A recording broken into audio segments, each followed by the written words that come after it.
Bonjour à tous. Hello everyone. Bienvenue à Aix-en-Provence. Bienvenue au tournoi international à l'Open Dole d'Aix-en-Provence. Welcome everyone. Welcome to Dole Aix-en-Provence tournament. Je vais parler plutôt en anglais. Il y a 41 nationalités dans la salle. C'est déjà remarquable. Donc je vais faire le petit discours d'introduction en anglais.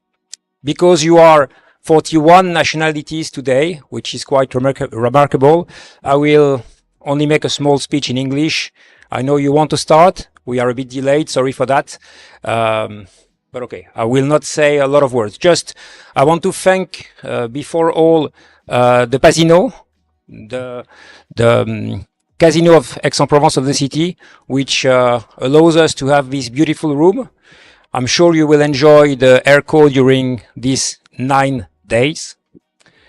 I think that we can be happy to be 400 and a bit more than 400 players, from strong grandmaster here on the stage to the C tournament there. Everyone shares the same passion for chess, for playing, for being together. When we are all behind the screens for hours and hours, you travel the world to come here, sometimes with hiccups, sometimes difficult to reach the place. So thank you all. Thanks to the Chinese, Japanese, Indians. Thank you all for coming.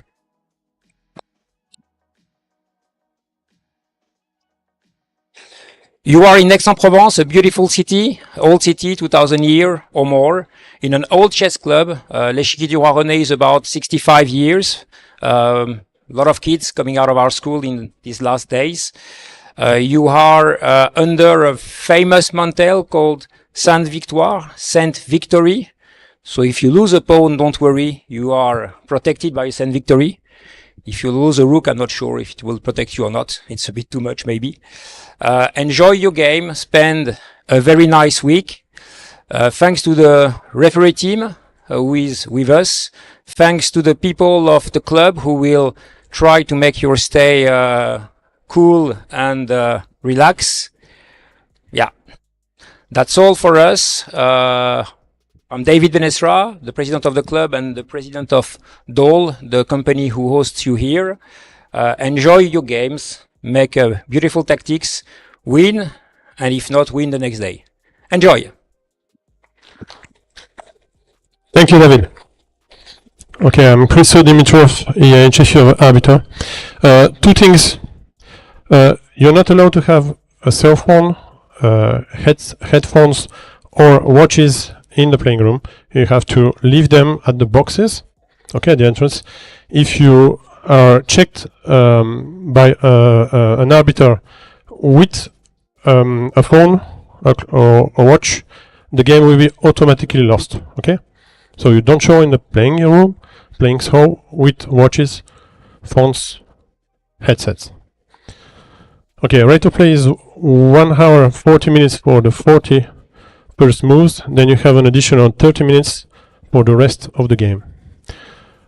Please, when you finish the game, to bring the score sheets to the arbiter's desk. For A tournament is here, and for BSC tournament is right there.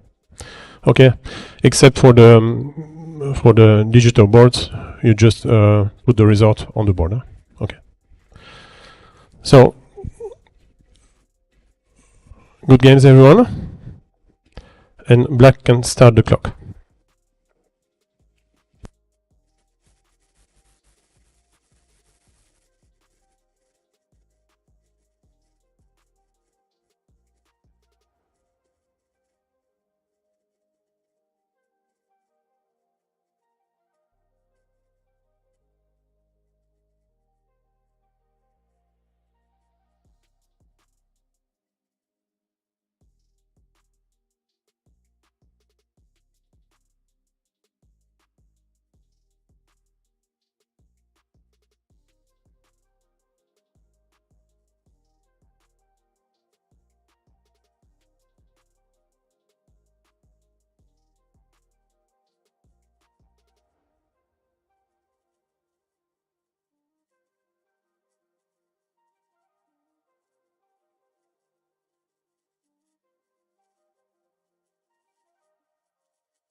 for it one more time.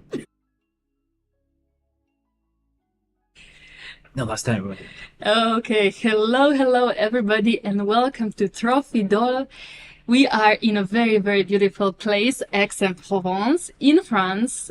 My name is Laura Unuk, and I'm joined by Grandmaster Sergei Movsesian. Hello. Welcome, everybody. I'm back. If some of you who watched any of the streams last year, you probably remember me. And thanks for the introduction. And welcome to Aix-en-Provence. Yeah, thank you. It's actually my first time here, and so far I'm enjoying it. But yeah, it's a very, very nice place in general, right? You would know. Well, it's very hot, but it's extremely nice. But mainly, I think that we are here because of one of the strongest open tournaments of the year and of this summer. And we will be enjoying for next 9 days one of the best tournaments around. And we'll see who is going to end up at the top this time. Yes, absolutely. We have many, many top players. Like board number 1, we can see Jorden Van Foreest. And on board number 10, we have his sister, Martel Van Foreest. And they both just won the Dutch National Championship. So I think they're in good shape. It seems like this talented family is definitely in good shape at the moment, and we see how. While Jordan is a top favorite of the event at the moment for Martel, of course, today's game will be slightly more difficult because her opponent is higher rated, and we will see how she's gonna do today. But of course, we are not going to concentrate only on this couple, but of course there are many other pairings to watch. We will have top 16 boards on our watch today, and of course there are several notable players.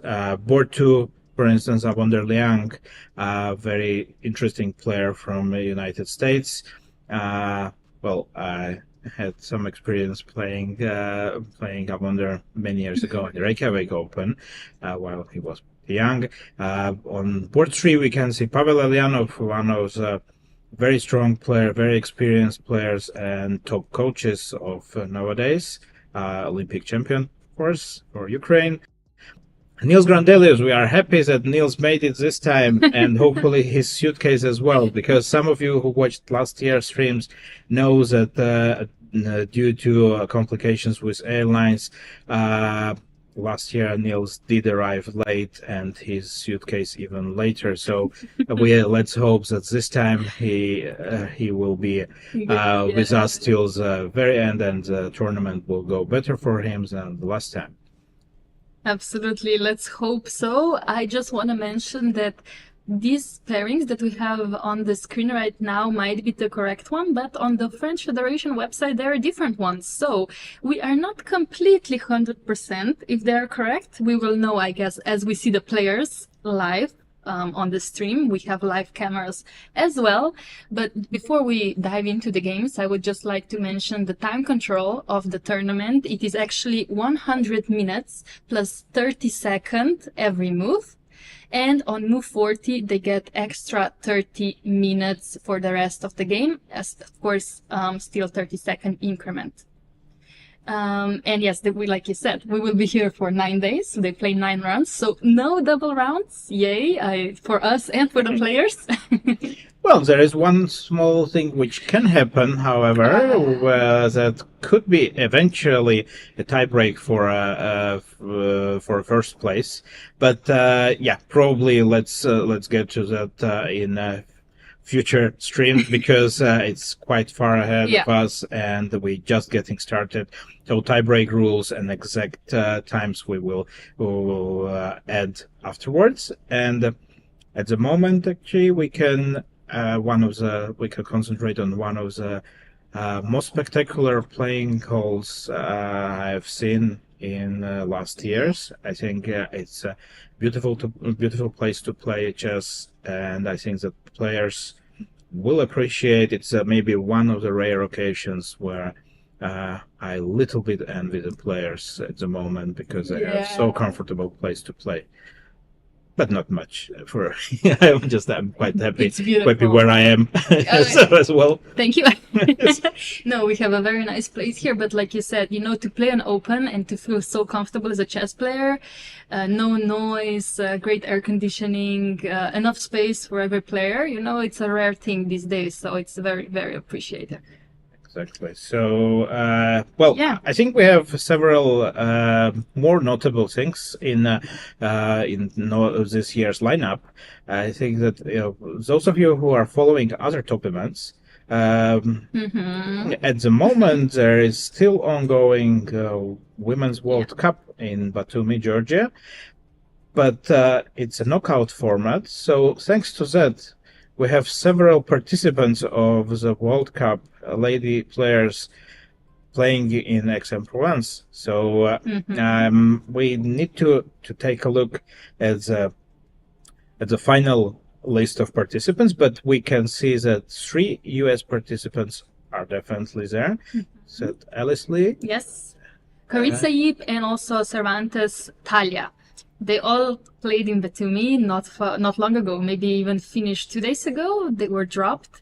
I think they mostly lost in the tie breaks, and they decided to come to France. Maybe, some nice holidays or just to enjoy some chess.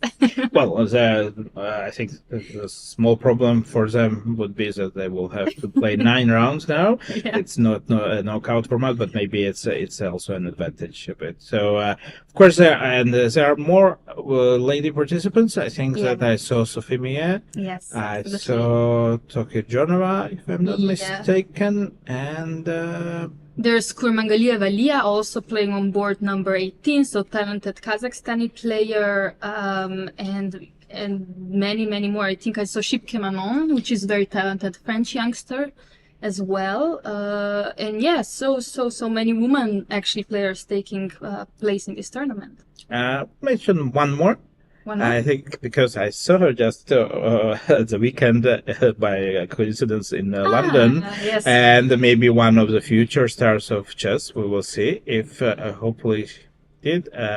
Bodana Snovan from England. Yes. She is representing England. I'm quite curious how her chess career will go, because at the moment, of course, she's one of those young starlets who are maybe going to make an impact quite shortly, and she has a chance to do it already in Aix-en-Provence. Let's see. Absolutely. So we're talking about Bodana. She's actually ranked 270th on the list. So there are more than 270 players competing in Open A. By the way, we have 3 opens here. One is Open A, which is above 2,100 rated players. We have Open B, which are for the players between 1,700 and 22,000, so 2,200 rated players. And then there's also C Open for players below 1,700. And she decided to participate in the strongest open, which is, of course, she's very, very motivated. And I also hope she will be the future of chess. Well, also, we do hope that we will have her on some of the online boards shortly. Remind that it requires, from our point of view, to get to top 16 board, but of course it's a tough tournament, and generally it's all about experience for so young player. Yeah, I would like to mention she's playing on the last board right now. So she will need she's playing against 2,300 rated opponent, a FIDE Master. So it's going to be tough, but she is always one of these players that's finishing last. I don't know if you noticed, if you ever played a tournament with her, but anytime, like European Women Championship, I was usually also one of the last players, and then it was also Bodana next to me, and we were like fighting till the end. So she is very, very, very good. All right, we probably can slowly get to the games. We are getting some moves already, and I have a bit more updates, so maybe you can refresh, maybe close the site and open again. Yes. Because I think we're already past the opening stage, or still in the opening stage. For example, board number 1, you will, of course, when you reach the games, you can tell us more about this modern opening. Yes. Yeah. Right. So yes, we have everything. we Perfect. Jorden Van Foreest is playing Ivan Povshedny from Ukraine. I have to say I know lots of players, but not a white player in this case. Really one of the young players. But of course, nowadays it's very difficult to keep track on with the growing age, especially to keep track on all the youngsters. We can see that it's that they at the moment Jorden is taking his time. They did start as let's take a short look how all this happened. So white started with knight f3, knight f6, c4, e6, g3. White is delaying d4. So we're not going to the Catalan. Oh no. Fortunately, yeah, that's your area of expertise. If they would, but yeah, maybe he was afraid. A bit of a theoretical discussion with Jorden, who is famous, of course, for his theoretical knowledge, and probably he was the second of Magnus Carlsen, if I'm correct, as well, right? Exactly, and well, also one of the big specialists of in opening part. So White decided to opt. Thank you very much. Yes. The coffee. We got some coffee. Thanks to the organizers of the event.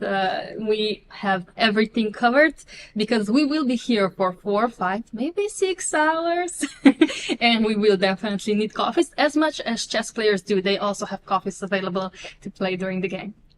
So now we can also see the live feed from the playing hall. This is one of the big specialties of this tournament, and absolutely amazing coverage from our studio. And we have some new things. You can see the small cameras on the board, which are going to bring more of the action directly from the board. Absolutely. So you can see that playing hall really is very comfortable because the tables, for example, it's not a very usual thing that you will have such a comfortable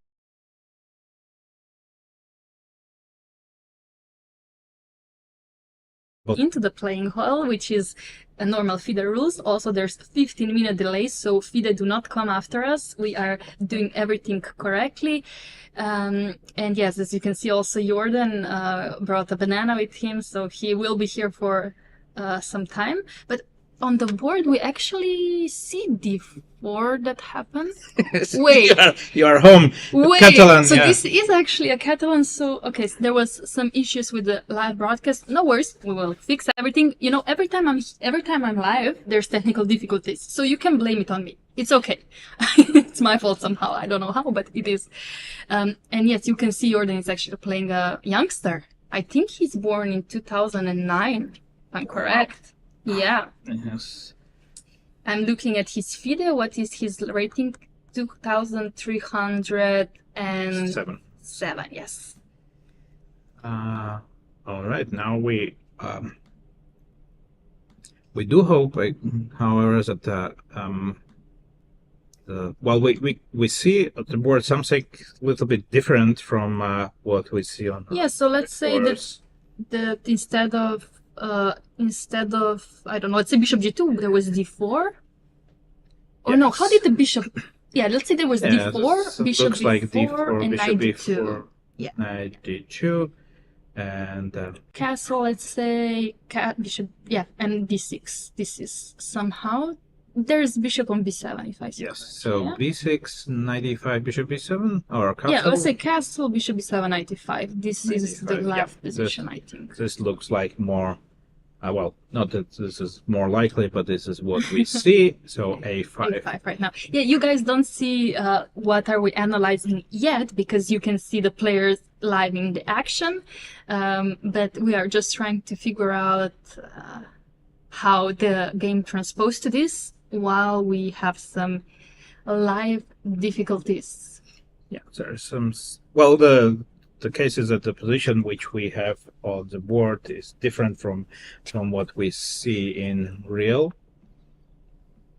Yeah, but you can see, okay, Jordan feels pretty relaxed. He might also stand up, walk around the playing hall if he will feel like it. You can see lots of players passing him, so also has an energy drink in hand, and maybe he's hoping to finish the first round quicker because he is playing probably the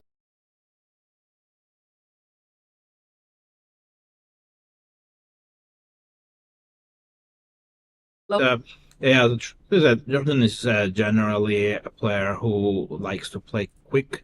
Well, it's also supported by a very good opening knowledge. So yes, of course, it helps when you when you are booked up, and you can really rely on some good homework, and for open tournament especially, like when you are for the first rounds, when you find out the pairings very shortly before the game, then you can of course find out what you know is more important than you cannot really prepare against a great opponent. So this definitely is an advantage for a stronger player.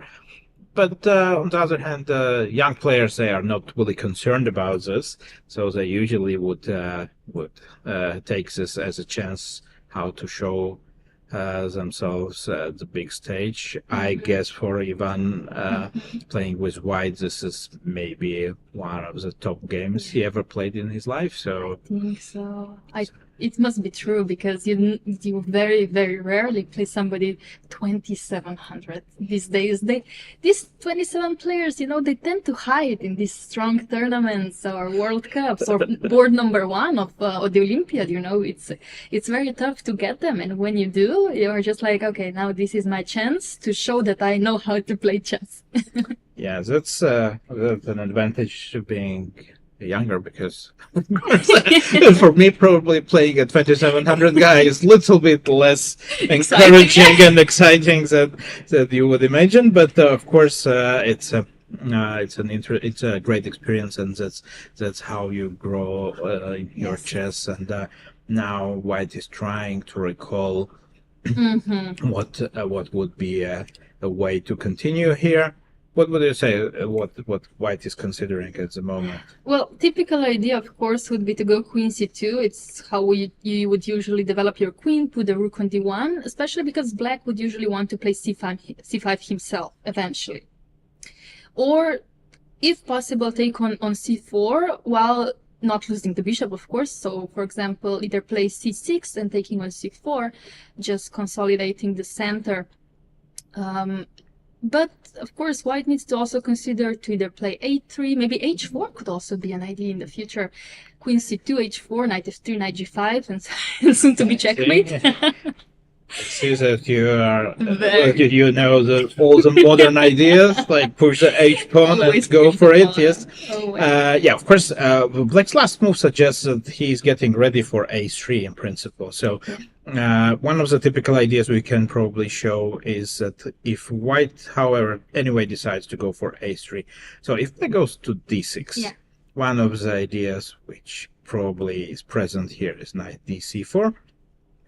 It's not like that the Black is pushed to do something, but I guess this is one of the very typical ideas, bossing, because here we are somewhere in between of Catalan and Queen's Indian, so it's very typical for White to do so. Not that at this particular point this is very effective. First of all, Black can go to e7 if he's suspecting that White is going for knight c4. So on the other hand, Black then would like maybe to push a4 and block the White structure. So that's why maybe White is taking his time, and I would also opt for queen c2 most likely.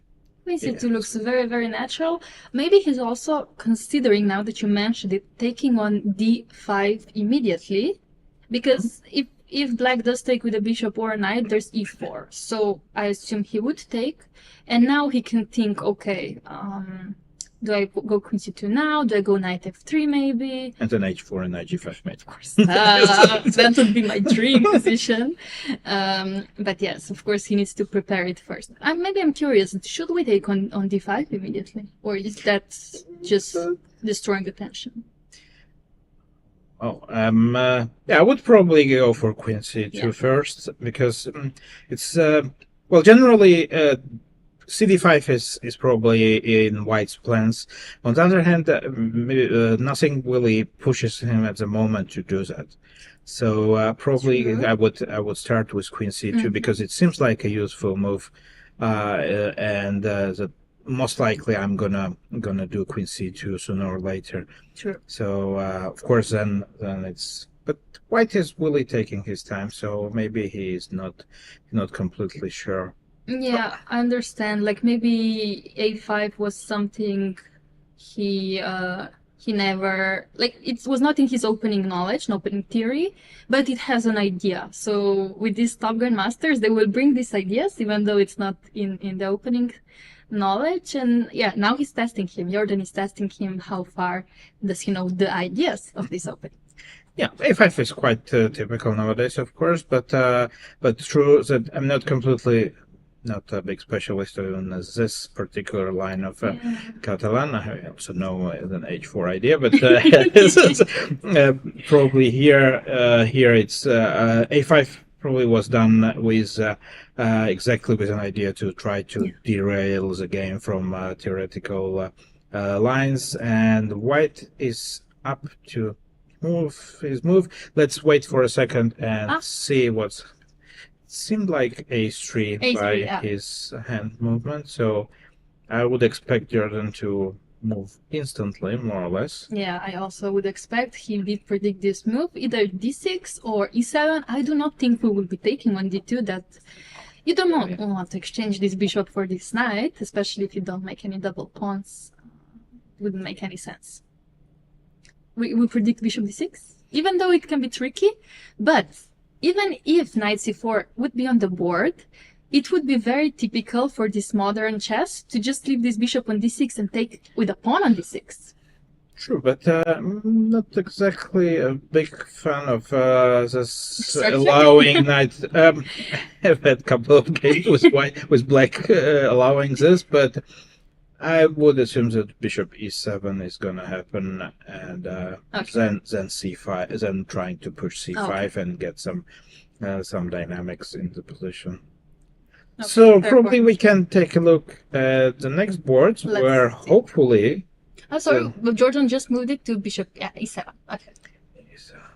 Nice predictions. Bishop e7. Okay, you won this one. You won this one.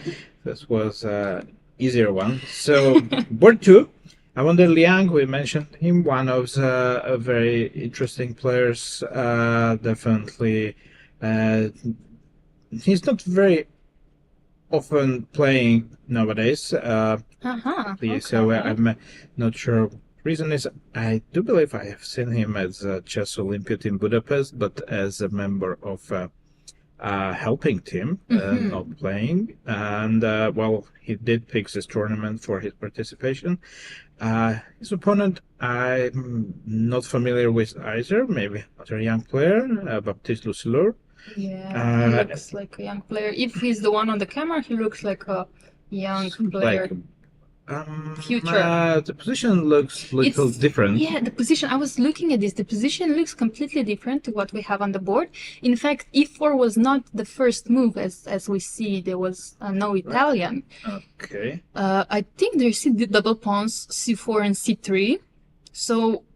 I do believe that some things went wrong with our transmission, yeah, and some words are mixed, because I'm not sure if there is a game of Nils Grandelius which looks very familiar to us. We just analyzed some position which looked like very similar to this. Let's search for some English. Well, I don't see that. It could be the Jacobson. No, it couldn't be, because there's pawn on d2. Yeah, correct. Yes. Okay. Let's try to see. But yes, as we can see, these pawns on c4 and c3 while we search for the game. This looks like a very, very interesting opening. I don't think I am familiar with it, especially with bishop on f1. You say it's the English one? Yeah, it looks like a reversed Rossolimo. Ah, it's actually Nils's game. Yeah, it's Nils's Okay. game. Yeah, so we can see now that it's Nils's game, which looks a little different from what we see on the screen. So Nils played an English opening where black goes for quick bishop b4 and bishop takes c3, and we got something very well. We don't see that unfortunately at the moment of the board, and it's okay. We can just well. we can try. Wait, so there's a pawn on d5. So let's say there was c4, e5. Sorry, not d5, e5. I have a slight suspicion how this appeared, but what? Yeah. yeah. Oh, okay. Let's say Knight is on f3. Yeah, knight f3. Knight c6, e3, bishop b4. Yeah. Okay, like this. Okay. Queen is on c2. It takes c2, and and black did d6. d6, correct. And d3 happened. So this is a position which will resemble an Rossolimo system with reversed colors, the Rossolimo Sicilian. White's aim at the moment is to play e4 next. Okay. And definitely wants to push the pawn to e4 and then to finish developing his pieces. Well, black has to consider how to face this idea. Probably castle is preparing to e4 and then jump with a knight to e8 and push f5 further. So this is quite one of the typical plans. White, of course, can delay e4. So let's probably start with bishop e2, for example, and wait how black is going to continue. Well, I guess that Nils's idea is just to have a non-theoretical game. So strategical, I assume. Nils is more of a strategical player. He prefers his ideas over some attacks. Or you disagree? I would disagree from my experience. From my experience, I would say that Really? Nils. Well, of course, people change, and That's true. Styles can change. That's true. Yeah. Nils is another player who has a very good theoretical knowledge. Another guy who did help Magnus in one of the matches some time ago. Not sure. I think that it was a match against Karyakin. Yeah. It's already a while ago, but he was definitely part of the team. And Nils is one of the very well prepared players. He's I would say that his opening courses are very good. Yes, I would recommend absolutely. them. And what I won't recommend so much is playing an open position against him, because he's very dangerous in attack. He played a very aggressive chess. Maybe, of course, nowadays his style is little bit more universal, but still, of course, if you give him a chance to attack, I think that he will grab it. And but of course, here we are up to more of a positional game. And meanwhile, when we're discussing Nils's style of boss moves, which we expected happened on the board. So black castled, Nils played bishop e2. Wait, did he play bishop e2? I don't see his Oh, movement sorry. yet. No, Well, you bishop just e2. predict the future, I predicted bishop e2. I can't claim I know Nils that well, but I had a feeling that I saw bishop e2. Sorry. So he's actually he is playing German player. Actually, now I did Google the pairings, and the ones on the French Federation side are actually the correct ones. Right. Not these ones. So we will probably see also from the cameras while we will be playing, we will recognize them. And he's a FIDE master born in 2007. But yeah, bishop e2 not yet on the board. I do have to say, Nils is quite famous for his time travel. Oh yes, that's true. But he's very good in them. I think that he is very used to, your people with time travel issues, right? colleagues. I am the colleague with Yeah, time yes, trouble. that's what I meant. Yeah, exactly. So you know your people. Yeah, Yes. yeah, yeah, yeah. That's Me why, and you know- Nils, we vibe. Yeah, We vibe. yeah, In time trouble. Yeah.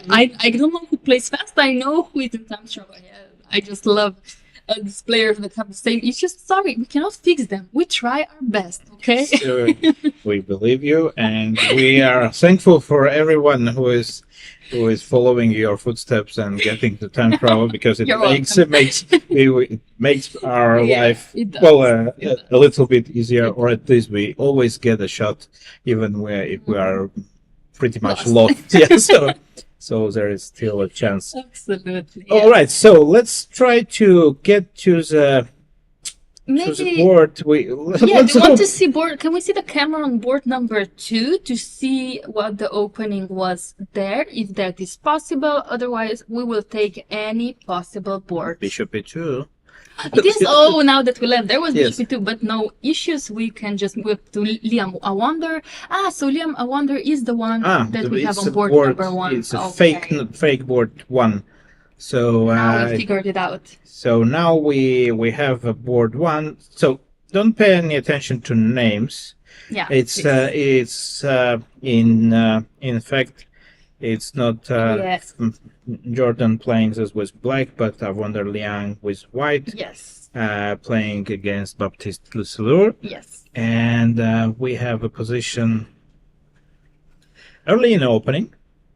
Both sides are spending some time. I think we also have some moves played. There was also Rook E8 and Knight C6. I think Knight C6 was played Yeah. here. The Knight C6 first. And White, I don't see a move on the queen side, so I assume there was Rook E1 also, yeah. followed by Rook E8. Yes. Rook E1, Rook E8. Two mirror moves, which suggests that both sides are preparing for opening the E file, either after E3, which is most likely to happen sooner or later from white side. Yeah. It's an interesting choice from white. I would say that the positions it's reversed, something like reversed Benoni you would call, but the pawn is on C7 still. Which is completely fine, I think. Was it for- H3? I see Oh, you think it H3 was there. H3? I didn't see. Why would... But H3 is not very typical. Okay. No, Okay, we will see now. Yeah, H3 was on the board. Yeah. Okay, so there was no Rook E1. There was actually H3 being played, followed by Rook E8. H3, I guess he is preparing for black to play E5, Bishop G4, I would assume. Or what is the idea of H3, really? well, generally the way white suggests Just waits? he basically treated the opening not in the most ambitious way, I would say.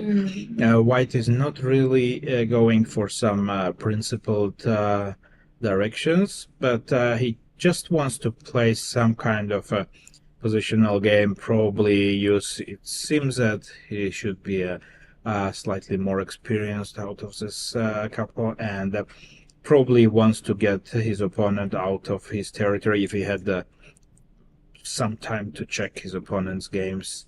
Couple of minutes. Nowadays, it's possible, of course, to prepare even using your mobile phone, very quickly checking on your opponent's games, and at least find out what they do on move 1.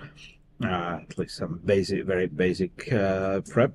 Well, maybe it was an idea at the start to play something like this. It's kind of a waiting game from white. Not really, not maybe the most ambitious setup, but just playing for a long game. It also seems quite comfortable actually there. I mean, I think black feels fine. Liam has been thinking a bit.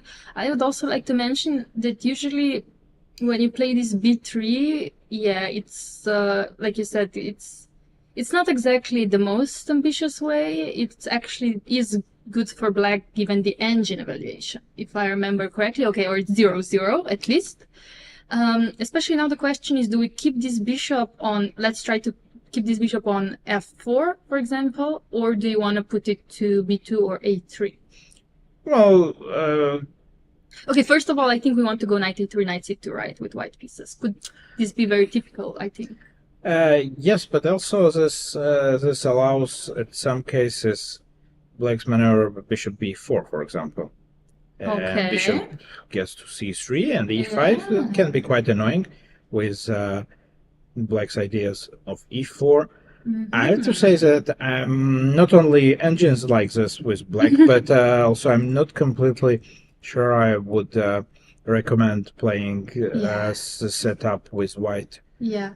So something with the E3 e was pawn happened. wrong, yeah, not e4, but e3 was pushed, which is logical. This is something you would want to do in this type of Expect structure. something like e5 Yeah. here, because black suggested actually by his last move rook e8 that e5 was kind of his idea to face e3. This is So exactly. How would you want to play anyway? No matter even if e3 was played, I think e5 would have been on the board eventually, because this bishop on c8 has to be developed, yeah? definitely. Well, also you want to gain some space, and if white doesn't want to grab it from the beginning, then it should be you to take it. So let's see. Well, at the moment, I would say that I would be quite happy with black, and would see no problems with my position. But of course, still lots of things can happen in the game, and Yeah, absolutely. This game can, of course, go either way, but Liam, being more experienced player he is, he will try to trick his opponent, but so far it's only the opening. But, you know, I give good chances to black here. well, no, definitely this is quite a typical first round game of Open, I would say. We basically come up with some idea which not necessarily would be the most topical one. Maybe also probably for one game, just some setup which you seem to like, and basically try to outmaneuver your opponent to something which you prefer. Absolutely. So let's try to jump to the other games if we have some of them correctly, at least. So what Which do you board do you wanna say go to? about board? Well, we don't go in typical order. Let's try to take a look. You mentioned Maxime Van Foreest. Yes. So it's Board number 10. board number 10. She's supposed to face Leon-Luc Mendonça Yes. from India. So I don't know if we can get a look at the board number 10, but yes, as the games are slightly mixed up, we cannot really know if this is the left position. But Mendonça, yes, we can see there was actually d4 on the board, but this is not the left position. Okay, so there is some slight delay. But I think it did transpose from this. There's a pawn on c4, pawn on b6, pawn on b3, bishop on b2.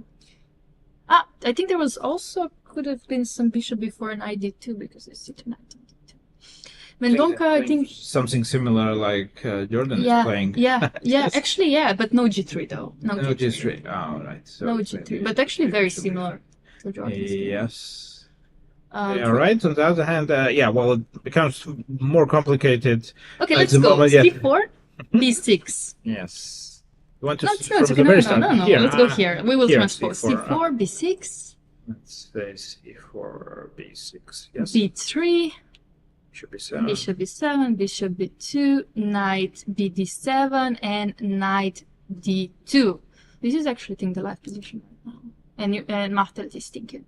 Okay. Yay! I think we got it. Well, actually, we tried to guess some moves which didn't happen yet in Grandelius' game, and now we also need to come up with a new skill to guess what happened before we got to the board. Well, usually we have a good we have a good help in this via the live transmission board, but at the moment it's not working as perfectly as we are used to, so it's okay, we take what we get. Yeah, I mean, early in the opening it's still possible to restore the game somehow, so let's see. Well, don't pay any attention, of course, to the time Yeah. which is Incorrect. at the moment most likely not perfectly. So it seems that Magda at the moment is thinking and also checking on surroundings a Yeah, bit. she's not completely focused right now. You know, it's typical first round. And I know she just finished the championship where she won, but you know, whenever you start a new tournament, it's hard to come into the zone. Like you focus, you know? Sometimes we just have to first look at the playing hall, you know, because it's beautiful. Maybe she has to check where to get the water, where are the toilets, where's the coffee. I would be thinking in her space, where's the coffee? I want some coffee right now. Yeah, well, usually I think it's good to be practical, of course, and usually I would recommend to do all of these things when it's not your move. Yeah, the games are still like we're still walking. For example, board number 1 is mixed with board number 2. This is actually Liam Wonder's game, and this is not Van Foreest's game. So You will get to that. We will find some some gioco piano, and we'll try to get to some gioco piano somewhere, and we're gonna identify Yeah, some who is boards. the player. Luckily, we have the a live cameras. feed with the cameras, Yeah. which are extremely helpful at the moment. I'm not sure that Magda would be happy if she sees the live feed afterwards. Yeah. But I think that the position is we are very early in the opening. Yeah. Oh no, she's like happy. She's like, oh, I don't want to play this right now. Yeah. She already hates us. I'm sorry. Probably. Yeah. I sincerely hope that she cannot hear us at the moment. She's and like, would what say, the hell are you talking about? No, interesting. No, okay. On a more serious note, I would say that one of the things which may be going on is that she got transposed to something which she didn't really want to play, or something where she's supposed to play something else, like Bishop A6, for example. I'm just thinking that maybe she doesn't typically play this. Maybe in some different, or maybe she leaves the knight on d7, or I'm just, thinking why is she so upset? Yeah, I have to say because, truth is that c6 is not a move which you generally would consider in this position, because but it was obvious that she was not very comfortable with something. It could be, of course,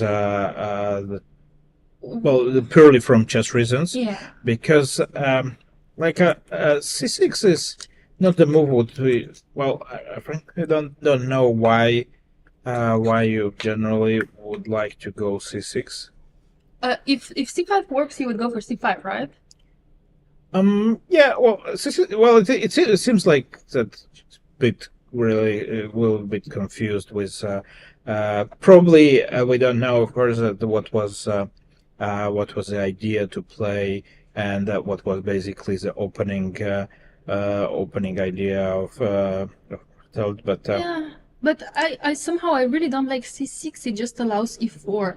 Maybe not now. Maybe after queen e2. In general, I think I play something similar with white sometimes, and c5 is usually the most annoying response to anything. Yeah, well, generally at the moment we transpose to some kind of Meron structure or semi-Slav in way. Of course.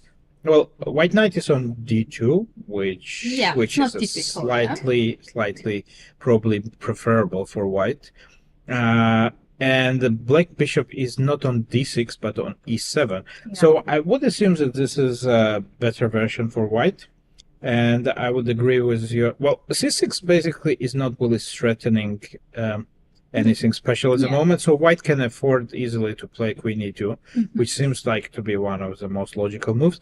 Another option is probably rook e1 as well, with a similar idea. Correct. So it's a pleasant choice, I would say, for white.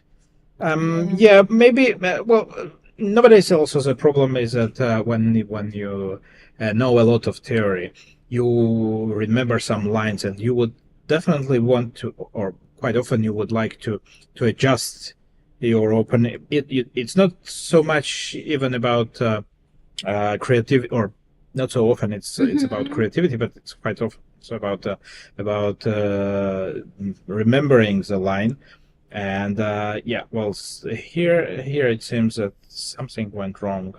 So let's leave white to decide if he wants to go queen e2, and he did play something.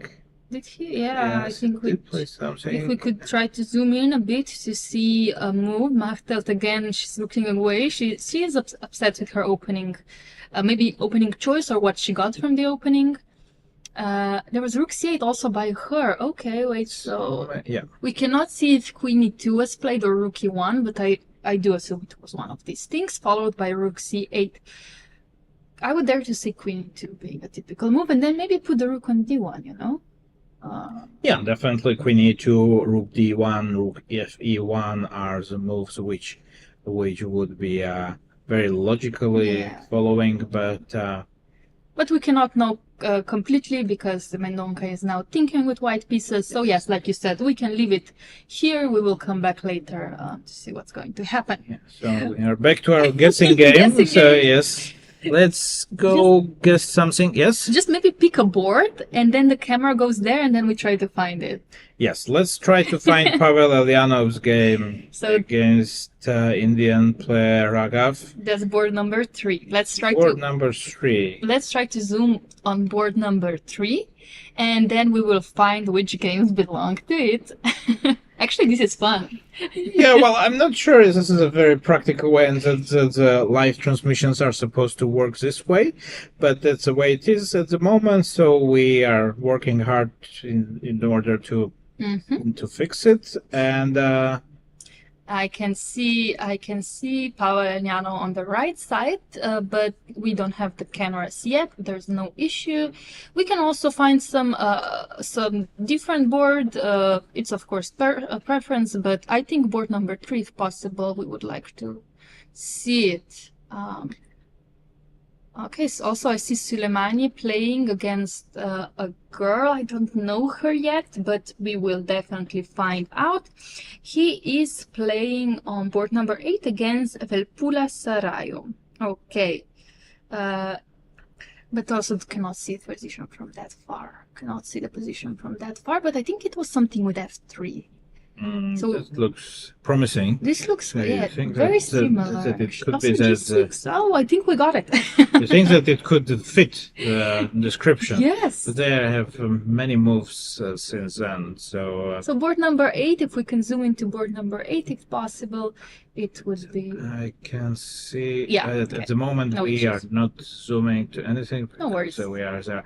There's yes, definitely. You know, that's the day one. That's day one, and we know the reason already because Yeah. told us the reasons that it's her fault.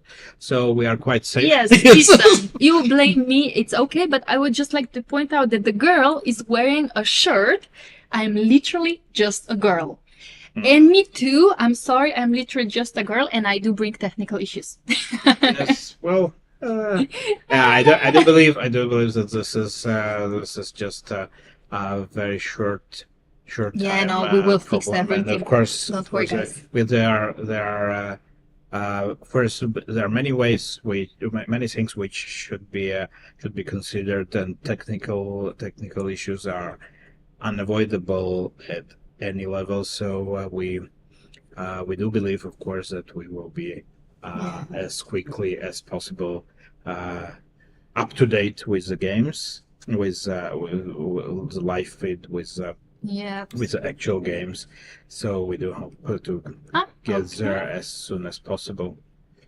Okay, we're back to the Amma Wonders game. We can see him from here, which is okay. Until we zoom to a different board, we can just come back to see, because I see he didn't play e5. His opponent. Interesting. He played bishop c5, Yes. another typical idea. Wow. But Here did you it go. fit here? Instead of rook e1, there was h3. Yes, there is h3. So we And knight here, h3 didn't e3 happen. was. So e3 happened, and bishop c5 here. Yes, interesting. There is a similar idea in a similar setup with the bishop c5. Well, black goes. Well, usually it's with pawns C and E changed after E3 and well, C5. Yeah, There is a bishop correct. C5 line. But instead of this, black decided to go for bishop C5 here as well. Wow. And white did respond with E takes D4. Yes, absolutely. And this is now the live position right now, actually. As the idea, maybe black did consider ED4 impossible because he would like to go Yes. for this. Yes, what is happening? So you're forcing me to take, and after queen d4, I'm saying your rook is trapped on a1. Can I do queen c2 here? Okay, let's say I still take on a1. How do you want to trap me, with knight c3 or something? Oh, No, you I want to start take first with bishop now, okay. c6, I think, Yeah, okay. and knight c3 Yeah, afterwards, nice. because otherwise you would have Yeah. knight d4 and knight b4. Yes, correct. So here, okay, but still, yeah. So you're saying basically once you play bishop b2, when I play queen f1, let's say I play a5 just for fun. I mean, I'd go to b2 even. Well, you can go because anywhere. queen is trapped here as Yeah, well. I'm trying to say if I take queen f1, I get two rooks, and you're Yeah. saying that this is still worse for. No, it's not me. It seems that it's Avander claiming this. Actually, not completely sure about this. And even here, after bishop d4, knight takes. Well, because knight take d4 seems forced. Queen takes d4. May there be something which Different, we yeah. are not seeing immediately. Just trying to see if we can, after queen Maybe f1, queen we can stop. d2 is more D2. accurate. Yes. The Really? problem is that with queen c2, I'm not completely sure about knight b4 immediately. Correct. So my first idea was to go queen b2, bit artificial. But aren't you just losing a pawn? Maybe eventually? an exchange as well. I mean, so that's, Also that, was, that, yeah. that was my original idea, which is probably not that good. So queen d2 Yeah. comes to mind, Yeah. because knight c3 is. How about then? Oh. Again, bishop c6 and knight c3, right? But here actually there is an additional option because my queen is better placed on d2 than on c2. So I may consider going knight c3. Here I don't have to get rid of my bishop. And after knight d4, I have bishop b2. Yeah. So queen f1, king f1. And this is a slightly different story, maybe, because I got two bishops. Yeah, that's actually a fair point. Yeah, would be happy So with queen white pieces. d2. Queen d2 looks like... The right move to go. yeah, for. this looks like more accurate from white. So now we actually realize that this queen is misplaced on d4, and this is exactly why the player with black pieces is actually thinking right now, either to take maybe even knight d4 or take bishop d4 and then knight d4. Maybe we do not the queen out. We do not need her out yet. I think that here also there is a mainly a psychological moment because I'm almost certain that black considered ed4 impossible after he played bishop c5. My. So at this point he is probably recovering from the shock that bishop d4 is not winning on the spot. True. And maybe not even a good move. So and to settle for knight takes d4, that somehow feels a little less tempting, of course, than then we can also ask the question, why not e5 here, really? Yeah. That's So true. maybe that's a psychological problem at the moment. So bishop takes d4. It seems that there was a small imperfection in calculation from black side. At least the position. So What would you say after queen d4, And queen queen d2? Which what do we think? How do we evaluate it? Yeah. Okay. Which here- ones? Well, would you pick white here or black? Yeah, no, I think if we're not blundering anything, I'm picking white for sure, especially because of the bishop pair and the activity. Maybe. Let's try the engine. And then the think weak it's square. here. Yes. Let's say. Well, you can guess first as well, like. No, I would also Yeah. go for white here, Okay. and I feel that let's just try this other one. Oh my! It's actually 0-0 after knight d4. Wow. Turn it off. No, oh my. Okay, because after bishop b2, there's knight b3. Knight takes b3 trick. Oh. Yeah, but still, it's an exchange up for black and zeros. I'm quite happy with the zeros. Yeah. And I don't believe that black is going to go for this queen a5 probably. Okay, maybe. Okay, black's development is bad, so I agree. I would also maybe still pick white, but okay, at least it's a better scenario than queen f1. Right? Yeah, for the sake of objectivity, we unfortunately we needed to turn on the engine for a second, but instead, for the sake of objectivity, we can say that black is not losing here, and our assumptions that the white is better was not entirely correct. Yeah. But we still, but from practical point of view, it's extremely difficult for black to go for it, and I would be extremely surprised if black jumps into bishop takes d4, going for the line we saw just recently. Yeah. So I would expect knight takes d4. It seems like more practical and kind of a more normal way to treat it. Yeah, I do agree. However, if I go knight d4, there's always this bishop b2, and this bishop can be very annoying. And then after e5, rook e1, and I'm attacking the e5 pawn. I'm not sure, again, if with black pieces this is that good as we want. I'm just thinking that maybe bishop d4 still needs to be played. Yeah, but there is another psychological thing that, you are playing a top-rated opponent, Yeah. one of the top seeds. Sure. And, do you think he blunders? So wouldn't you trust your opponent a little? Yeah, that's correct. I do tend to trust my opponents a bit often, or whether I test them, I'm always wrong, in my experience. So in that case, I do start trusting my opponent. However, I think if we look at the evaluation in this position, I think the engine still does prefer bishop d4. I just, or maybe it's kind of same, I'm not sure which engine you use, but apparently bishop takes d4 is still better. Actually, this is the main line of the engine. Knight d4, queen d2? Yeah, and queen a1, knight c3, knight d4, bishop b2, this is actually the main line. Oh, we're so strong. Aren't we good? Yes, that's exactly what I wanted. This is the only thing why we need engines. To confirm the point. Yes, this is what I like the most, and then to turn it off, and then to continue. Of course, this is but actually, the bad news for humans are that we still need much more time to come to the right conclusion compared to the engine, which has it's much harder. Yes, especially like you said, this is now a psychological game. You basically thought this was not a possible move. Your opponent played it, and you have to start your calculation from the beginning. Yeah.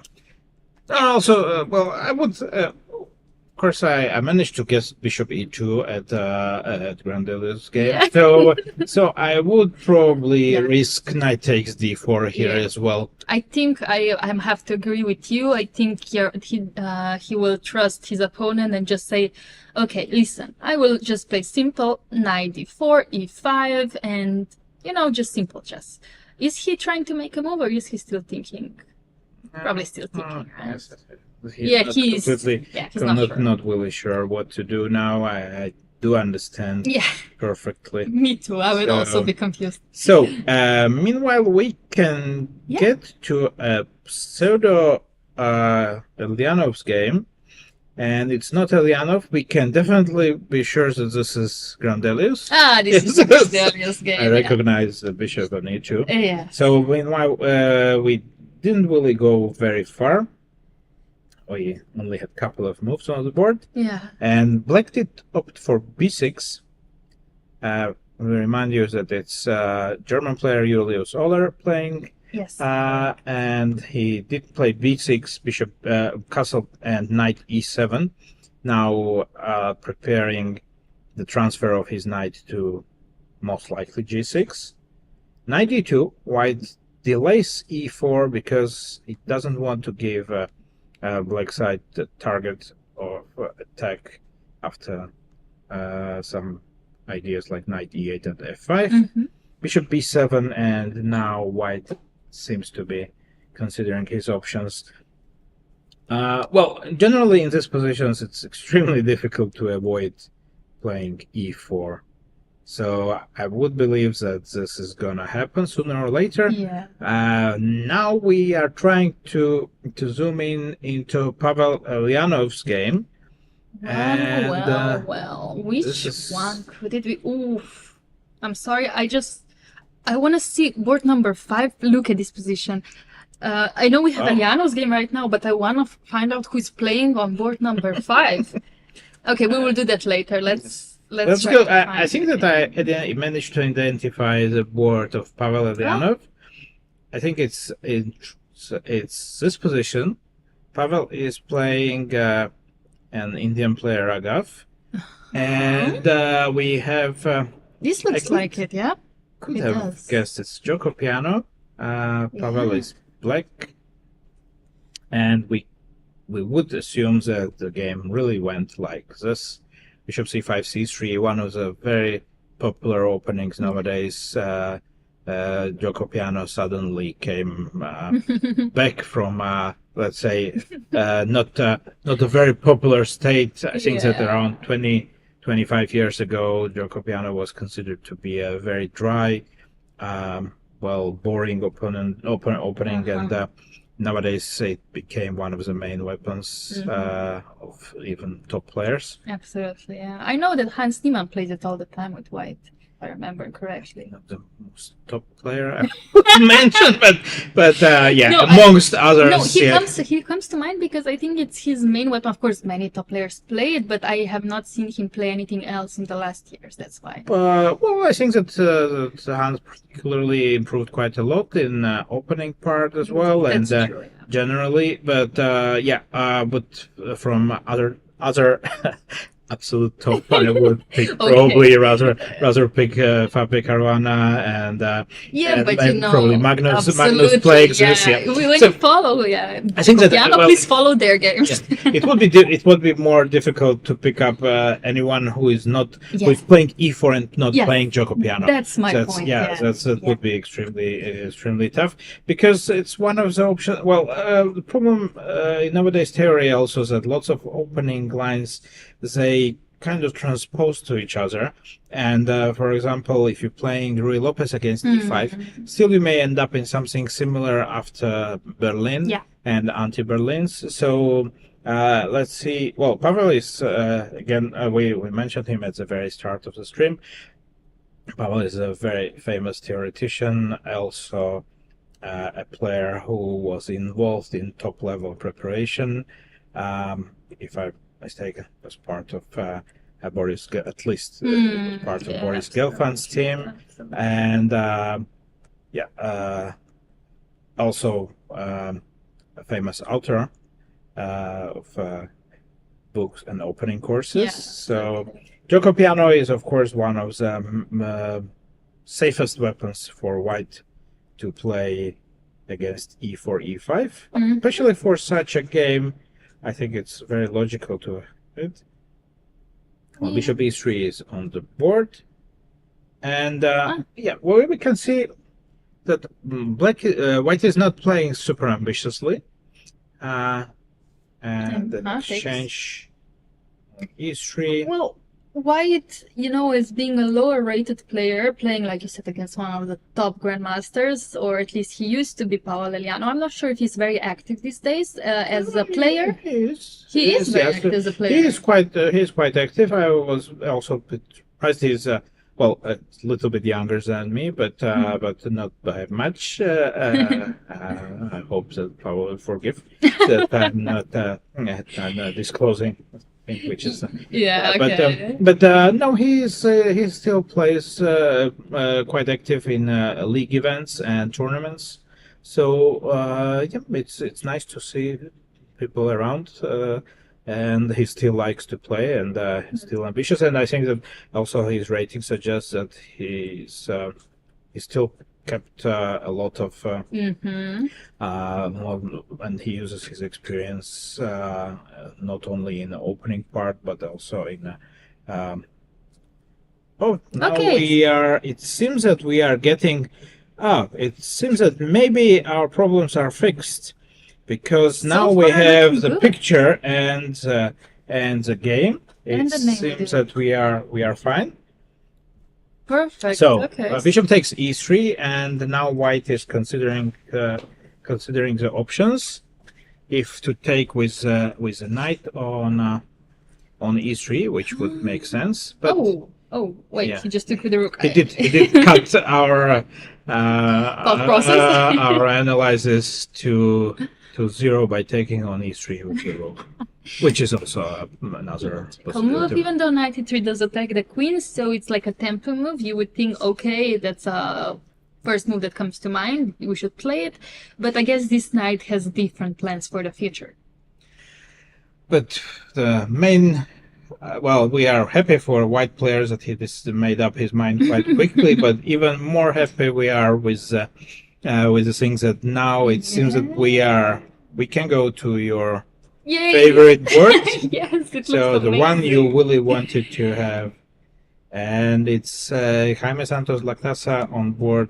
It was board 4. I think it's board number 5. Let's just see a second. Board number 5. Yeah, Grandelius is on board number 4. All right. Yes.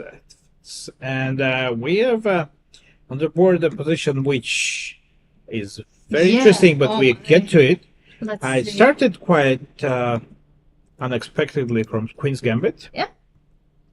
But a very Oh. popular way of treating Queen's Gambit nowadays. Extremely aggressive from black, Yeah. going for early g5s.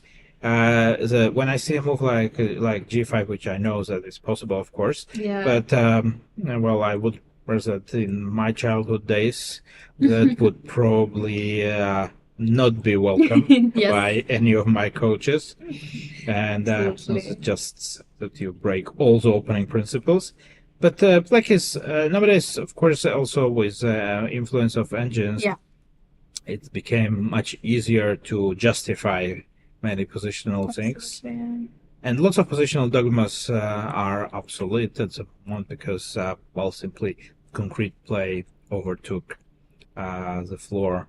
So Yeah. black is, well, also Jaime is an extremely confident player when you see him over yeah? the board. Yeah, Yeah? you can see he's very quick. You can see Oh, that yeah, he just wants to hardly make a move takes already. any Yeah, time. yeah.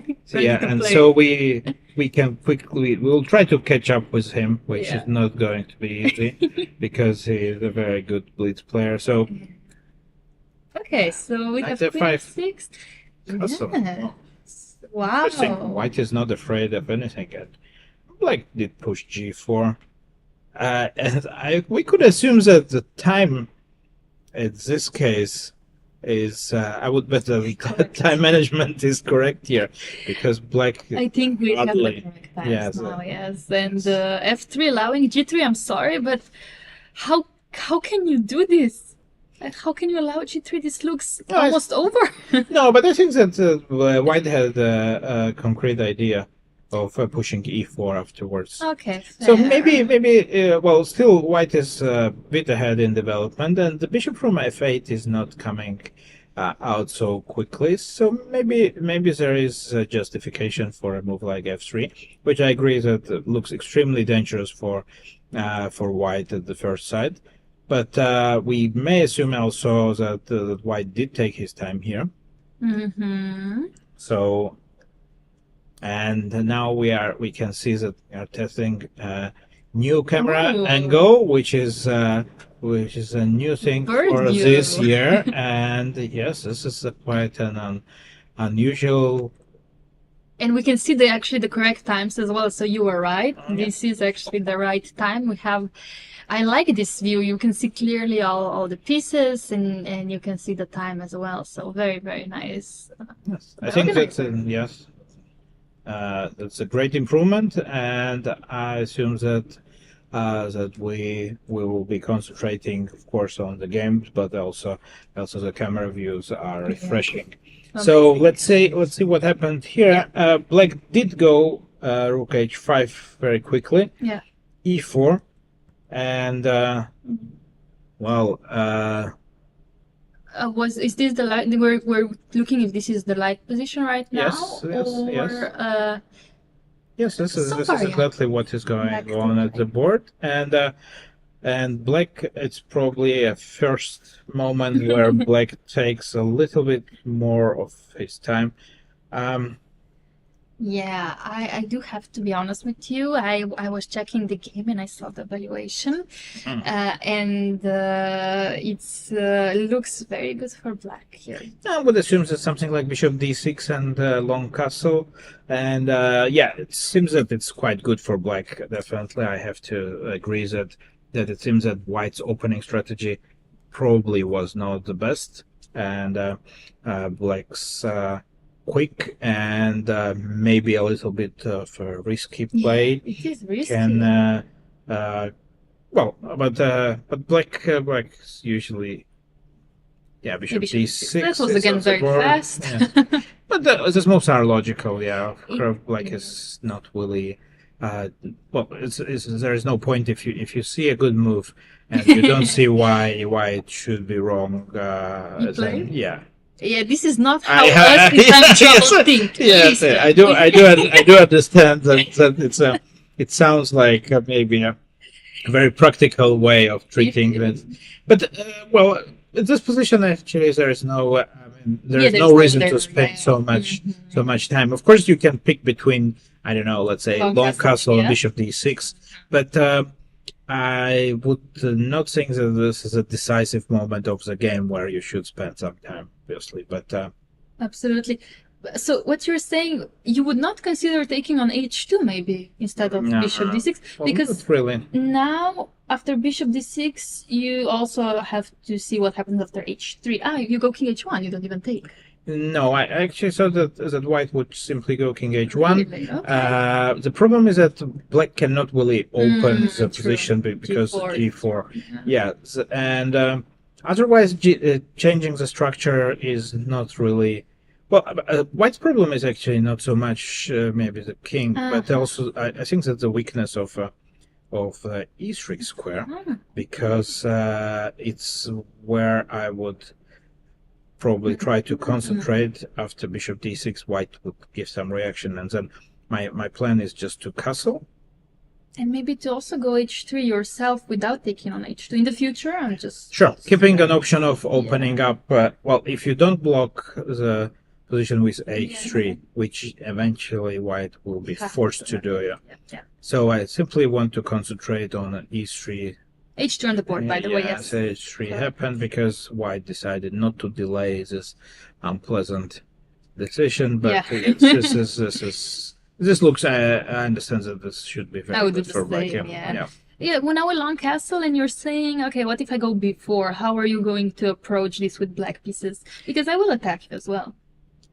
Well, I'm not sure that b5 is but I'm ready for you here. You have I think you do play c5. You do play c5. Yes. Well, another option actually, what my mind is that black is not even obliged to castle here.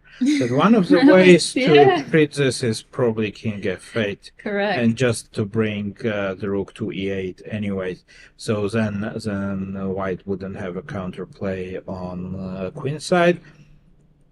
The only thing which was concerning is that basically it will take more time to bring the rook via h8, e8, so I have to make another preparatory move like king g7. Yeah. But it may well happen that black had this decision already in mind before. Yeah, I think that he's gonna play quickly. Yeah, I'm not sure. Okay, I like long castle, but if king f8 is safe enough, maybe this is a safer square for the king, especially there's no black square bishop for white, which does make your decision a bit easier. I do like king f8. I also was thinking about it, especially, okay, I know that you can play king b8 and then c5, but you have to make some moves, and here it looks more simple. Yeah, I agree. I actually started to like king f8 a little bit more once I saw the idea and considered it seriously. So maybe there can be a third third way to treat this. Okay, of let's see. course. What Yeah, are you I mean, thinking? I thought that maybe I can start with rook h8 and to delay the decision, but king f8 King is on F8. king f8 is on the board, Yes. and yeah, we indeed didn't really have to Wait too wait long, for yeah. long, yeah, because, but I could expect this partly because yes, Jaime is quite famous for his quick play skills, and he usually quite Okay. fast also. I dare you to evaluate this position as an Yeah, agent. here Yeah. as an agent, Yeah. -1. It's -1.5. Was Yeah, very close. pretty Very close. Yeah, yeah. And I see no counterplay for white, and the problem is that the d4 is an eternal problem for Yeah. white. Also, I would this say black yes, square. and the knight is pinned to protect to this d4 square, and I don't really like this. White doesn't have much of a play in general, much of idea even. Yeah, well, in order to have any ideas, basically we need to bring the rook to e1 and then move the knight. But how will we do this if the e4 is hanging? And that's an absolute key to the whole position. Also, bishop on d3 is not a rock star because it's just protecting Correct. on f5. And the pawn, actually, white would maybe happily get rid of this pawn somehow, because at least the bishop will be playing and then get some kind of a view on black's king. But no, not even that. really, not really happening here. Black is simply in control here, and Oh my. yeah, I guess this can be a game which can finish quite quickly, I would assume. I agree. I do agree with you. Shall we take a look at the next one? Yeah, let's Word go. 6. Okay. So yeah, so we have. We'll leave the floor to you, I guess, for a while. Okay, yes, we This was like something this. from preparation or something. No? You know, the thing is, player with white pieces was texting me today, can I tell him the pairings? And I said, no, there are no pairings, so he had to check his preparation by himself. But we can see Caro-Kann on the board, though. Maxime decided to play e4, and Caro-Kann, you know, this is more of my area of expertise, so let's see what he decided to play. Oh my, he decided to go for d3, Boring. come on! That's boring. Come on, but Maxime. Black at least didn't change the queens, so at least we get. Yeah. It's quite for me. It would be quite surprising if I would have to guess what Maxime would play against Caro-Kann. That would be probably my last assumption. What you would do. Yeah, I mean, he does work on openings a lot, especially he is more of a dynamic player, so I really wouldn't consider him playing this endgame in general, but maybe this was his strategy for today, to go into an endgame, but I guess his opponent said, no. No endgames. So we kind of transposed to. There is a similar line in Caro-Kann with two knights variation, but I think this is a slightly preferable version for white, because the knight is not on c3, which is white's biggest problem quite often, because then it cannot get attacked so easily. So white does use the situation and doesn't bring the knight to c3. And well, now we are kind of also, remember a while ago we were mentioning that some openings transpose, and now we are somewhere near ready, I would say. Yes, and also, that's true, we are. Because the knight is not on c3 and it comes to d2, and now we are almost Correct. Well, almost cleanly transposed to ready. yeah. h4. H4. You learned something. It's like, okay, now it's time for some play, yeah? Yeah, but maybe this is an typical. interesting idea. h4 is gaining some space on king side and adds some option of bishop h3 afterwards for white. Probably just to push h5. Also the idea. But black is also like going trying e4. to expand on queen side. c3. White is taking black's threat seriously because maybe a3, that bishop b4 check was... Almost a threat already, correct. And black did take on e4 and play queen a5, and now we see the live feed from the board. Bishop h3 materialized, queen a6. So black did change his mind. He didn't want the endgame at first, But but now he is happy with it. And now it's White's turn to decide if he still wants an endgame. Or not, yeah. Yeah, the issue is if you go against it, like queen c2, you cannot castle with white pieces. If you go c4, then the bishop b4. So we might not have a lot of options, right? Also, you can leave the queen on e2 Yes, where it is, yeah? But, Yeah, so. but if we leave the queen on e2, that means that we will have the endgame. For example, I can play h5, and after queen e2, king e2, h6, I don't think I've achieved much, yeah? Well, yeah, h4, h5 also there's a small problem that in the future you will have to take care of a double attack of Knight f6. knight correct? f6 coming. Yeah. So basically h5, when I was a kid, my coach would tell me quite often that the opponents are very important, but it's also the only piece which cannot move backwards. So Yes. h5 Good. is an important thing. h5, of course, is a logical move. But it's a bit committal, of course, It for is. white. Yeah. Yeah. So it may be possible to do h5 either in this situation or maybe a little bit later, possible. prepare it somehow. I just wondered then how do we want to set up with white pieces? Like if we will go to the endgame, then I assume, I don't know, bishop f4, rook d1 or something like that, right? Well, bishop f4, there is a Also- problem with knight g6 because also we need h5 at some point. Oh Also, my. there is a possibility, of course, to play more modestly. Yeah. Bishop d2 and bring the rook to d1. That's another option.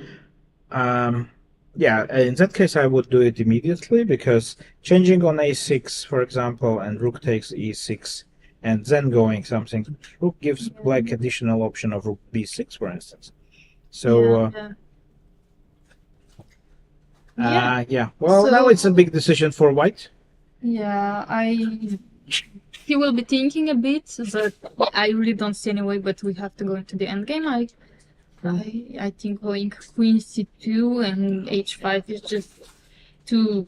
Too slow, yeah. It supports some attacking plan, but first of all, black is not obliged to castle, and yeah. Well, interestingly, I don't think that Maxime is a kind of a player who spends a lot of time No. either. No. So doesn't. seeing his time management seems that it's not going so much according to the plan. But of course, he is still.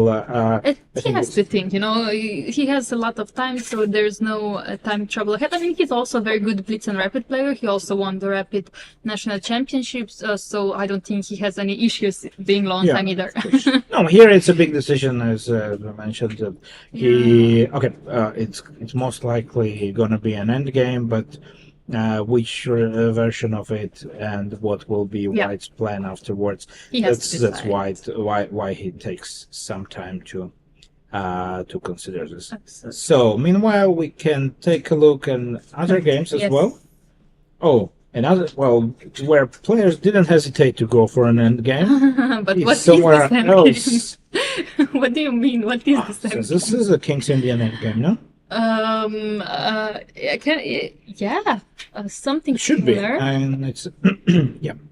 So let's see. Yes. But it's not correct. not typical. entirely King's Indian, not a typical one. Yes, Yeah.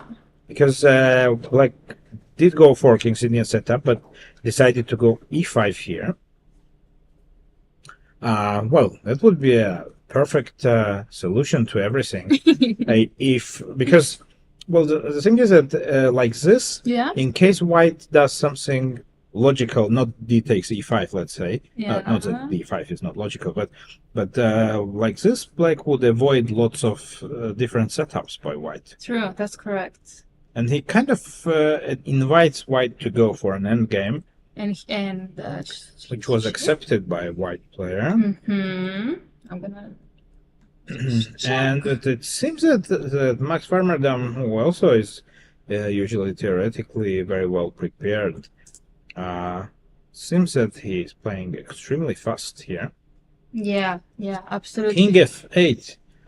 Yes, this is not the move which you will be making without good prep. Well, also like maybe I didn't have much of a choice I because mean, knight g5 is annoying. knight otherwise. g5. Yeah, this is what I was missing. Okay. But it is reasonably fast, So, and going for such an endgame, which looks extremely tricky for black, because a knight on h1, it also may never come out. it looks trapped, I agree. It looks trapped, but we cannot attack it yet. But that's not the point right now. The point is we just keep it in the game on h1 as long as possible. Knight e5 on the board, yes. But now after knight e4, e4 is most likely. yeah, and if I go rook e2, let's say, then you put the knight from h1 to f2, so then you are basically happy. Yeah, rook e2, I'm not really a big fan because, well, to close my bishop, I would rather consider something like this because anyway, it seems that the knight is going to be rescued here, and maybe white has to consider just finishing development here, like bishop e2, for example. Absolutely. Because actually, knight on c7, I like the guy because it's not really letting black rook into the game. Absolutely. And okay, I'm not sure what if black is so happy now. Yeah, correct. Like if I were black, I would try to play f5 to just to stabilize, remove my knight, put the other one on e4. But of course, bishop f3 is always something that. Yeah, also the bishop is not really. But where do I put it, really? Happy right? camper here. So where do I really put it? Yeah, I'm not sure. Well, black's pieces actually white's light pieces control. Yeah. A big part of the board, and yeah, it seems that black played very confidently. It seems extremely quickly, but could he missed something because gonna check that. maybe now he realizes that maybe the whole opening strategy was not perfect because his rook is not really coming to the game so quickly. Maybe something like bishop f5, but wow, they actually played the main line of the engine. Could assume so, yeah. This by is actually play. This is actually still the main line of the engine, and rook d4 being the main line of the engine as well. Knight f2. Rook d4, knight f2, and okay, knight f2 is not the main move. Also f5 could be played, but I assume it's very similar. Okay. So actually f5 is the idea here, and here apparently after knight f2 b4 is the idea to play immediately. Bishop e2 is already a draw, 0-0, not a draw. 0-0 after f5. Yay, f5 is actually the move. Woo! F5 is a move. Yeah, maybe king f6 is just the next. But can black be try? I mean, it seems a bit of a risky strategy, not from a point of view that black would be in trouble, but it seems like extremely difficult position to win. Yes. For black, yes. So that's an interesting choice from Max. Yeah, very, very interesting opening idea with e5. Maybe he was preparing it himself for also the championships, and he didn't have a chance to play it, I'm not sure, and he wanted to try it out here. But yeah, so far white, even though he's below 2300, seems to play perfect moves. Well, that's nowadays in open tournaments. It's quite often a problem that there are many young players. Almost in every open tournament in Europe and all over the world, we have big numbers of young Indian players, especially who are lower rated. Yeah. But we understand the reasons that they don't have a possibility to play so many tournaments in India, so they come to Europe to, of course, to gain experience, but also to gain some rating points usually. And of course, the 2300 player from India is probably one of the most common players at the moment, and we can actually, in many cases, the real strength of a player is very difficult to understand, and only after the several tournaments, we can find out. I remember kids like Pragdananda, Nihal Sarin, Gukesh, even the world champion, going all over Europe with low ratings, and then of course becoming a very strong player. So correct. We can we can see maybe one of the players from this tournament may also in several years appear on the top. So rook d4 on the board. It is correct. I just wanted to mention I did play Gukesh when he was international master still. I think it was in Isle of Man. Okay. So yes, like it was a very good memory from me. He was so young, and of course I lost, and I was like, oh my god. But it was, now I can say I played him when he was not a grandmaster yet, so yeah, you never know who you play against. So is it true? Yeah. I've even a slightly better experience playing Gukesh a long time ago, but it was in Reykjavik, but already back then it was quite obvious to me that he's gonna improve a lot, and I would say that his chess and his behavior was very mature already back then, and he was 13, and played very solid chess. Time troubles. Yes, back then, but he worked a lot on his chess and everything. So it's great to see these young kids improving to the very top level, and I think that this is for many Indian players, it's a great encouragement that it's possible to become a world champion. I think that Vishy Anand is to blame because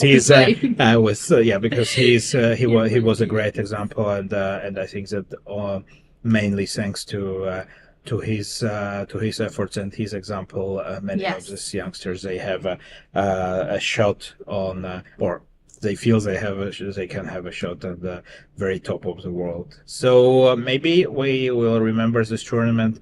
Maybe you cannot say that I played this guy, but you can say I commented on his games. Yes, absolutely. I look forward to that. Yeah, you never know what can happen in the future and how strong these players will become. But before we move on, I just want to mention that we see your comments, but there is 15-minute delay. So that means when you make your comment, we will read it 15 minutes later. Well, you will hear our answer 15 minutes later. We will read it in time. There's, when we're talking about women players, there's also a Dutch streamer playing, Anna Maya Kazarian. And people want to see her game, but sadly, there are only 16 games being broadcasted live. And I think she is currently playing a bit lower. Let me check which board she is playing on. She's playing on board 27, yeah. So once she wins, if she wins, we might see her tomorrow, but sadly we cannot see her game right now. Okay, so yeah, we can move on to maybe board number 8, I think. Yes, Suleimanli is playing. Yes, Suleimanli is playing Sarayu Belpula, just a girl, if I remember correctly. Yes. And now we can see the moves. Let's quickly go through the opening part. Let's see. And it was neither of Sicilian, where White decided to go for a somewhat sideline-ish move, bishop d3. The idea is actually quite often g6 is a typical reaction, but on that, you start with a neither, and then you are switching to some kind of dragon style stuff. So, and also this is a psychological idea from White's side to try to get a different game. Yeah. And to not have the main line, right? Yeah. To confuse your opponent probably a bit. It's a good strategy. Black decided to exchange on d5, but maybe may have misjudged the consequences of an endgame, which looks extremely annoying, unpleasant for Black. The two bishops are not really playing any big role here. Are we just losing a pawn here, actually? Yeah, Oh. it seems so. And well, that's not maybe the only problem. White pieces are dominating, and rook e7 is Oh. just very, very unpleasant. And Oh. very g5 is probably the only move, if I see correctly. Might be the only move. D7 threatening a checkmate, and okay, maybe. Yeah, this is True. the only move that is. Yes, it doesn't. Well, rook h8 doesn't seem Yeah, I to be was solving. thinking about this. Not No, really no. solving the issue because it was going to be checkmate in 3 instead Yeah. of 2. Yeah, yeah, well, we just Let's can't show show, it because of course. it's so beautiful. Well, I'm not Imagine sure winning a that. game like this, right?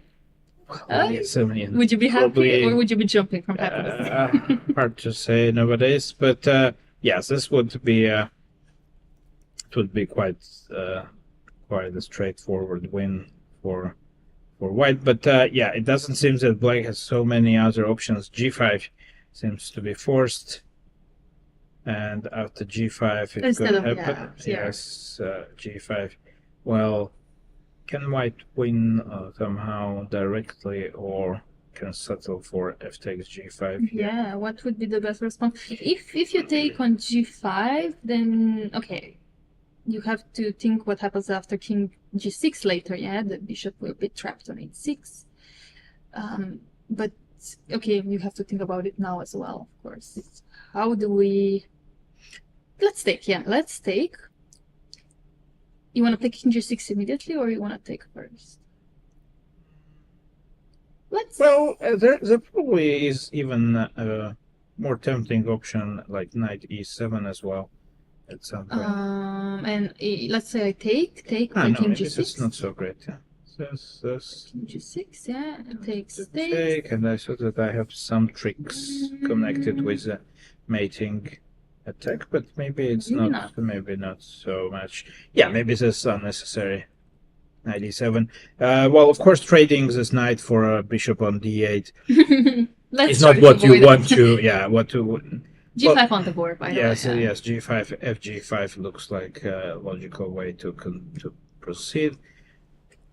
Also, King G6 is not much of a threat because there is a rook E8 option as well for white always Okay, on correct. the board. So Correct, but what if I take on G5? yeah, FG5. I would just like to say there is no French commentary this year. It's only us. Hopefully you will enjoy the commentary in English, but yeah, not this year, right? Yeah. Well, we also managed to get Laurent Fascinet was commenting Yeah. last year, so we managed to get his room commentary now. Yes. So we're saying hello to Laurent. Thank you, In any Laurent, case, for not coming again. yes. So maybe something like this is going to happen. Coming back to the game, Yeah, let's go. maybe something like this is going to happen. Black is going to take Bishop F8, okay. Bishop F8 is probably an easy way. But, I was thinking, do we have to play Rook F1 or can we maybe play something different? Because, okay, that's true. Maybe like H4, I was thinking, to open up this way. I'm not sure if we do anything. But then I would like to take Yeah, and I was hoping I could. Bishop F4. Yeah, I could Yes. take advantage of something like this and then maybe Rook F1, but I'm just thinking out loud, not sure if this is even good. Probably not. Oh, right? white definitely has many options here. I'm sure that there are more than one good options, and Yeah, okay. white is He's definitely aware of this. He knows that he is very close to. I would say that the position looks like close to winning, and this should just require some accuracy Yeah, from white, of absolutely. course, and yeah, black is in big trouble here. In fact, I will check actually Rook F1 being the only winning move here. Interesting. And Bishop F8. So yeah. Yeah. Start No, but fishing this is the rook also cards. the most logical. It's to me, at least, it seems that there is no need to create any kind of complications to yourself here, and just Yeah, simple chess. he is executing the plan correctly with Rook F1. Yeah. Yeah. And I guess that after king g6, bishop f8 will more or less instantly Yeah, absolutely. happen on the board. And this is actually evaluated as +3. Wow. Yeah, this is Quite- crazy. Quite big, yeah. Well, but the position, I would feel that, I don't know, I'm probably a little bit of an old school. So back then we didn't have engines, so we had to rely on more of factual evaluation of the position. So let's say white, when I said that white Yeah. should be close to winning, I guess it's Yeah. very close to something like +3. Yeah. And back then we didn't really have any other ways to evaluate the positions, and yeah, I guess that was Yeah, more or with- less accurate. That's correct. And with me, I always, since I started to play chess, there was this engine, turn on the engine, and just got used to that. So, sadly. It's a good habit. Exactly, just turn on the engine. Yeah, of course, you. It's logical that people do use the help of engines, and it's completely all right. Then just have to be very In moderation, correct? careful, of course, yeah, because otherwise, well, it's like with maybe you can compare it to the usage of mobile phones.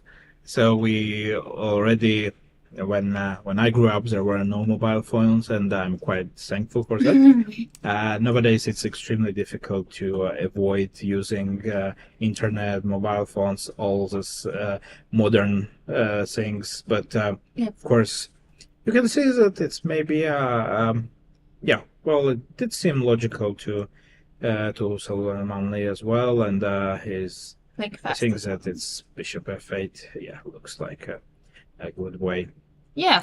Okay, good. So I think we will leave it to Sarayu to think right here. Do you want to move to Jabava's game on board number 9? I Because- think that before actually we get do to we- Jobava's sorry. game, I would probably propose first break of today, because we are happy we managed to solve the technical issues. Shout out to our technical staff who is working tirelessly, and we would be back after the short break because We need some coffee. and we have plenty of positions and plenty of things Yeah. after the break to discuss. Thank you for watching. See you soon. Okay, good. Yeah.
Everything's fine.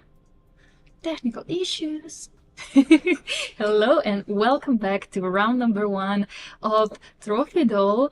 We are back from a short break, but enough to recharge to now follow Jerbaba's game, which is always chaotic. But maybe not today. True. Well, even if it's not looking like this at the moment, I'm pretty sure that Bahadur is definitely a person who we would look forward to deliver some exciting stuff. And let's check the opening part. He's playing, by the way, playing Irene Lutzinger.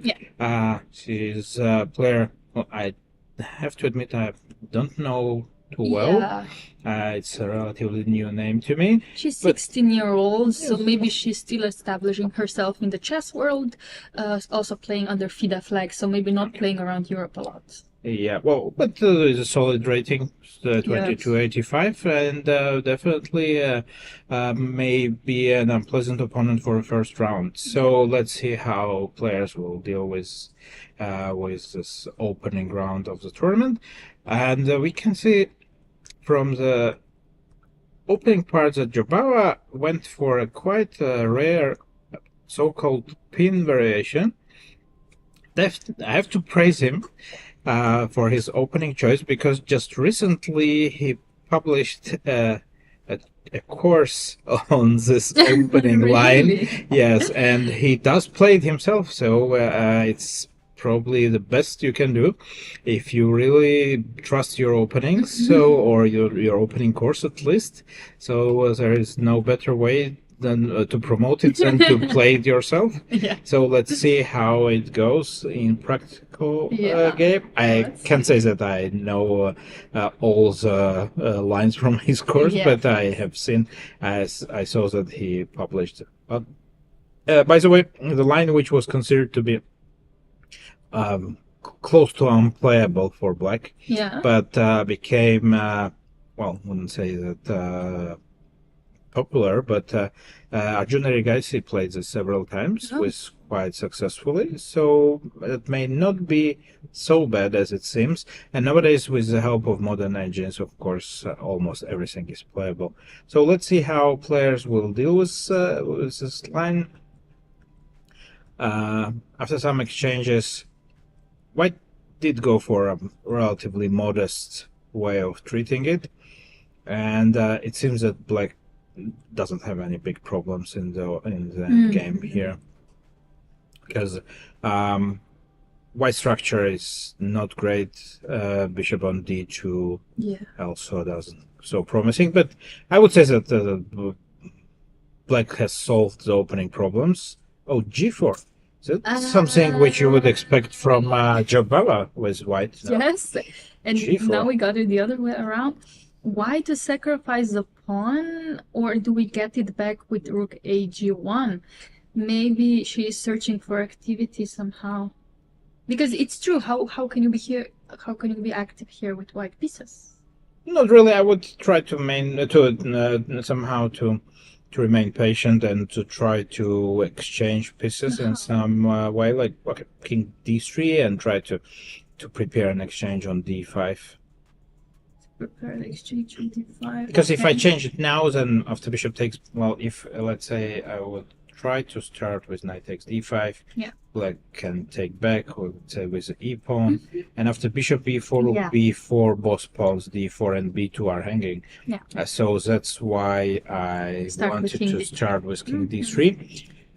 There. Try to protect the d4 pawn, and then to prepare some exchanges.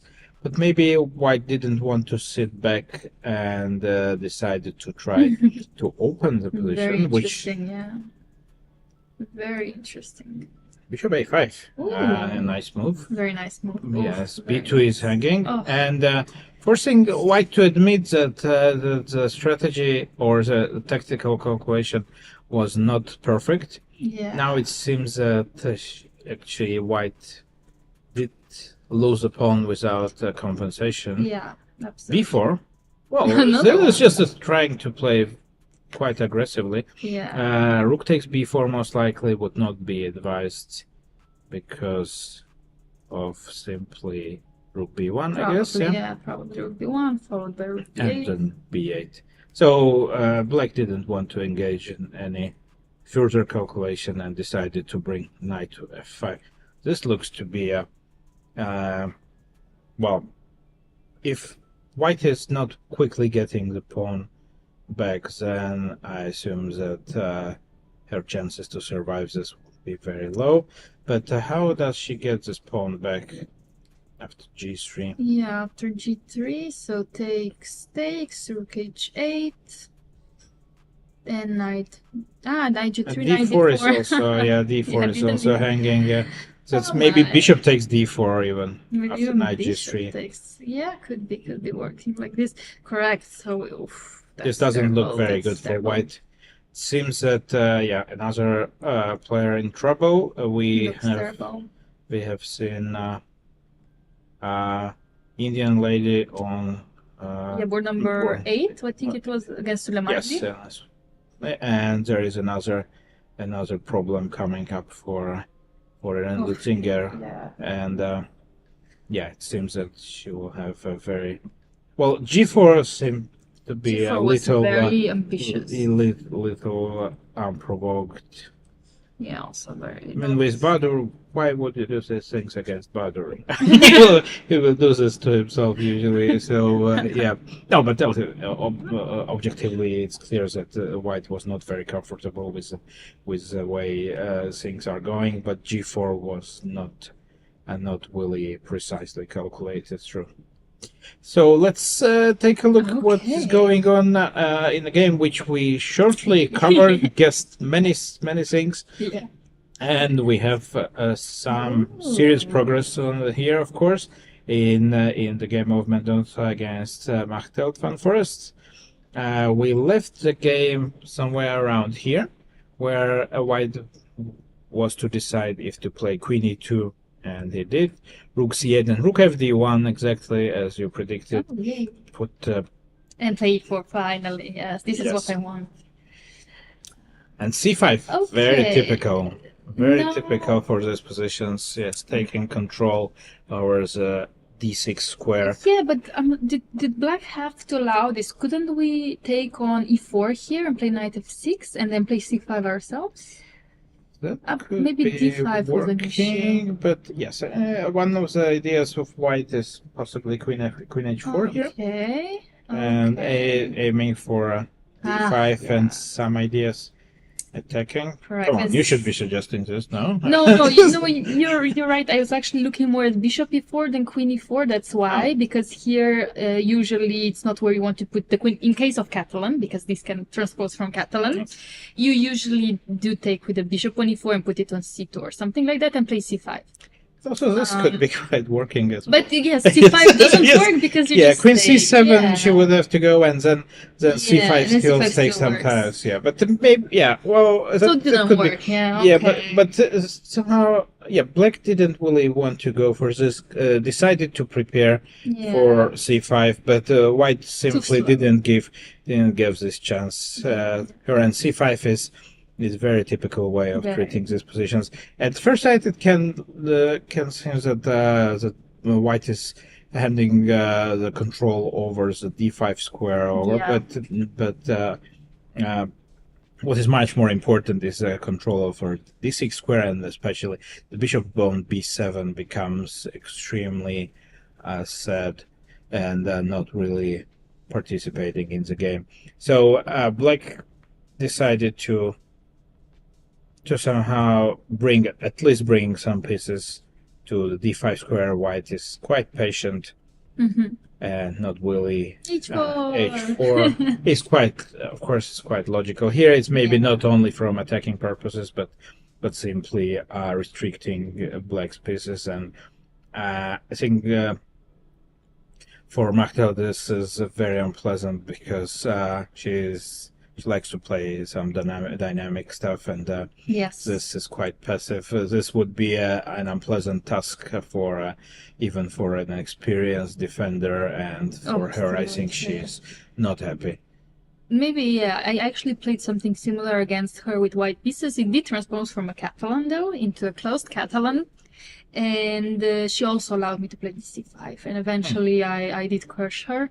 So I don't think she really enjoys these types of positions like you mentioned. So she's struggling. Yeah, interesting. She allows us, if you mentioned that no, she doesn't. She usually plays bishop before, but I played different move order, which didn't allow bishop before. And then she just allowed me to play the closed Catalan instead of something else. For example, taking on c4. She just decided to play c6 and b6, bishop b7, and I think it transposed to something very similar to that.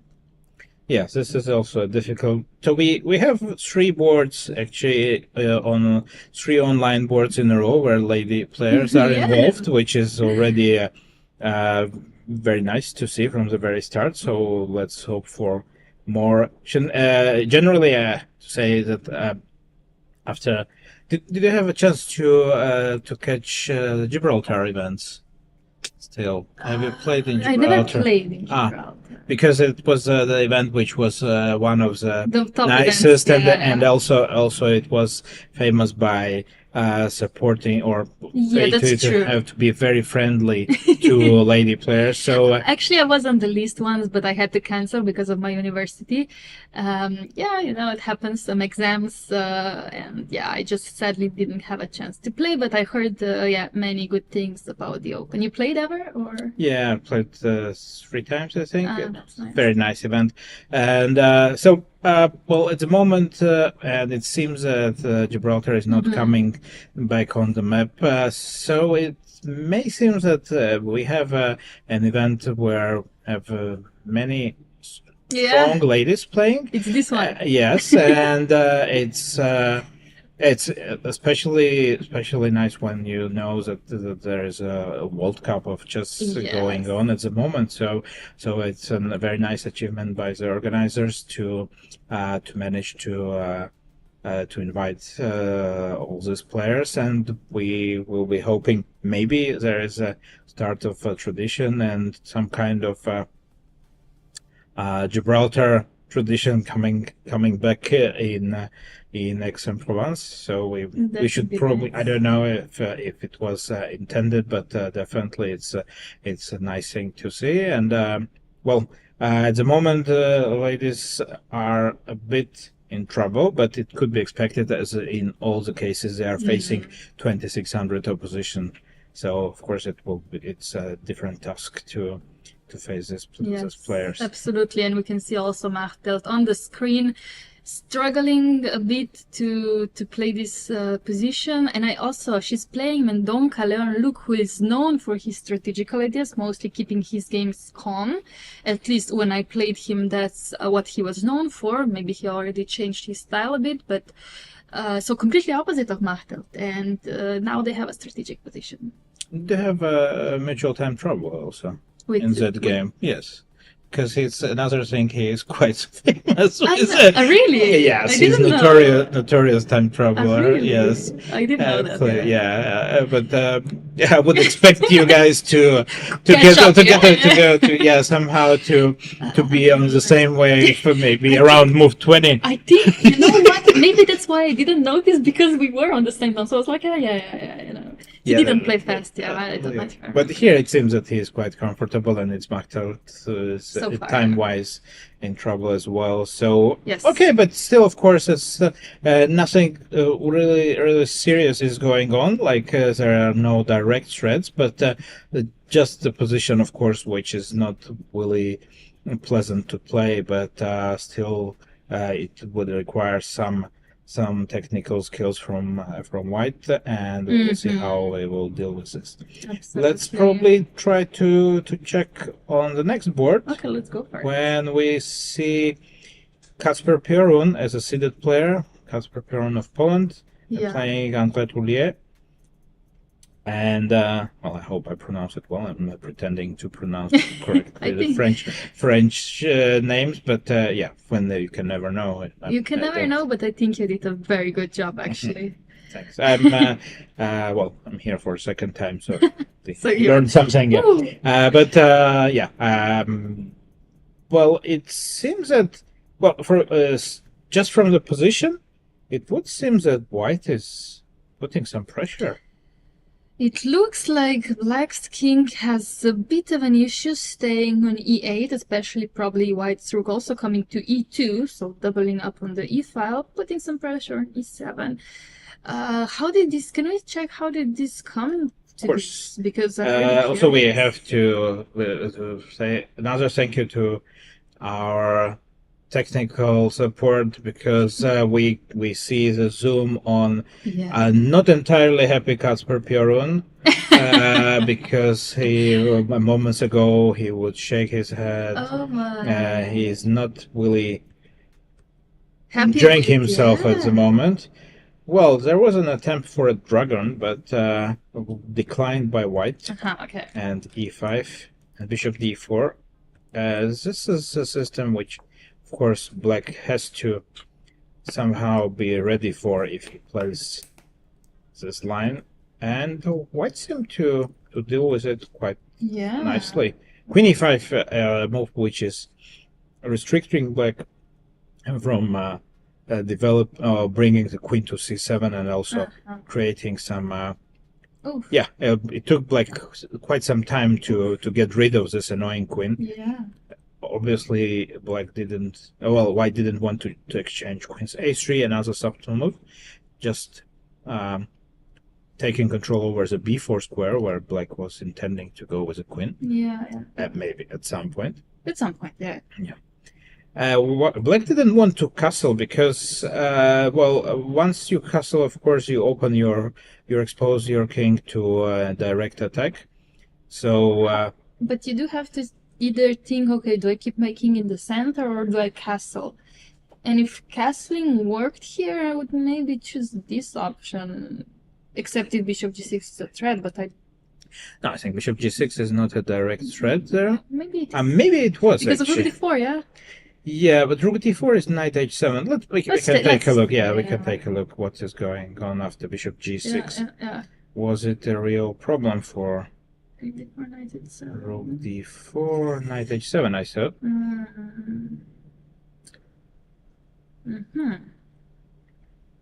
You're not letting me anyhow. Yeah, I think that anyway. bishop comes to f5 Yeah. next. I think this should be okay for Black. Correct. But bishop takes g6 is by no means forced No, here. of course.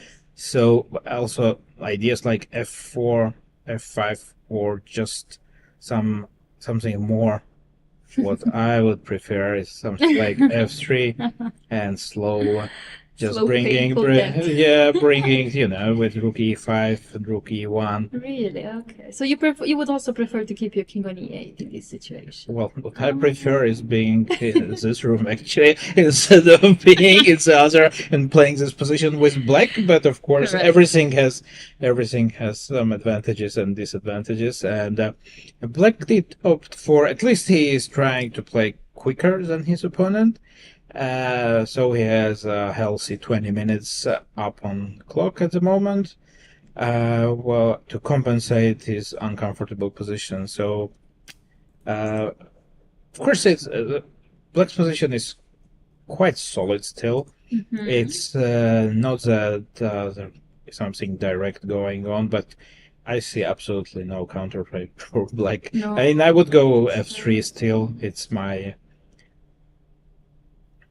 It's a move which I would really like because to restrict Black from jumping around with a knight to g4, and just in case to be sure that I can prepare rook e5 here. Can White be concerned about queen takes h2? It looks very unlikely that Black can afford this. Okay, So looks- maybe you can play it, but I don't believe in this. h5. Yes, queen h5, queen f4. This is rook Yeah, I think d7? Black's No. pieces are so discoordinated. Even if you give up a pawn or two, I don't think White really cares, right? One. Oh, okay. Yeah, one. rather one. Yeah, but but f3 of course isn't about the only problem, or one of the problems of the position for White here, I would consider, is that the choice is so big that it's sometimes very difficult to pick one move over another one. And of course here, when your time goes away, Of course, when the time trouble comes, then everything can happen, and experienced players definitely know how to use time troubles.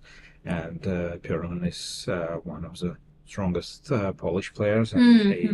But his strategy for the first round doesn't seem to be the safest one. No, Is absolutely. to be to say it at least. So yeah, well, we will see. White is Thinking, was, but was- okay, he's also slight time trouble. Could be potentially, right?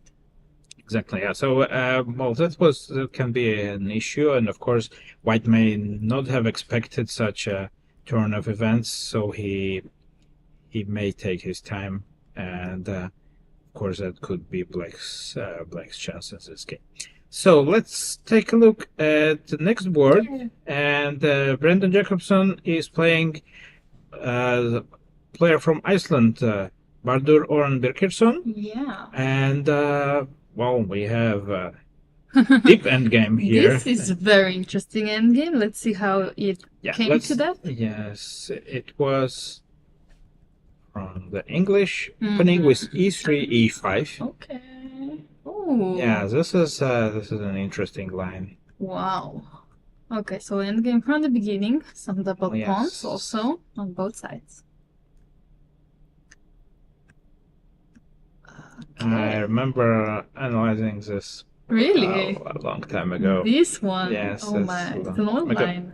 It's it's it was quite a new line back then, but when I analyzed this maybe 20 years ago, so maybe we can call it an old line.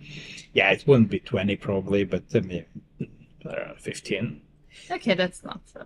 Yeah, so yeah, interestingly enough, back then it was quite a new fashion, but nowadays many things changed, and the opening theory, of course, grew to very unexpected directions. Absolutely, Here, yeah. Black sacrificed the pawn, and We're not Oh, sure. F5, F4. Yeah, I'm not sure if it was intentional. It is because you're forcing. When you go g6, you're forcing knight e4 to happen. yeah. So I think it was intentional. Yeah, it was intentional, but I'm not sure why would you force White to win a pawn. Well, you know, if the modern theory did go in this direction, but knight e4, knight d3. I mean, just giving up a pawn, was it really the only way how Black should treat this position? I think if I see the times correctly, because I am looking, Jacobson was prepared for this pawn sacrifice. He blitzed it, and also Birkirsson, he did only spend 10 minutes at that time. So I would assume if you're losing a pawn, you spend more time if you don't know it. I think so. It was planned. At least we can learn some modern opening theory. Yeah. It's the good thing about commentating. Yes. Without losing a game or any rating points. Or any Yes, pieces, yes. yeah. Interesting. So yeah, it seems that both sides were aware, but this already looks like more of a true. I mean, that can be a Black's approach. That of course they are pawn down, but on the other hand, the position is extremely healthy. White's knight on h3 is not really impressive. It will take some effort and time to bring him to at least more acceptable square, which is e2. But well, Black is playing. Actually, Black's game is quite easy, and yeah, you have a very good point. Whenever we move our knight, Black's knight is coming to d4, which is a very annoying knight in general, attacking f3 as well. So I think we have to keep our knight on e2, or at least start with moving the king. Now, what if I just go something like rook h6? Is that not something I should be worried? maybe rook d6 is gonna happen. Yeah, okay. I go king c3. Let's not blunder any rooks at the beginning. Yeah, and e5 is a Yeah. threat now. Yeah. Yeah, So maybe I need to move the knight. I see. You could still play maybe knight d4 actually. No, it's Then okay. if you have a 7 check seconds through. and then it's immediate.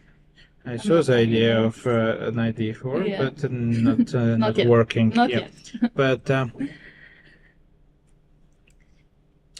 But it seems that black has to go rook d6 Yeah, I think and c5 maybe. C5. I know it's committal. This is. Yes, but it's at the moment you cannot really quickly jump to d5, and once my knight gets to d4, Wow, it's yeah. maybe not so. No, The I idea still is do that E5. yes, but this And rook is G6, sure. you know? Okay, And again, knight d4 still doesn't work because of the check. true. But also you are not really threatening much. So I'm going to bring the king. Okay, but now I can move my knight, knight c1, for example. Or where do I want my knight? Maybe g1, going to h3, wait. Okay, Yeah, that's to true. go to Your G- king is coming to f7, but Yeah, I but don't there's think rook f6 check Yeah, always, so yeah, you let's go can to go G1. knight g1. Mm.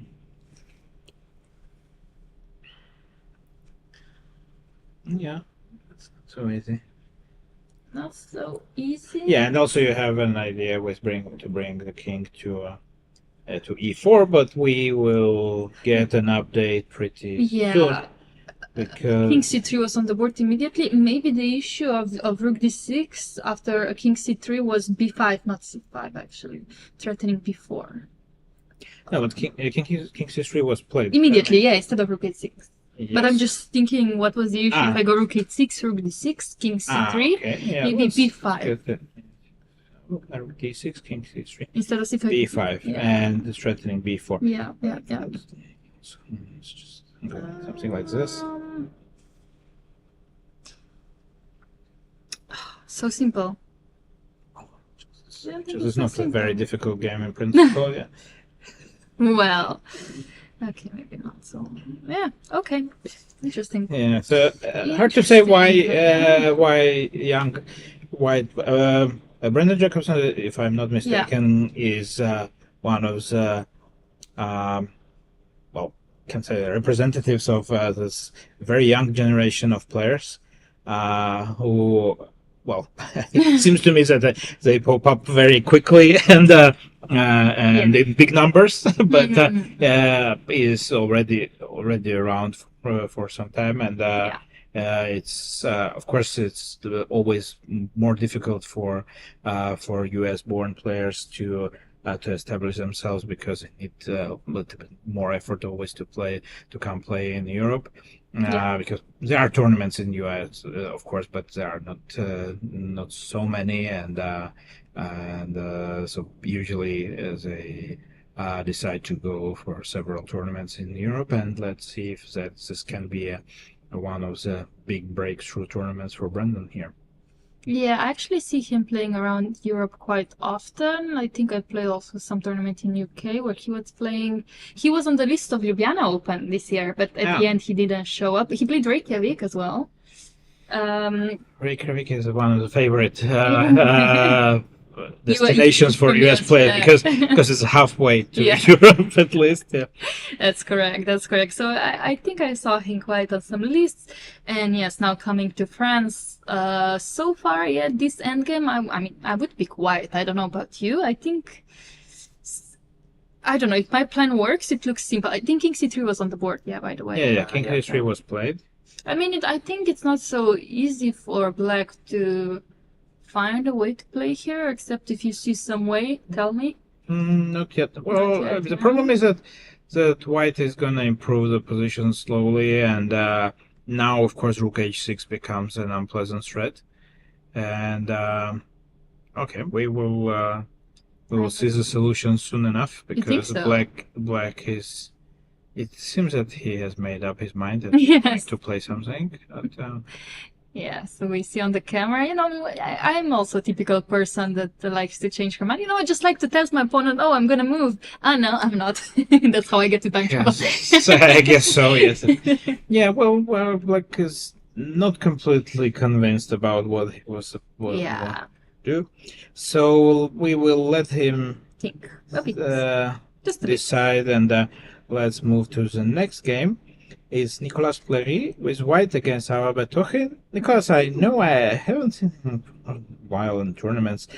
He he lived in Prague. He spent some time in Prague actually because we met a couple of times there, and so interesting position. We can see that Black. Well, so we were talking with Black. We mentioned him at the start. He is one of the players who like Aix-en-Provence for sure, because last year he made his GM norm here, and I played a very good tournament and managed to beat a couple of strong players. So definitely has good memories from this place, and we see if he will start off well this time.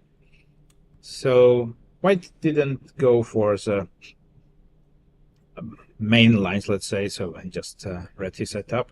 So Black did show his aggressive setup, or let's say with a b5, which is one of the ways to treat it, of course. Very modern way of treating it. Yeah, b5 is quite a common way. Going for c4. Yeah, okay. so White was not impressed so much, so I decided to go for knight fd2 and c4. Yeah. Okay. We went for a quite sharp things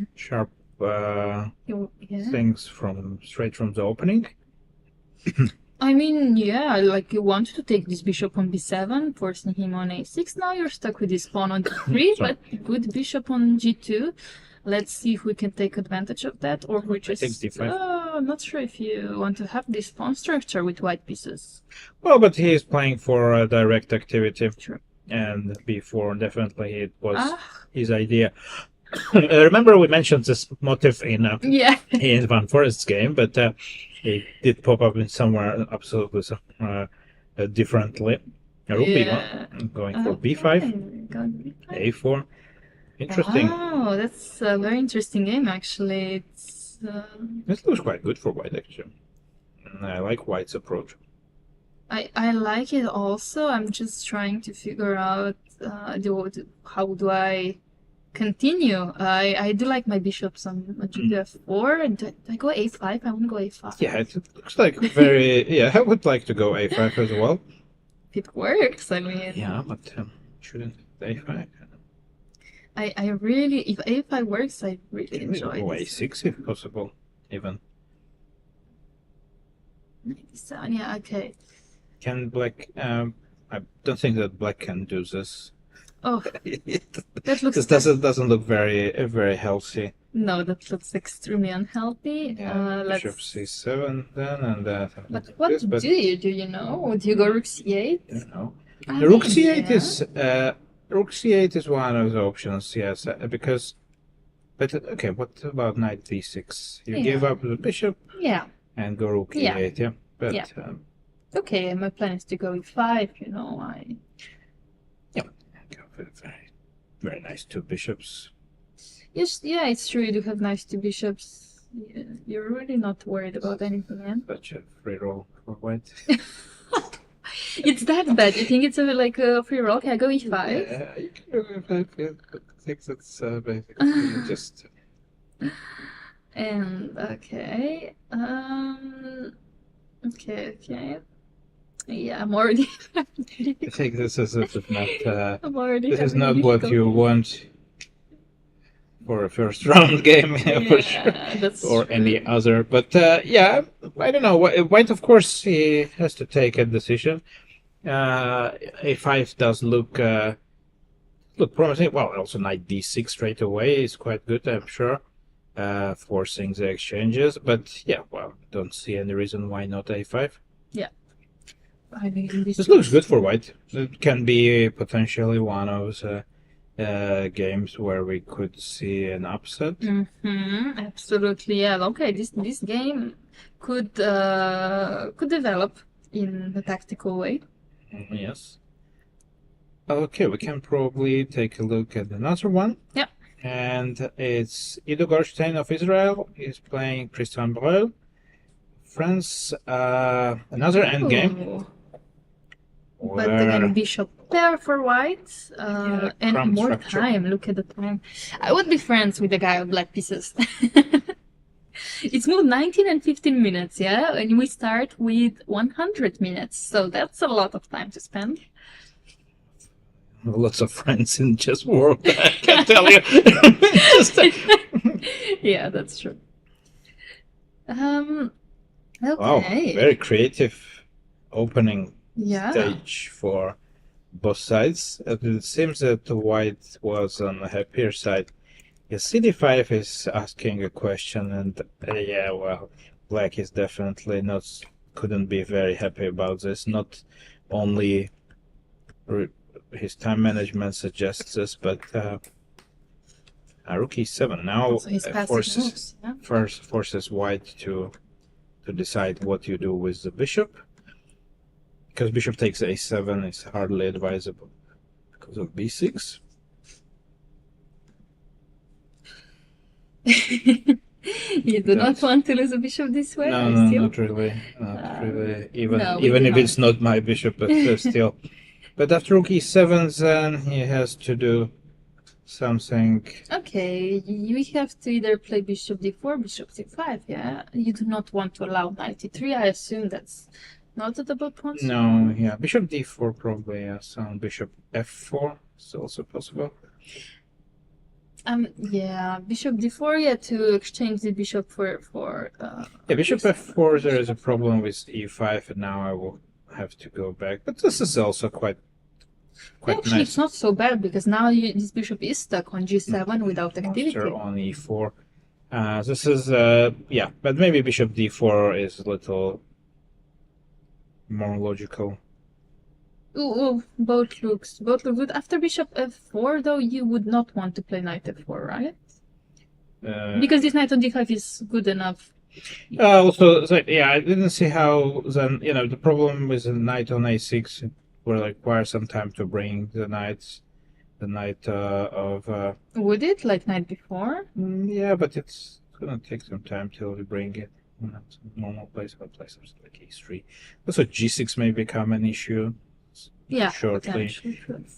Very unpleasant position in any case. Well, again, white has a very pleasant choice, and Maybe. it seems that he will be deciding which way to improve his advantage here. Slowly but surely, yeah? Yeah, well, it's Okay, not surely, but slowly for sure. also he has a big time advantage, so he most likely gonna use some chunk of his time to in order to create or to pose as many problems to black as possible, and yeah, it will be a difficult time for black, definitely.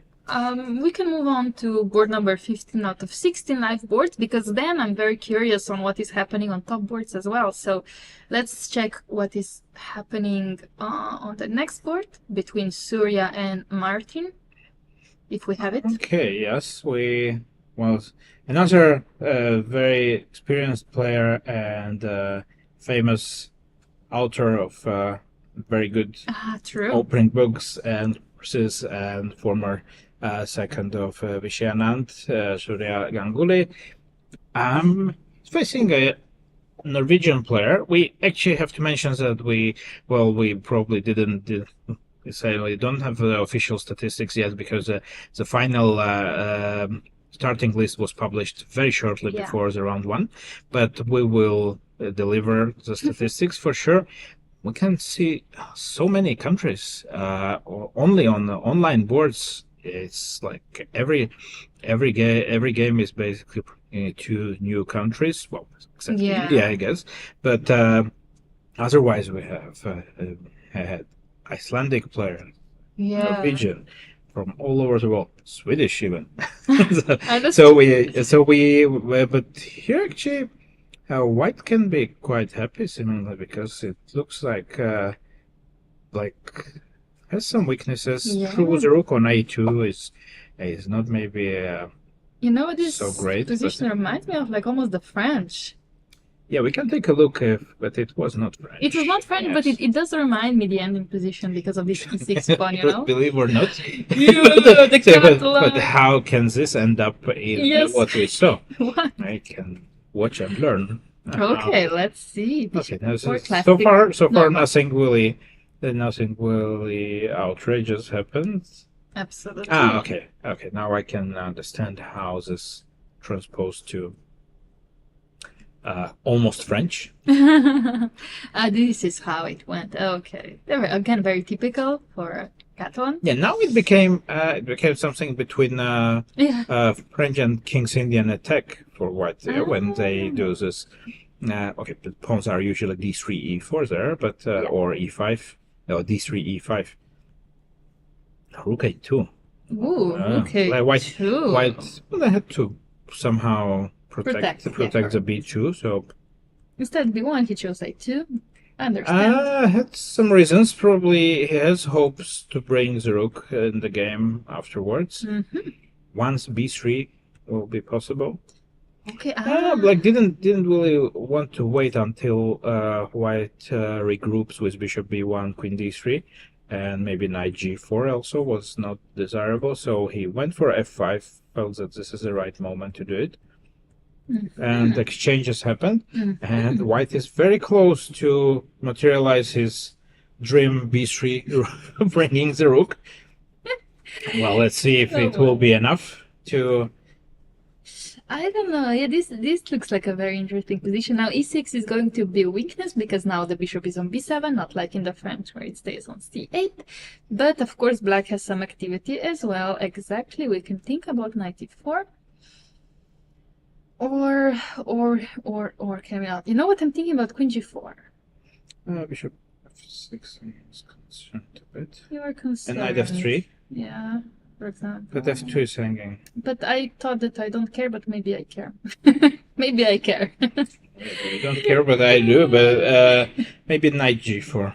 Knight g4. Just want to protect on f2, and then to have some knight h6 ideas. So you're saying if I go h5 myself, you're not worried? No, actually, I'm not, because I didn't see that much. But maybe even like this, I'm not so worried. Maybe this. Six, okay. And knight a3, because I feel quite safe that I can block this. H5 bishop is hanging now. Yes. Yeah, okay. Rook f3. And yeah, okay. Rook f3 is possible. And maybe I definitely do not want to. Okay, but let's go for it. Knight h6, queen h5. Sacrifice everything. Okay, I was thinking this sacrifice or either bishop g7 also, but this looks more fun, yeah. How do I protect queen g3, queen g6? Okay, rook f7. Rook f7 is maybe not good enough. I will collect stuff, I think. Okay, how would you? Yeah, bishop king h7, h6. I think you can. King h7. King h7. No. What? Worst case, I have f3, right? F3 is rook f5. f5, yeah, no, this I saw. And rook this f5, and you're saying queen g4, rook g8. That's rook g8. And you're coming with everything you have. Okay, so king h7, that's good enough then. Yeah, okay, maybe a bit too fast. h5 maybe is fine. Could be okay, could be okay. Okay, maybe. Yeah, I was thinking you could start with bishop e4 and then try to sacrifice, but yeah. b3. Oh my god, Can I go b3? how did we miss this? This is No, I saw the idea, but the point is that after knight c3, of course, you have queen g4, yes. and bishop, and now, black is not winning the material, but on the other hand, it's not completely clear to me if b3 is such a huge win anyway. Okay, not a huge win, but it's finally we play with the It rook is on true, e3. yeah. This is a small win, you know.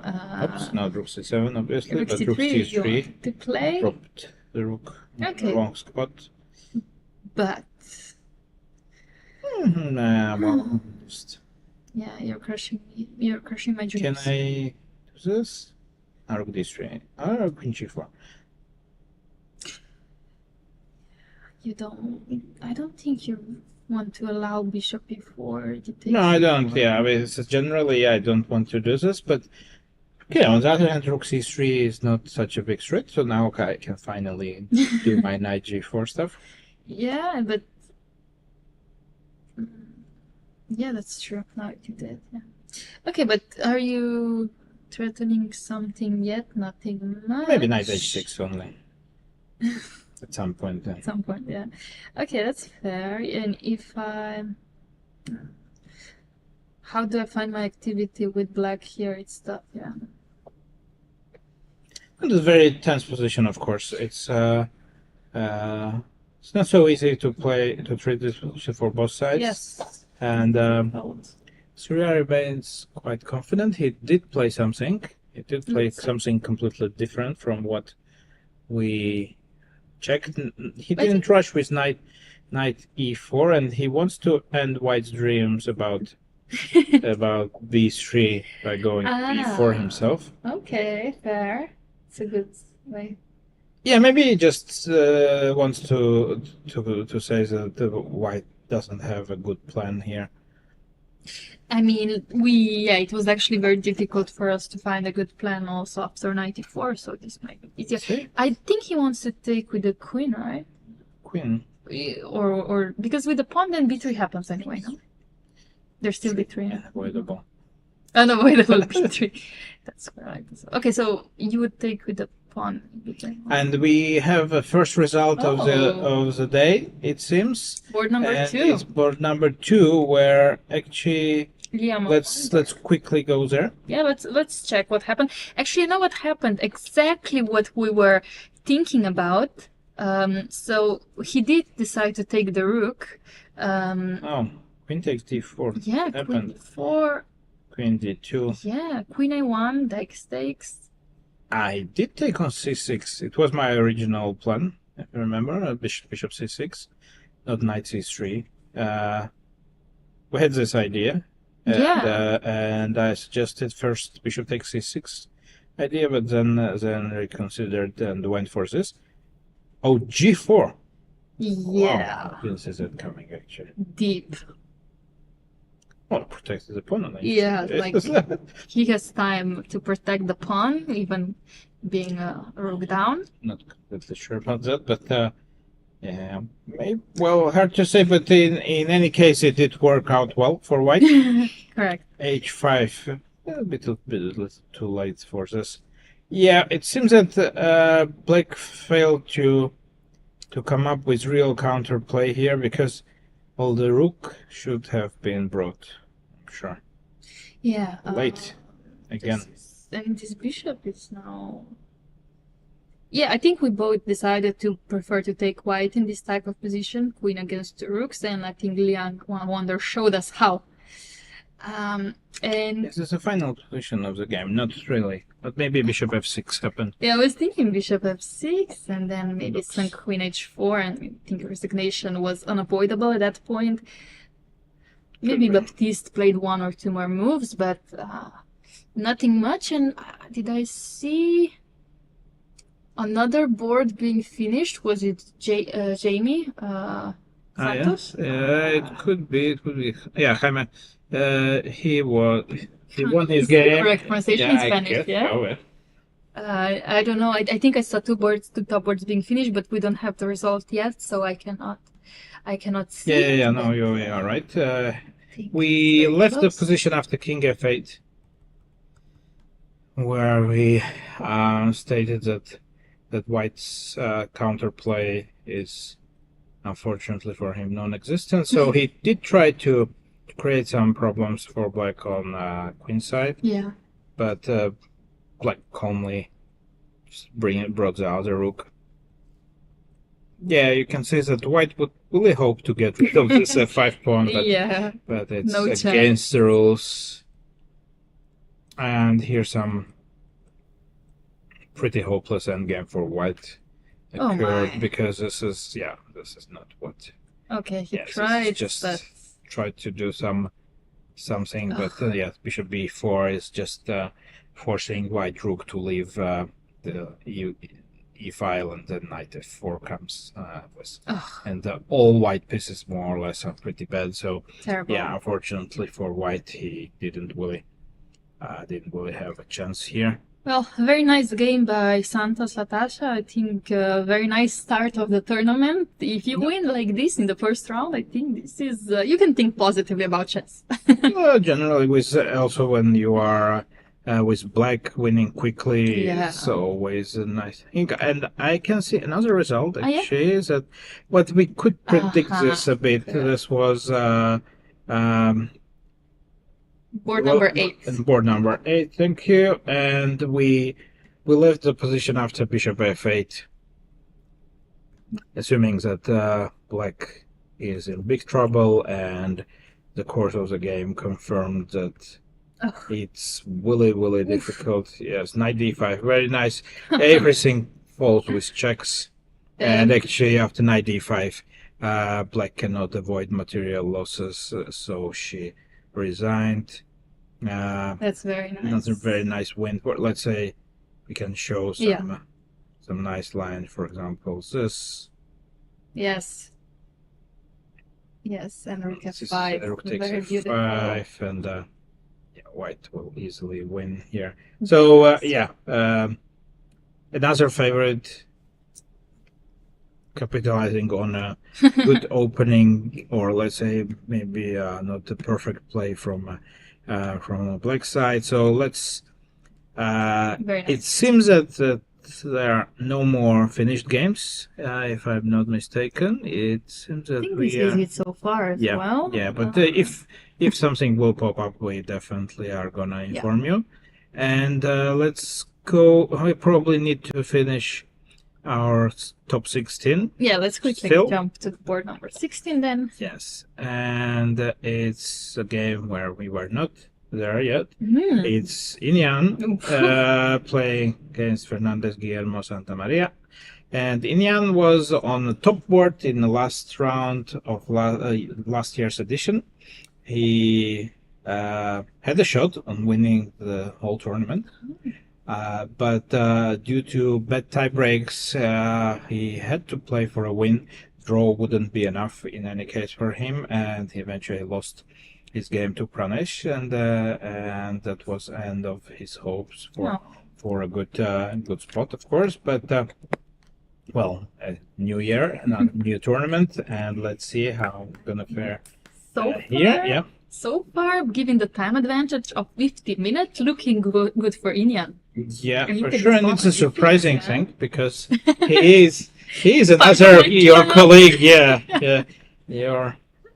guy, and so what is I going mean, on here? I think if I briefly saw this position before, and before white was not a pawn up.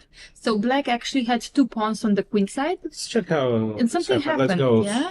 quickly through this game. Oh, e6, E4. e4. Okay. A6 is very popular I nowadays. played myself, yeah. So but if you ask me about theory after e4, I would freeze. Well, I should probably know it. Yeah. maybe this happened to a black player also, but at some point he had to make a move. Yes. So they transposed to some kind of should be a good version of Mints or something. of Slav. Oh, there is this triangle Slav line with A6. e4, d4, knight d4, bishop b4, knight c3, c5. So instead of a6, c6, basically, yeah? Yeah, which is it should be good for white, I guess, because a6. I'm not sure. With the engine, yeah. Yeah, no, I mean the inclusion of a6 should be good for white. I mean, it should be more. And I think it's same as with c6. Yeah. Yeah, because I do play it and I'm not worried about it, but maybe I should check it looking at this game. Because b6 is weak. When you play a6. Yeah, correct. Yeah, of course, Correct. this is not. No, but I'm not sure about the evaluation, of course, here, but it may be a slightly more problematic for. Okay, but hard to judge by this game, of course. Wow, the king made it king c2. Oh, so this is actually now the live position. So Yes. we did give up the a3 pawn in order to push our d pawn. And the question is, can we just play king b3, king b4, and where it's black will resign? I don't even want to take the b5. I just want to play king c5, But yes, king b3, what So I found a beautiful way to go to e7, Oh but maybe you're right that it's much easier not to complicate matters. So let's say king b3. with this one, yeah, from e2. And Or doesn't change much, actually, yeah. to be honest. No, not really. Yeah. Doesn't change much, to be honest. Just has to take. Yeah, they have to take, and we see resignation. Should be also losing. I- Okay, we can give a couple of checks, but I think we can safely move back to our top Yes. boards and take a look at Jordan, what he is doing here. Well, as we predicted, some said that maybe it will be could be a quick game here, but it seems that yes. Yeah, knight c4. So your plan did in fact No, but happen in the position. with tempo down. Differently, but Yes. it did happen. No, but it's still, of course, is a part of White's concept, is knight c4 ideas, Yeah. and they Okay. exchange the knights. Rook c1, quite a typical position. Very Is typical. yeah. Black is doing perfectly fine, so he did play c5, bishop is active on a6, H5. and h5 by Jordan. Okay. Oh, yeah. Well, I could expect something like this in principle, but I'm not sure it's 100% justified. Yeah, okay, but Jordan knows his There is Right. also yes, there is a big advantage on the clock. True. That's maybe one of the reasons. Of course, Black has to be careful. Mm-hmm. It's well, 20 move 21 and 6 minutes, 6.5 minutes for White. Yeah. But the position is, I would say that I would believe that this is close to equal anyway. But of course, experience plus time trouble, it can be a very bad combination for White. Yeah, I agree. I think Jordan knows what he's doing, and for even with white pieces, it's gonna be a bit harder to stay on time. But what would be the plan here with black pieces? You know, first thing I thought about here was, okay, don't laugh at me, but c4. No, it actually crossed my mind as well. I didn't see anything else, first of all. Okay. I was thinking maybe we can also play very slowly, either g6, maybe rook d8, you know. G6 is Don't want to do yeah, you this, don't yeah? really want to weaken Yeah. there. Well, the c4 with c4 there may be a problem that after bc4, I'm not sure you have a good way to collect it back. So if you do these c4s, and there's d5, and knight comes to c6. This you don't want to allow for sure. Yeah, okay. And if you do something like bishop takes c4,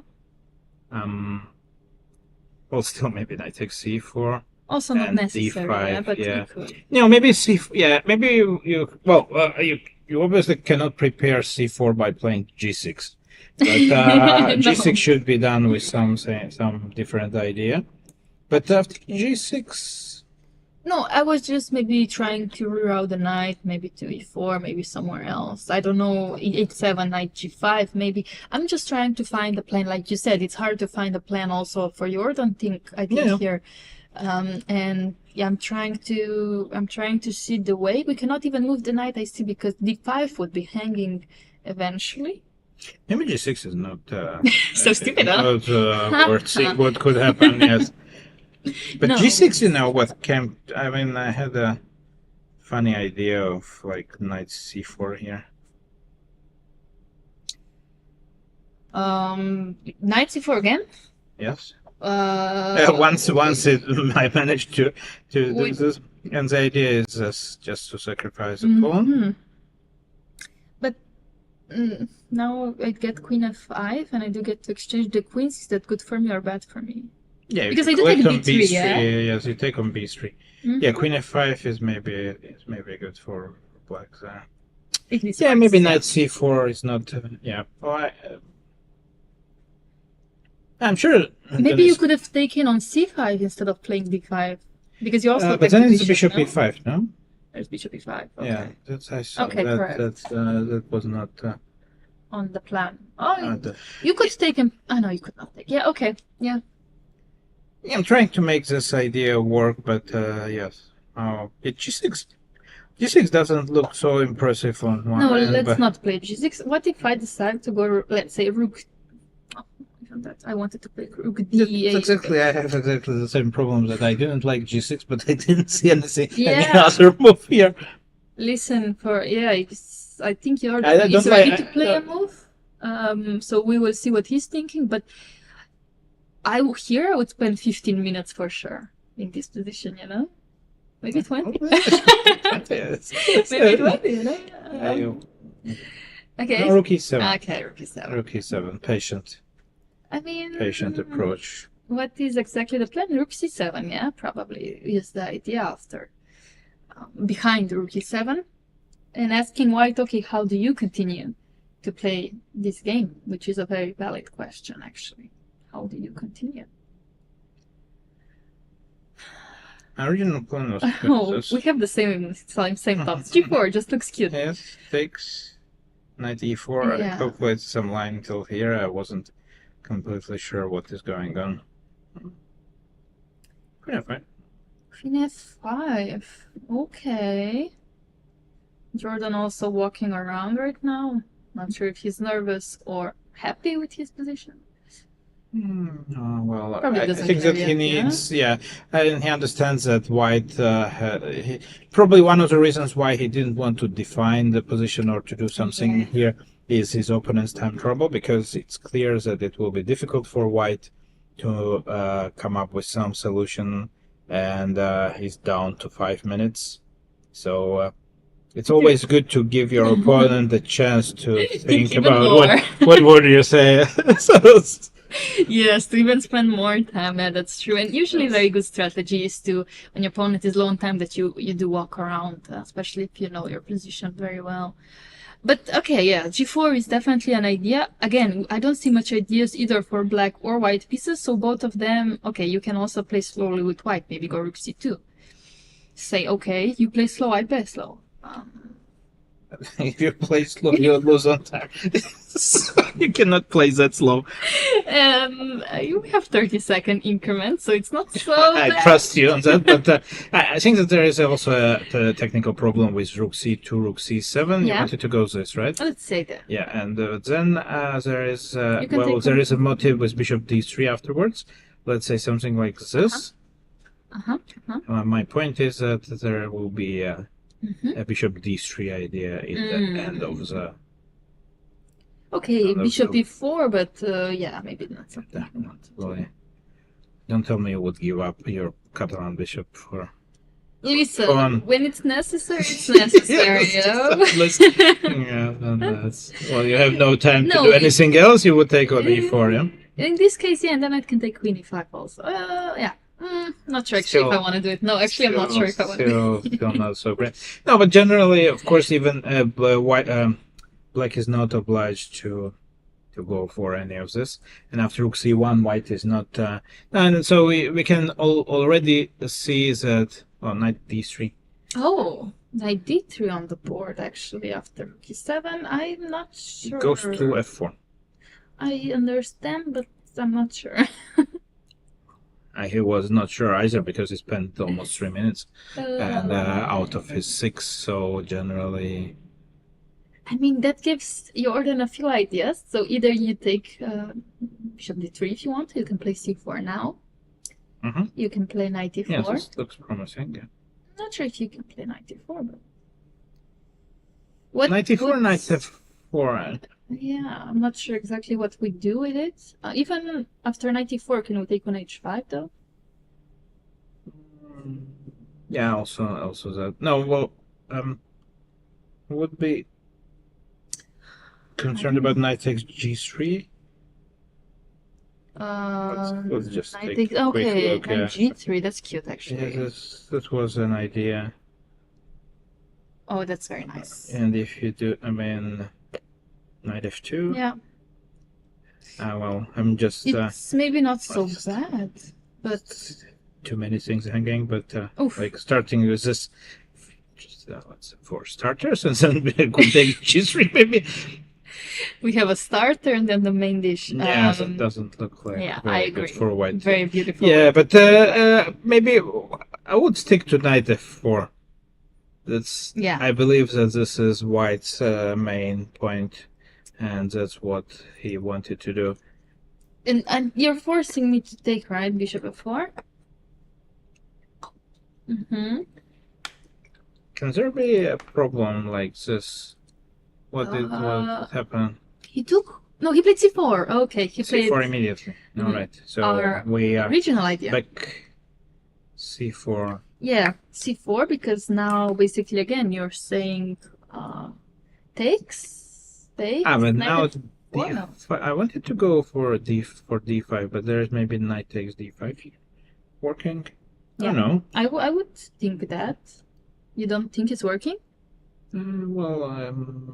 My calculations said something like this. Oh wait, yeah. Takes, And you're losing the pawn back. takes. You can take on h3, but Takes I on can f7 take on and we f7. draw. Yes, that was more or less my line. Okay. Maybe it's not correct. Yeah, it's easy to miss something. But are we forced? Are we forced to take? That didn't look so wrong. Didn't look wrong, but Maybe it's okay. We don't know. What does he want? Maybe he wants to take with the bishop simply on c4. okay. Just doesn't want Or rook c4 actually. Maybe rook c4. maybe he just wants to not be pinned with this rook at the end of the day. Yeah. This is a bit different. Now we take with a pawn, no? It's a bit different now because then d3 is protected, right? True. No! You're right. It's a bit different now. Wait, No, wait. PCA, It's not over. It's not No, over. it's not over. It's not over. Of course. But I can also take a knight e5. I'm not sure how strong this idea is when the pawn is not supported, because now I probably can go just back to knight e5. Yeah, that's true. To aim for c6. True. Correct. Maybe not. Okay, this is still quite interesting. So let's leave guys to this. We will He shortly did get take back. on c4, yeah, by the way. White, yes, okay. So I think Jorden, we will see very soon what he will recapture with, or do you think he's gonna think here? I think he's gonna take his time because it's clear that he has 35 minutes. Discipline. I mean, the player with a good discipline would really spend his time here. Well, maybe not so much, but generally, it's an important moment where the game is changing its course.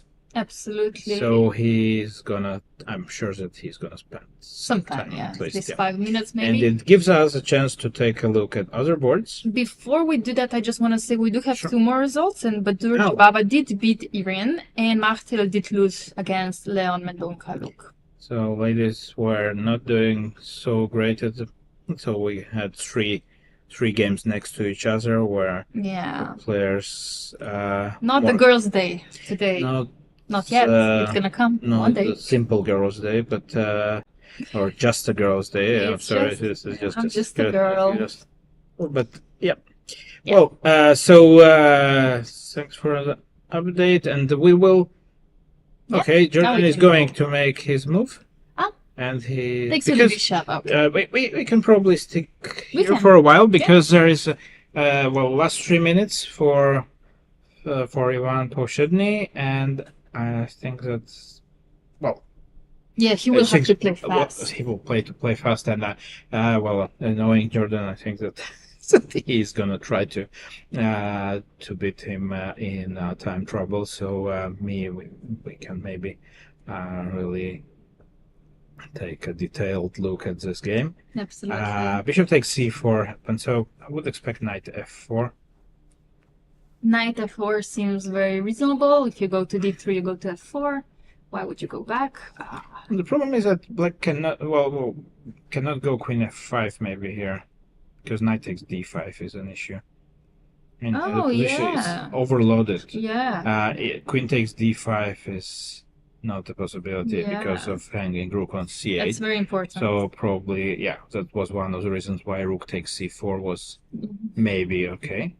Maybe slightly better, and then follow up by bishop c4. Yeah. Imagine this position, without these rooks on c1 and c8, might be slightly, like you said, less troublesome.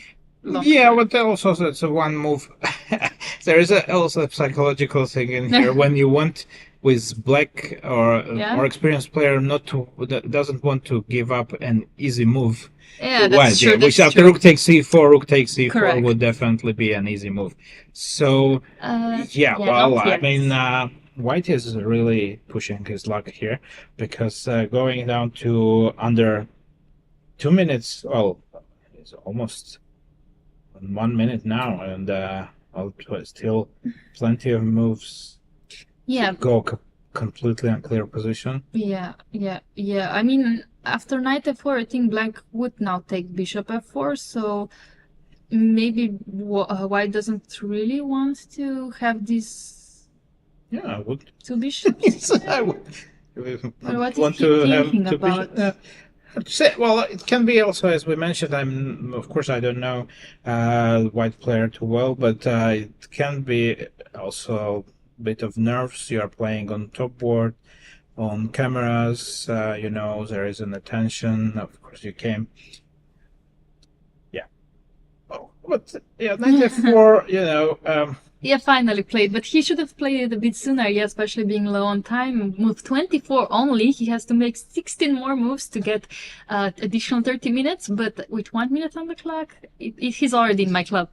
It's so nice to hear this from you, because but at least you can take a look how it looks from the Beautiful people's Yeah, perspective. I know. I'm always when I play for Slovenian team, and then my coach needs to look at my games, I'm sure he has 10 heart attacks during one game. I guess that, but I do apologize. Yeah, but it's always we of course also We cannot help. captaining for quite some time already, and I'm used to this. And until it's not going down to 1 second, It's okay. Even there, I always tell them, look, I trust you guys. If you just basically go to 1 second, then you should be sure that you have it there. Yeah. But this is exactly. Sometimes I'm also quite curious why, if there were serious alternatives to knight f4. Exactly. And then if you didn't want to play knight f4 instantly, so.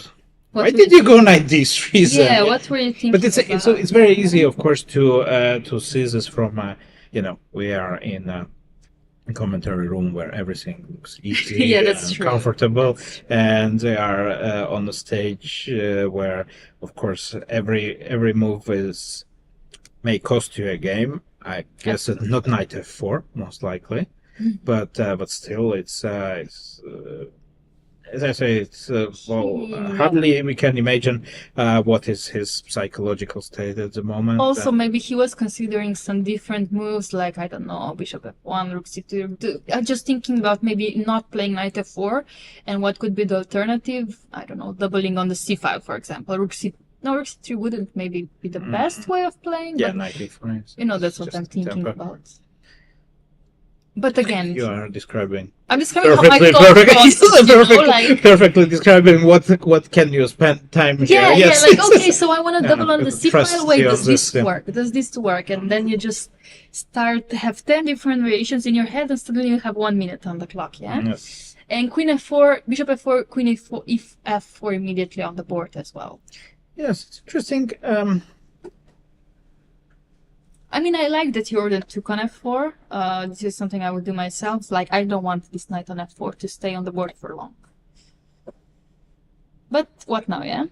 Yeah, because white is most likely that white's next is going to be bishop a3. Okay, but I don't want my rook on e file. I want it on the c file, right? Can I play Rook c7? Yes. Oh, yeah. Rook c7 is going to happen. Yeah. No, I don't think so. There's. Rook c7 looks solid. Maybe you bring your rook to c6, which is a very solid square. Yeah. And then I would b3. Yes. b3, sorry. Yes, that's an idea, but maybe I can avoid that. You can try. You can try to avoid by it. going rook b1. Yes. Rook b1. I was thinking rook c3 actually. But it's knight e4, no? Yeah. By rook c6, actually, you overprotect now, or all your pieces are protected. So that's quite nice. And Well, definitely this is something what I would expect Black to do here. Yeah, absolutely, absolutely. You Okay, many This also. looks good too. Many choices also probably from Black side. Could he be thinking about bishop b3 immediately? Maybe rook c8 and rook c1. Yeah, that's really I mean, I would definitely avoid exchanges with Black. I would just keep the tension on and.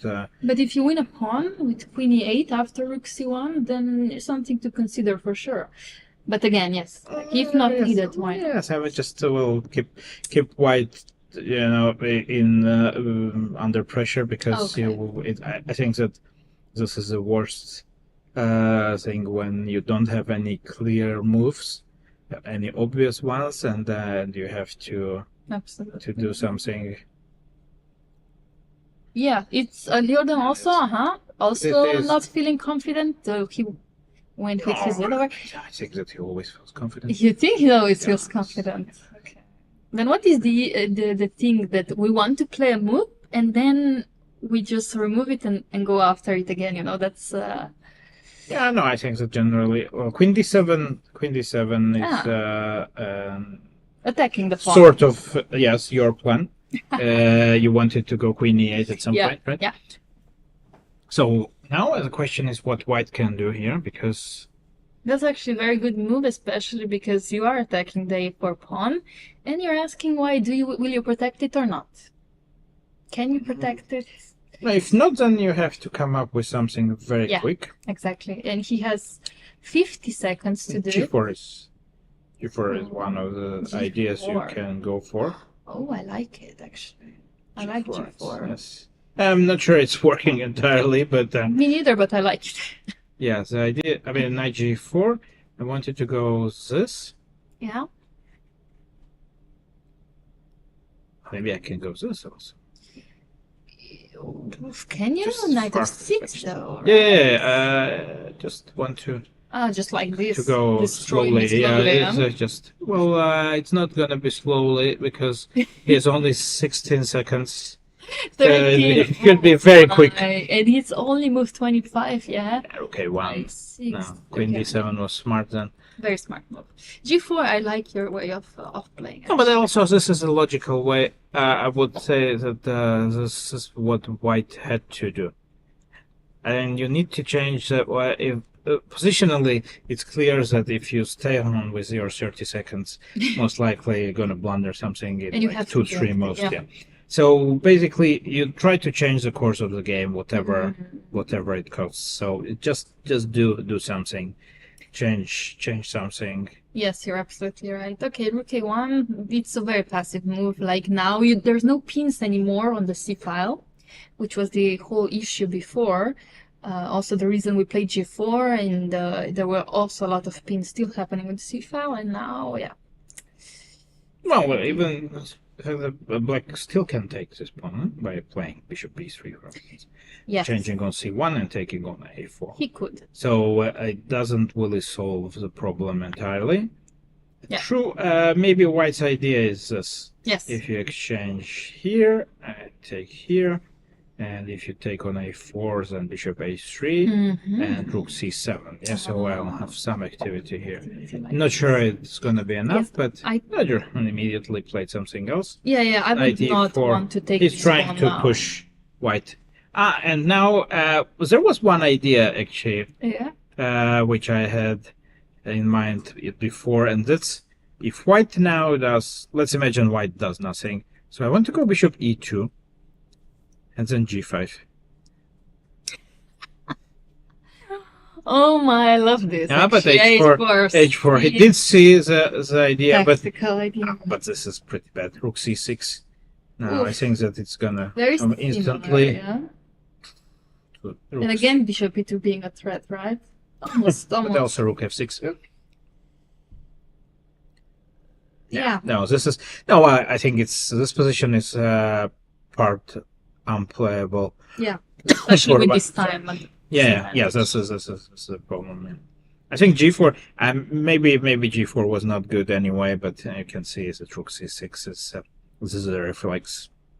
Absolutely. So we can actually jump to a different board because okay, this we assume Jordan is in control right now. I don't know which board, maybe Casper's board because we did leave it being a bit dubious. Yeah, let's go to Casper Piron's board actually. That's fine. Because Casper. I wonder what is happening with his king, or did he save himself, you know? No. Oh, well, that's looking pretty. Again, the position didn't really improve for black, I guess. Oh, but no, exactly. We came in the right moment Yeah. when things Are speeding up for black, actually. I don't think this is so bad for black. not anymore, for sure. And I think white did go wrong at some point, not sure where. Let's quickly check what happened. Yeah, let's see. Now, so he went Here, for F4, F4 okay. and Queen E5. Oh. I'm not sure again if this is the way you want to play with white. No. Well, I definitely would like to keep the queens on. And Yeah. Secondly, I don't want to... Well, F4 I'm not sure about. Okay, he was not.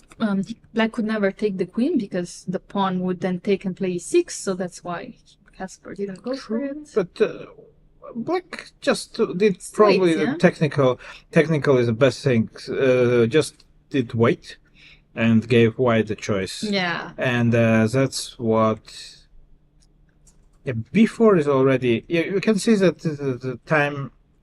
White's time did melt slowly. Yeah. Yeah, And now actually- going to c3, and okay, now pieces are moving back. I don't think this is No, this is exactly the course of the game which white had to avoid, because now black is suddenly doing okay, Yeah. at least. worst case. Bishop- He goes into an endgame, right, after taking on b4.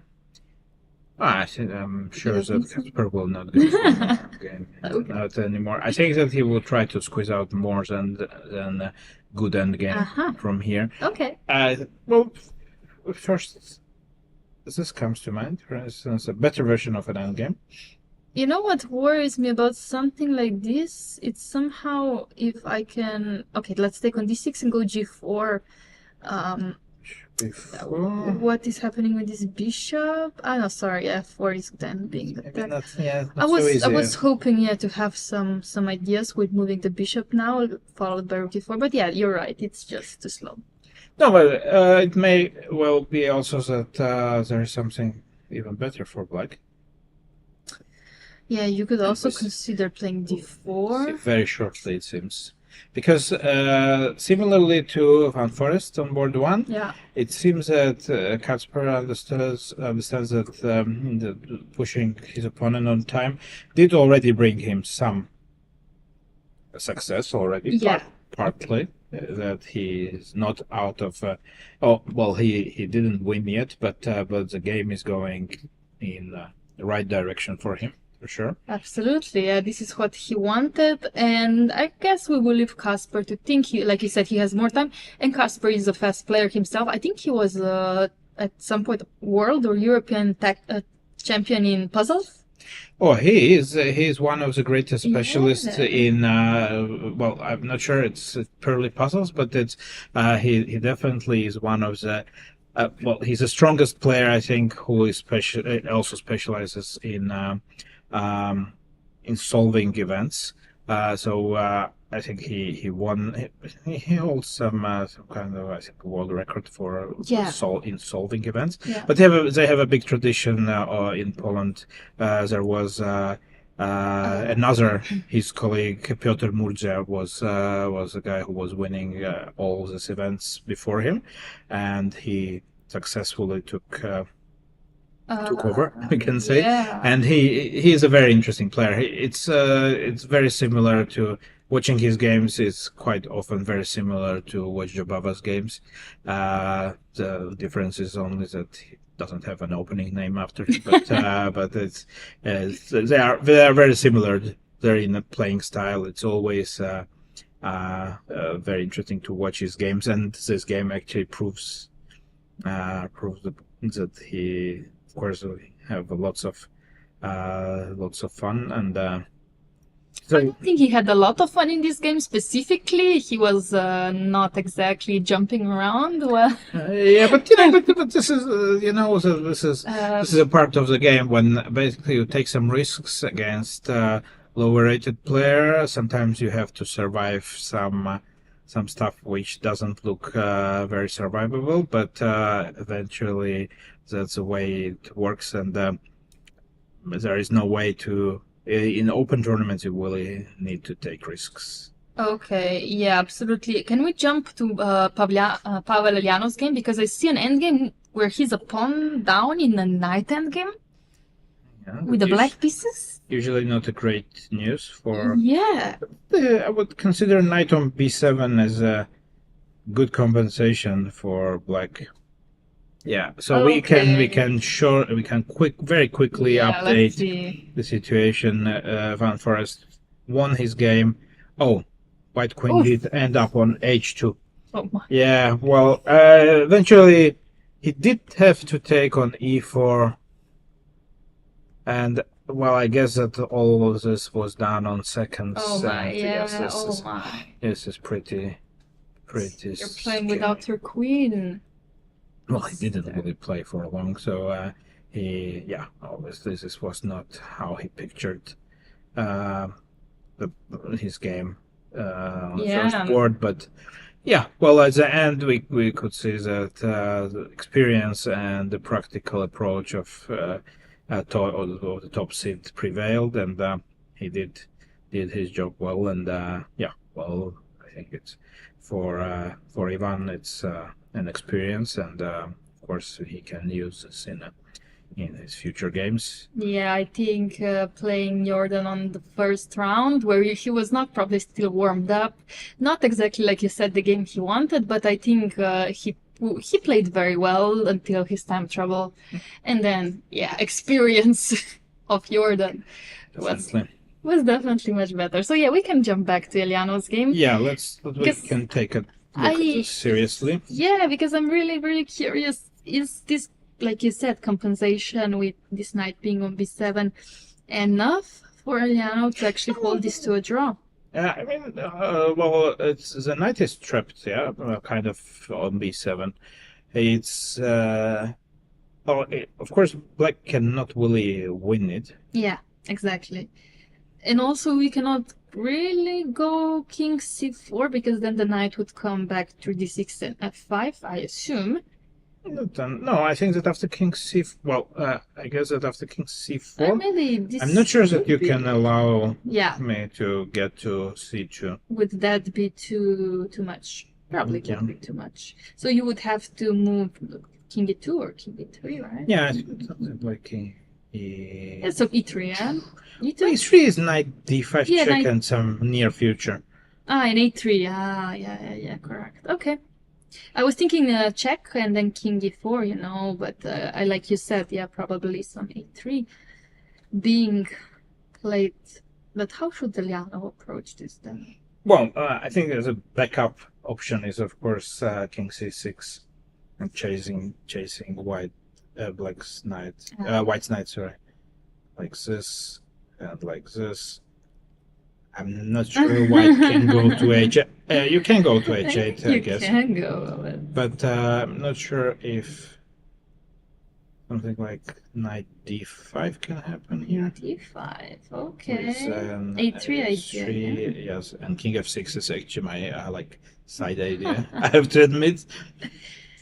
You have a very good point. If I go a3 myself, though, with white, then knight e7 then your knight is trouble. But I'm not sure. First of all, there is a problem technically that you don't, black may not want to force draw first of all. But is he able to put up something more serious here? For example, what, g5 or again, not sure if you want to play this. I just want to find, because if you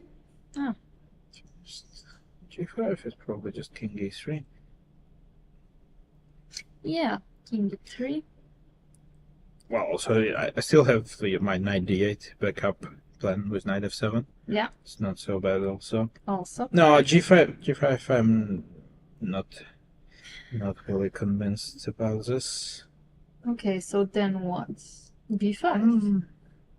B- Because that could avoid some c4s in the future, but again, True. allowing your knight more Still, square. yeah, that's true. I don't really want to. I think king c4 with some a3 knight d5 ideas is interesting, but okay. At the moment, he has 15 minutes. I believe that he's gonna take his time here, for sure, because this is a crucial moment of the game. It is very important. I mean, he's a pawn down. I mean, if I was a pawn down in a rook and if a knight endgame, I would take your plan of king c6. To be honest, you never know in this endgame. Much of a plan, but I'm just trying to generally in such situation you really need to go deeper into the position and understand if you are really still playing for a win or not, because also pushing too much here can lead to some risks. And in the end game, well, it doesn't really matter anymore if you are playing 2300 player. It's already limited options, and he did play something which we didn't consider. Knight e4, an interesting move. Very, very interesting move, actually. It does make sense to be active in a way. But wasn't something like king d3 something that we I wanted to go for king e3. Yeah. Because it also may create a threat of c4 at times. Absolutely. Maybe he wants to go a3 here. Huh. Yeah, that's what I would expect. Okay. So if you go c4, I just take on c4. Yes. That's cute, actually. But I still would go. You still would go? And this. I'd go now, like that. because I want this version of events. Because I have knight d6 check afterwards. I want to win a tempo. Because if I take a3, then you take on c3, I somehow thought that this is a slightly worse version. Correct. Yeah, it is a slightly. So after c4, you get like a better version of this, but I'm not sure how much this is helping. But this should be okay for white. I think it's okay for white, but with king d2 is not on the board. I think it's absolutely fine. Surprised. I think that he checked. He looked at his. I assume that Pavel is somewhere around. So he looked at him, and it seemed like a surprised look a bit. Interesting. Maybe he just didn't expect the knight e4. In any case. Well, players are not in danger to get into heated time trouble. So let's go take a look if there will be some other one. Exactly. Like I was trying to look around for interesting games, but the most interesting one so far being Nils Grandelius. Yes, we haven't been there for a while. And I like his pawn structure. Wow, this is. I'm afraid it's not gonna last for long after cd4. But he won a piece. Wait, this actually happened just now? So there was a piece trapped? Oh, there was... He trapped a piece! Oh, so we ended up in some Nimzo structure at the end, interestingly enough. Yeah. White went for... Okay, some attack, as per usual. Oh, but suddenly... So 97 was a little bit careless, maybe, because actually all of a sudden the queen is in trouble. Big danger, actually threatened to be trapped on a1. So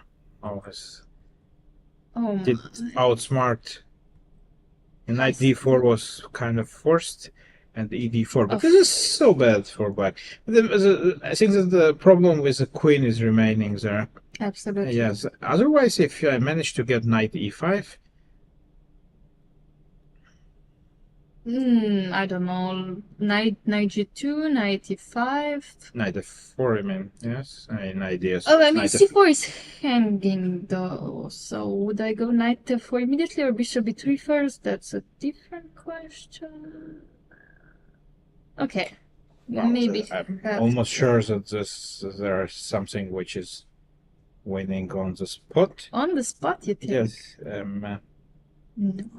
Like, Yeah, immediately sure. Like rook rook a1. a1, queen b4. Bishop. We'll look at this direction. Oh, bishop a3 is queen c3. Yeah, I can see. That's not that one for sure. Oh, But- oh no, sorry. I was getting excited about playing rook a1 and knight d1, but then c4 is hanging. c4 is hanging. Yes, it was my original idea as well. Yes, but Yeah, I would maybe have to move the knight then. but maybe knight g2. You're right. And knight e5 and then some rook a1 because then a7 is going to be hanging with a check. Oh, I see it. I see. Okay, Okay, let's go knight g2. okay. Knight You e5. go knight e5. Yeah. Rook a1. I'm curious. Okay, I queen b4, yeah. Take. Okay, queen b2. Yeah, rook e8. Oh, poor king. Now I just will take. Yeah, takes with the king, I assume. And just like this, yeah? Oh, it's queen a1. Oops. Okay, maybe not Yeah, like but that, but just very knight F- similar, knight yeah? F4 is probably Mhm. just. Okay, Or wait, g5. this, Or g5, yeah. Oh, g5 is good. G5 looks Yeah. good. Yeah, okay. My point is actually this. And Yeah, yeah. it takes e8, bishop a4. So. That's actually Yes, very it nice was- way to win. No, but it was my original idea actually here is that, yeah, this looks quite good. Knight g2. Nice to see Knight those g2 is good, yeah. And yeah, it seems that, yeah, white Wow. is on course. No, it Yeah, I requires a clean calculation and white is gonna be winning. So let's check on Maxime now. We can check on Maxime, of course, especially because his opponent is on 13 seconds. So talking about time trouble, Maxime does have 15 minutes more. And promising endgame. Uh, So at some point we left the you know, he position played h5, like you said it was maybe so committal. committal, but he decided to be committal. yeah? Oh, he found this. No, he found this idea. Knight d2. Yeah, that's cute. Yes. Oh, and E5. e5, basically trapping the knight on h5. Knight e4 also. Yes. Mm-hmm. Interesting. So positional sacrifice, where he. So he actually did find some dynamics in this position. Yeah. Very, very yeah fast. opens. Okay. Yes. So now he. This is the Rook live h4, position. 3 Okay. seconds. And also see the arbiter observing this game on the stage. Just in case. Just in case, yeah, 13 seconds. You never know Oh. what people are up to He, in 13 seconds. that's true. Like he did play Yeah, this but move in 3 this seconds. is on I the clock. believe that this is just winning after rook Takes takes the h4 and bishop h3, And okay. and then knight f6. I think once rook arrives to d7, it's over. Yeah, I mean, yeah, like I was thinking if black's rook can somehow make its way into the b file through rook a5, maybe it takes and plays c4, and then rook b. But knight f6, this is just knight f6 is unavoidable. Rook d7. But I need to go something like rook a8. okay, But there is rook d6 also as an additional threat. I just exchange, and it's also very simple. looks Well, yeah. yeah. It's well, double check the options, but there are many. Yeah, I'm probably, sure. I'm actually. sure there are many. He just Many needs to options, pick yeah. away. He can also play knight f6 immediately if he wants to, probably.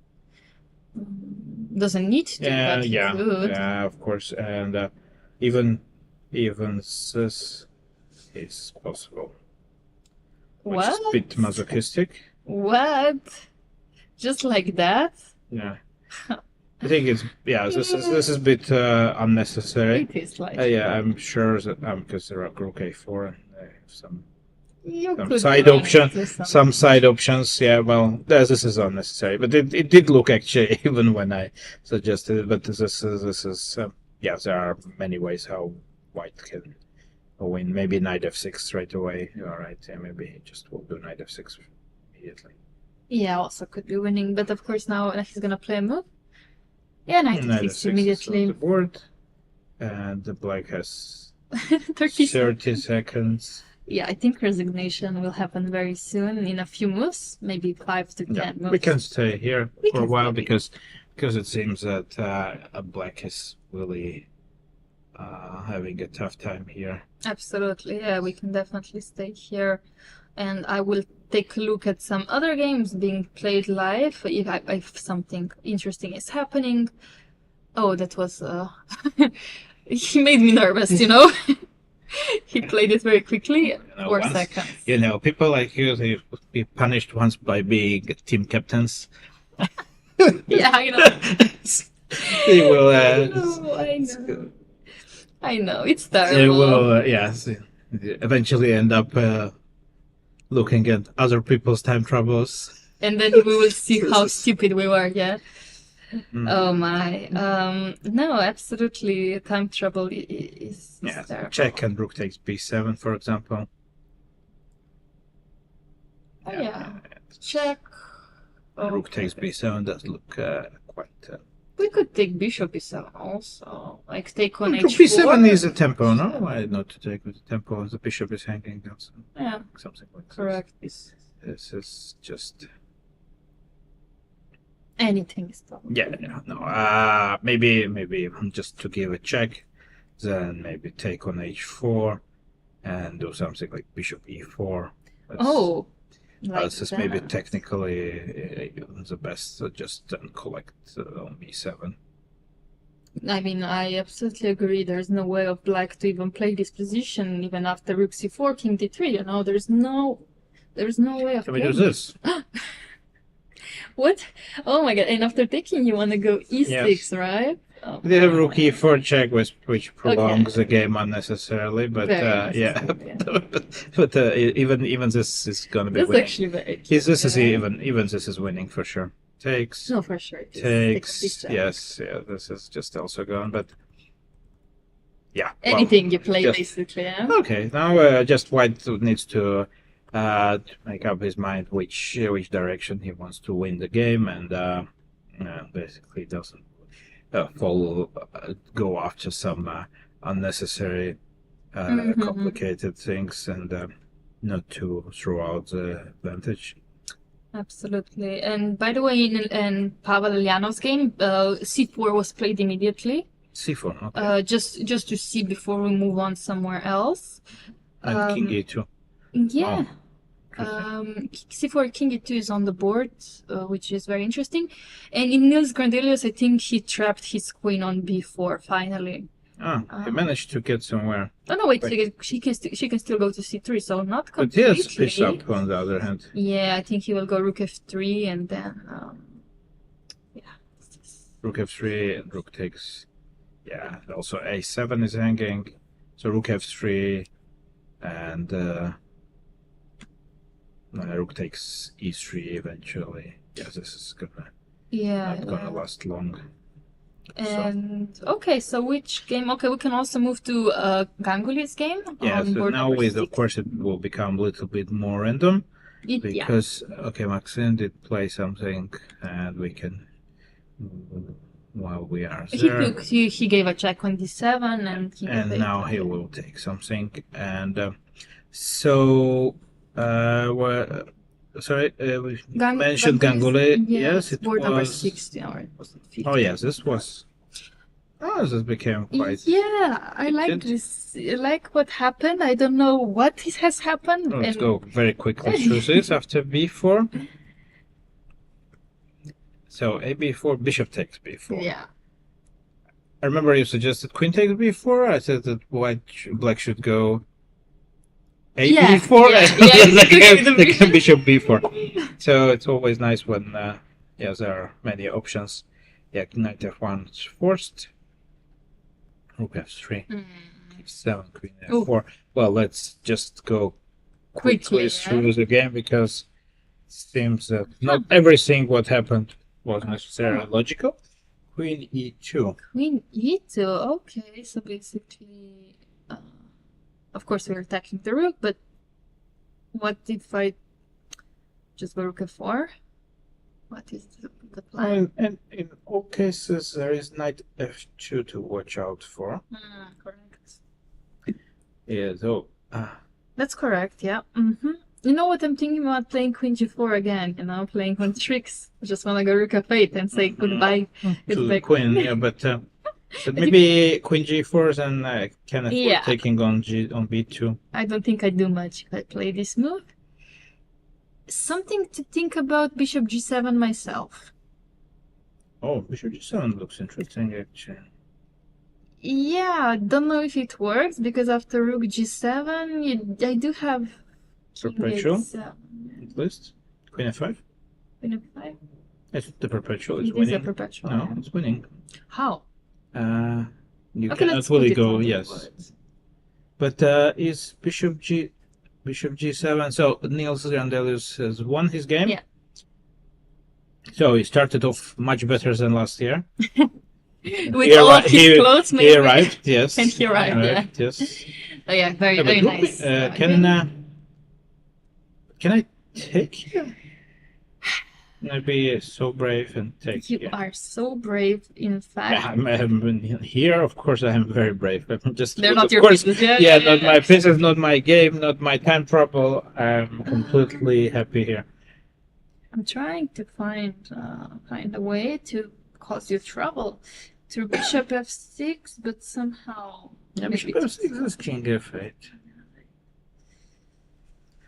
I would really like to combine this tricks with knight g4. g4, but Yeah, let's do it actually. Oh, can we do it immediately? Can I do it immediately? Oh, really? Yeah, king h7? collect Collect. and back. And I go. Oh, so you're saying, okay, But rook f7. yeah, rook f7 maybe also in the beginning. Okay, but who cares about this pawn? Yeah, I think we give too much material. Yeah. Okay, I'm just trying to see if I can combine. Bishop g7 looks good.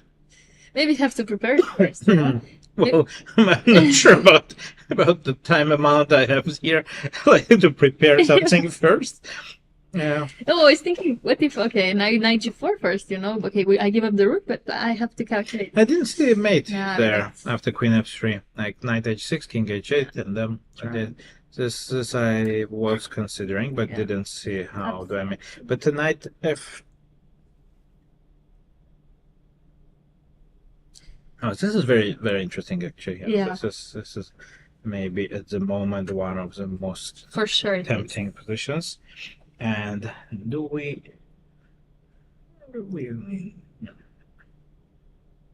because this can be also like that white is winning somehow. Yeah, I'm just trying to see if. Okay, board 16, so in the end did also win his game, by the way, just to give you guys the result. And also board 14, Gorstein did win his game at the end. Yes. But yeah, this game for sure I think looks the most interesting out of all, and also most unclear out of all. And we have it on the live feed also, Very which nice. is you can see the live action, and the white is really going to play something. His hand is already on half swing. He but does have 2 minutes, so he does need to be in preparation to play something. true, but it's move 37. So if he calculates some line which may end up satisfactory for him, he actually doesn't really need much time. Yeah, absolutely. I mean, he could also just play something like rook f4 and then threaten bishop g7. But yeah, like you said, knight g3 or knight f2, something to look out for. What about king g2, by the way? I said knight take f2 Still. in all. In all scenarios, yeah? Yes, but maybe rook f2, queen e3, and rook f1.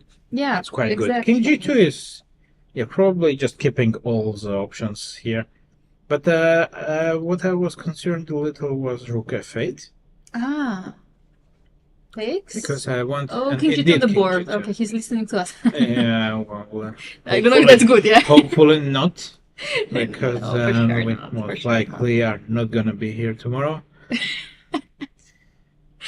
No, I for sure this probably was not the best move. I just gave it as a suggestion to avoid any tactics. But like you said, rook f8, and now again we have to think knight g4.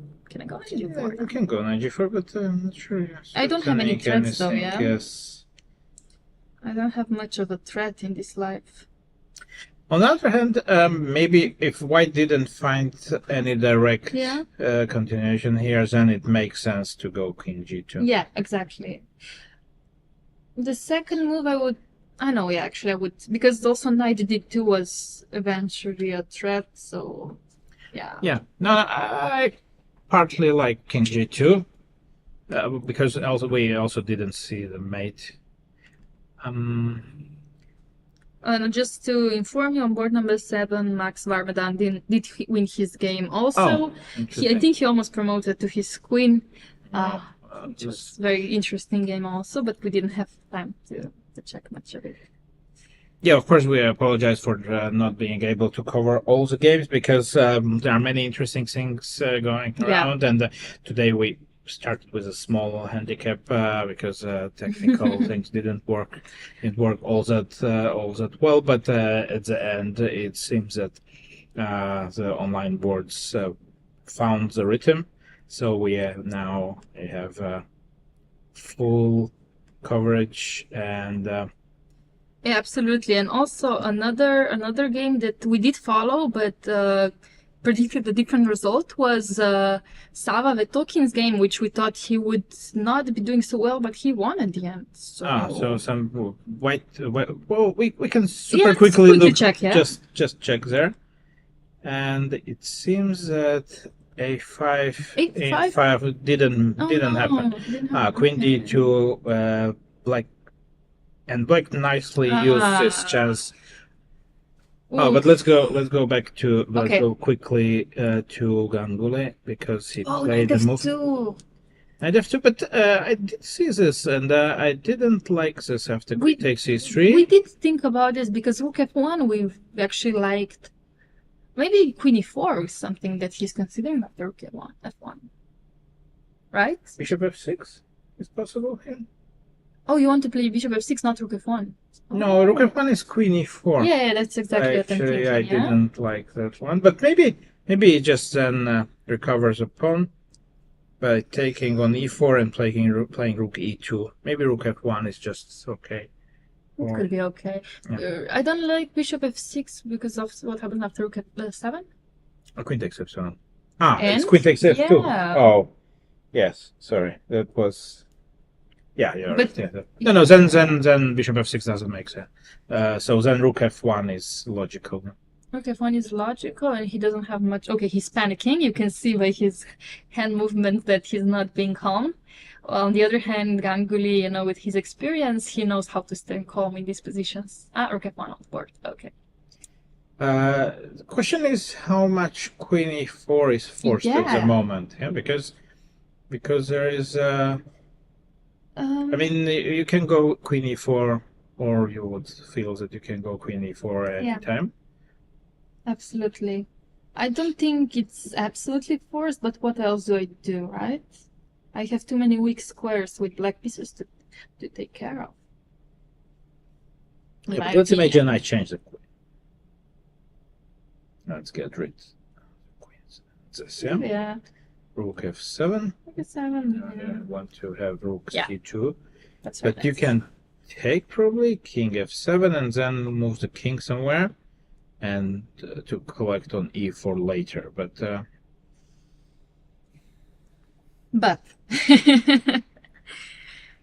trying to make it work somehow. Yeah, I get your point. It's an endgame that it's very hard to evaluate immediately.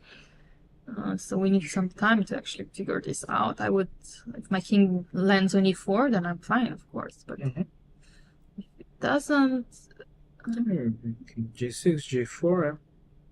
But actually, I do like this bishop on e5, and if this works, white is perfectly fine. Yeah, it can be. Maybe not. It's a question if maybe queen e4 is. Wait. In any case, black has something around 5 minutes to decide. Okay, and we have something going on. I think it's on Pavel Eljanov's board. Yeah. I think there must be some additional time question because it is move 41. Maybe they didn't get the additional time, or they claimed. No, there is. I don't think there could be any claim. No, there was no claim. Yeah, I think the Power was asking about his time because he didn't get 30 minutes, but I think they have to land on 0-0 to get extra. Yeah, usually. Well, you are the expert in that. I am the expert. What happens after your time runs out? Yeah, this is one of my first questions when I come to a tournament. So do I get the time after 40 directly or when my time runs out, Okay. Yeah, maybe that's the thing that it could be exactly the situation when it was the round not number clear. One, yeah. So it is unclear. So I want my time.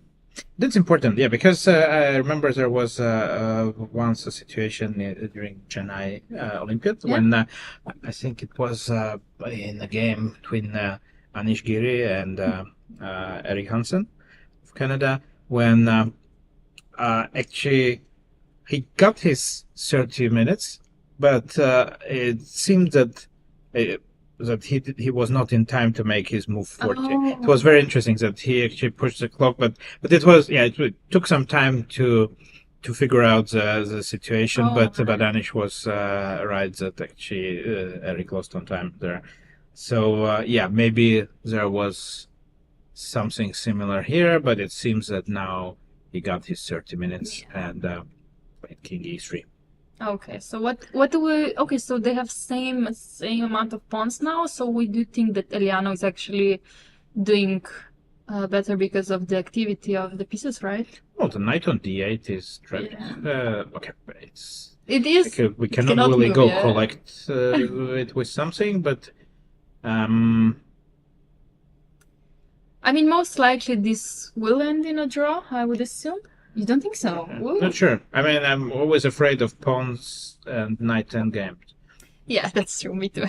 Because it's especially if we can take the bigger one. Requires calculation. Oh yeah. And here it's very. But well, I would think that black is on the good side of a draw at least. Yeah, okay, I agree. This is maybe a game on 2 results, so black wins or black draws, especially because now I like the idea of going knight b5, knight d4, knight takes b3. Of course, cannot work immediately because we have to calculate knight f7 and so on, but like you said, if somebody's playing for a win with this pawn on a3, it is black. But knight b5, king d3, I think is forced more or less, no? Because otherwise you go to c3. I can't really afford this. If you go knight b5, king d3, and after knight d4, you go to king, you go king c3, and you're saying that if I go for something like knight c2, knight g1, it's a bit too slow. I think that I would just probably push the pawn to b4 first. I agree. Yeah, I agree. Wouldn't this be actually winning for black? I agree. I mean, white will try to play f4 and try to exchange as many pawns if I... Yeah, but I get...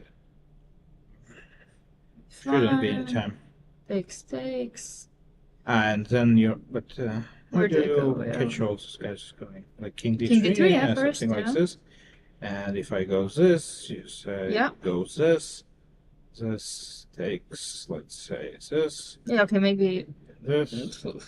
Yeah, and maybe you can survive.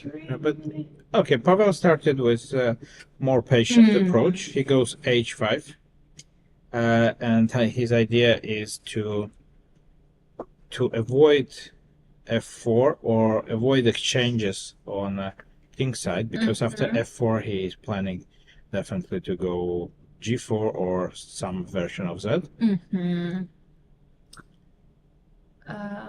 Yeah, he hasn't played anything yet. Yeah, okay, h5. Very patient indeed. As it should be winning for black, I think. I think it's winning. Should we Yes. check the evaluation? Yes, of You course. can do it, Yeah, I can do it. do Doesn't that, matter yes. really. Oh yeah, it is winning.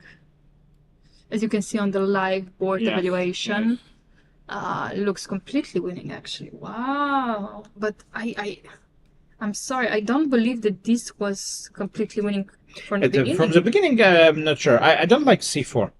C4 was. Yes, I don't like c4. We can go back. Yeah, a little C4 bit. was not the best, but it's still equal. After c4 even. Yeah, I don't like c4. C4 was also not From the best. Yeah. Like knight d8 was option, king e3 immediately, h4. King e3 is good. King all e3 of should be good. Yeah. Yeah. But this is but this knight d8 is strange.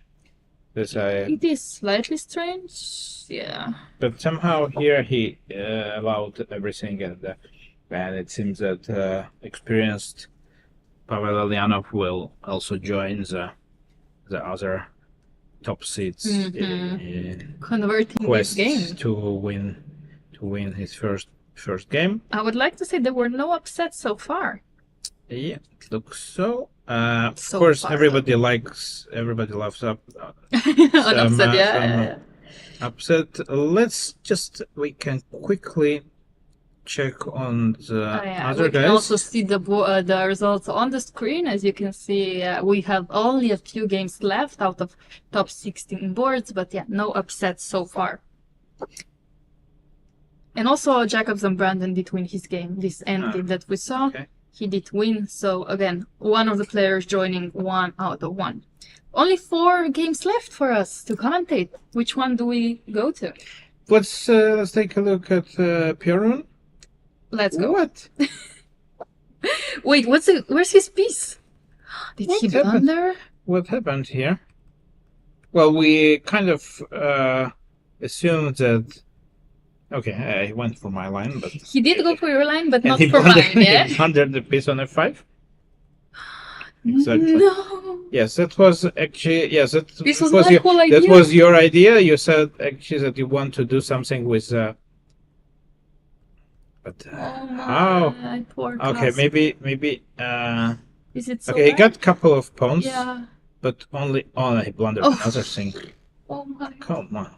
But- Look at him on the screen. He is also very upset, looking away. He doesn't even want to look at the board anymore. I get him. Yeah. But he was not in time trouble. I mean, something went terribly wrong with the concentration here. I think. Okay, now he is of course fighting for his life, and yeah, it seems that when you said there were no upsets, you kind of Jinxed called for it. Yeah, I Yeah. guess. Commentators, of course, it always happens. But okay, No, no. I'm sorry. I'm so sorry. No, but I wanted to say with the pawn on e6, he would have some chances, but here. No, but pawn on e6, I think that black is not worse even. Oh really? Yes, That because far? look at this beautiful structure. It is very. It's not so easy for white to make any progress here. But I guess that he simply was he thought that he can capitalize on this, but Rook c4 was actually an annoying move, right? it was this was Oh wait, let me see how much time did he have back then. So it was because I can. because it was white wasn't think in I trouble, can no? see it on But the probably he did HS catch side, up, yeah. actually. Yeah, actually, white was in time trouble. So Kasper, when he played this, he had 10 minutes around. He had around 10 minutes, but his opponent had 1 minute, so maybe he tried to play on time Yes, but disadvantage. when you blunder rook takes e6, it's not such a difficult thing Oh. to find, and this seems that if Kasper survives this, he would be very, very happy. Yeah, and you are also right that in case of rook c4, that we don't blunder, it's actually around 0-0. Slightly better for white, would the engine say, but practically, yeah, of course, I think harder. not better, but maybe. Yeah, now he would go knight b2, I guess, and knight comes to Yeah, d3, knight c3 immediately. Oh my. He is trying to at least to kind of play for some trick ideas. But Yeah, absolutely. He's gonna try, but this looks like it might be the first upset. Yeah, well, but okay, of course, there's still some conversion to be done, Yeah. and it's not so super easy. Absolutely, absolutely. But Black has only one pawn for a piece, and also not together. They're all far apart. separated pawns, and it's very so. Yeah, doesn't help him. So of course he's gonna try, Rook but d3. Okay. you don't like it? Interesting. No, I didn't see it. Okay. I thought that. Yeah. that he Sometimes would- I understand that my reactions can be undistinct, but, It's like, but what? this is I just Rook d3 is actually good. I think It it feels should be like a good. good move. Of course, I mean you have now. Black has an option of d4, knight e2, or knight a2, but nothing looks terrible for white. Yeah, but actually. d4 maybe is not a bad option. Yeah, because at first I thought that it doesn't work because of this, but Yeah. you can go here. Yeah. And Rook d4 is not working, and you threaten Blunder mate another. e2. And do you really want to go like knight d2? Yeah, maybe you have to, right? Yeah, maybe knight c4 is not great, but Maybe you don't need to. Yeah, maybe you activate your bishop I first. take back my evaluation of Rook d3. I don't like it anymore. You don't like it anymore. Okay. No. We don't like. So it my anymore. initial reaction was Correct. was that I don't like it. Yes. It Although was I correct. claimed that I felt it's wrong. Yeah. Rook d3 looks a bit weird. I mean, but still, nothing too bad. Nothing great. Yeah, no, it's a bit probably not giving up the win, but maybe it's a step in the wrong Yeah. direction. So let's not Jinx it. give up the hope for prolonging the game. Yeah. In any case, what is surprising a bit is that Maxime's game is still going on. Yeah, so he really feels in a fighting spirit today. Yeah? So his opponent, let's see what happened. I did expect this game to end long ago, Me but too. yeah, Bishop but H. he did go for some like slow stuff. But maybe why not Rook takes b7? Okay, whatever. I doesn't- can ask afterwards.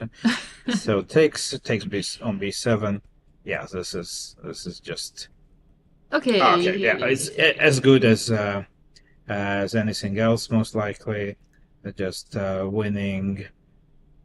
It doesn't look very interested. Yeah. So Yeah, she's like, okay, Yeah. can you resign? No, I mean, Can you please resign? Yeah, so maybe it's just nothing nothing special. interesting here. But in Ganguly's game, by the way, we have exactly what you said. Oh yeah. Exactly. So there was Queen e4. We will find the game first. Yes, and we are at we have. It's board number 16, right? Yes, it should be there. Or 15, no? 15, 16. Let's see. Yeah, it was. No, actually, it was 15, yeah. 15. Yes. Ilian was 16, yes. Correct. So, we predicted something like this going on.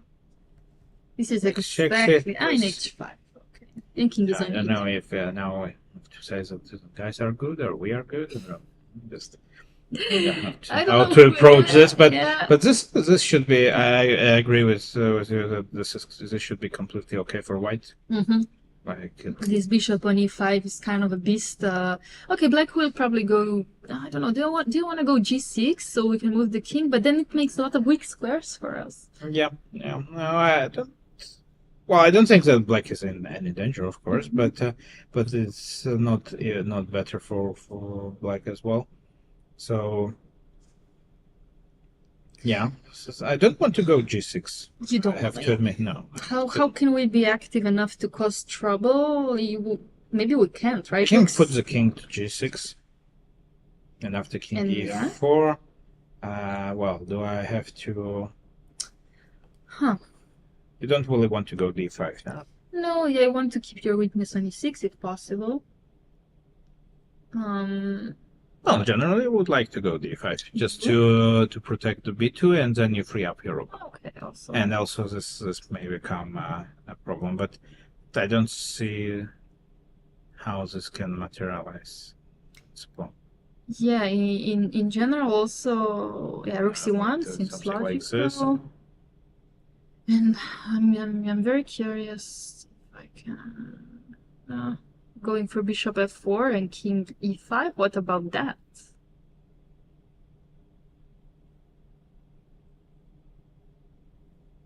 Don't know if it's good or not. Aha, you go like that. But I know you can do d5, d5. yeah. Check, you can go here. Yeah, exactly. Yeah. And this is something we wanted to achieve, yeah.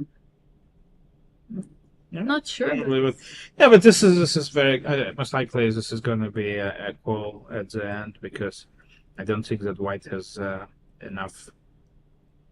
Well, white king is very active. Of course, it's not so easy to play. No, I agree. It's not so easy to play for black. We would both pick white, but Wait, is this rook c1 is on the board. This is okay. He went rook c1 immediately. Yeah, king g6, but that's again like, maybe it doesn't really make so big difference after king takes e4. I mean, after king takes d4, it will be on the board. I'm curious what Ganguly wants to play actually after king d4. Is it rook d1 maybe to avoid d5? And then rook f2 check. Rook f2, like king g6, and rook c2.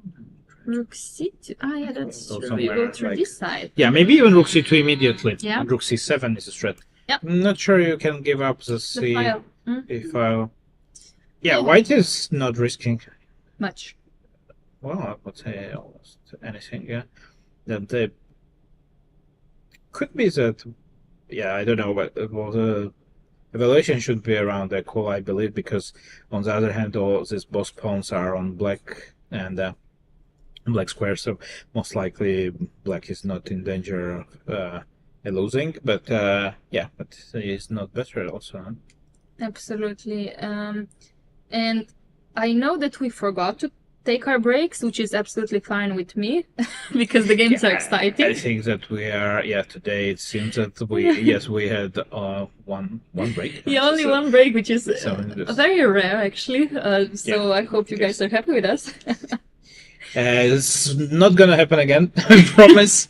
We are gonna give you some more breaks in the following days. So let's check on Pavel. Yeah, yes. I wanted to see what is happening. Yes, and this should be winning for black quite easily. I guess. Yes, so we did take a2 quite easily. I think knight b4 simply. Knight b4, forcing king c2. Oh, calculated some line like this. Yeah. This. Like simple. I go knight h6, h2, I go this, and this, and I think that this is just winning for black. Should be. If this is not winning, then what is here? Okay, still knight f5, knight g3, knight f1. Okay, I'm curious if I can go king a3 in time. King a3. Push out your knight. You successfully do so. Yeah. No, I think this shouldn't be holding. Yeah. No.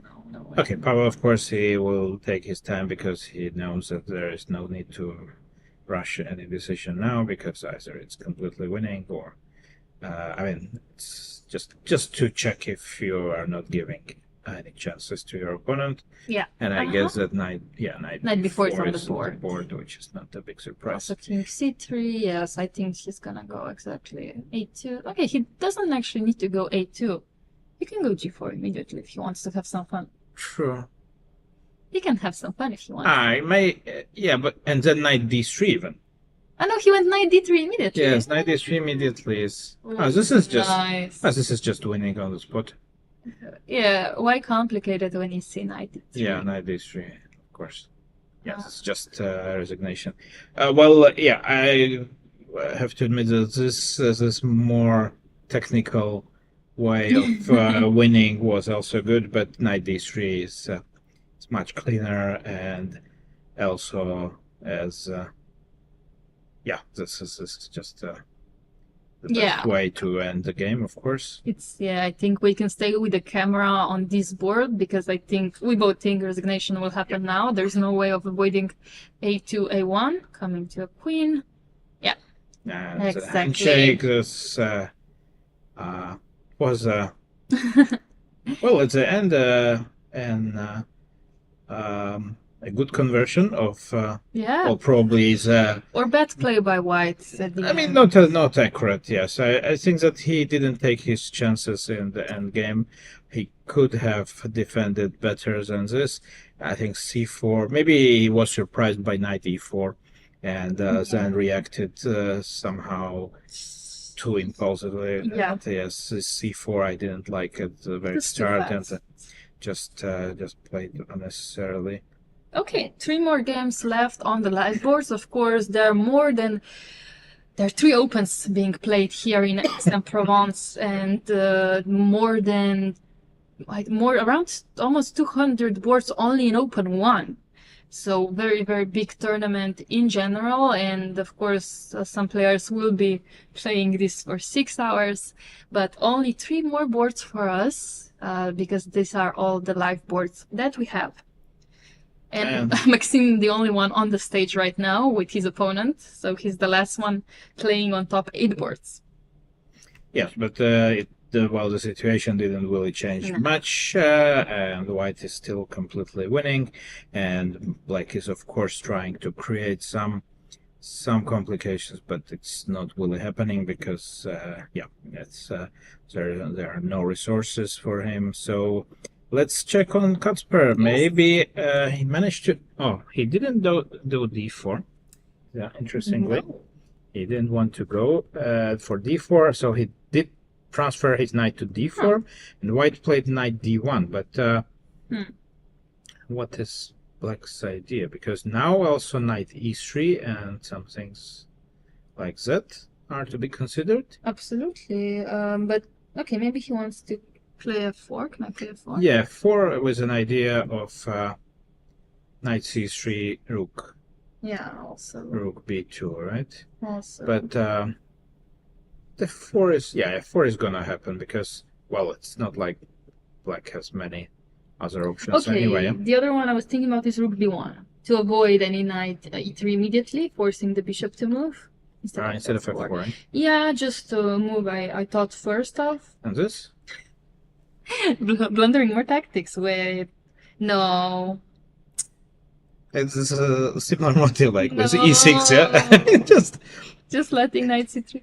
Okay, so f4. Yeah, maybe f4 is gonna happen, but there is no progress for black anyway, because actually on even after f4 you cannot really do rook b1.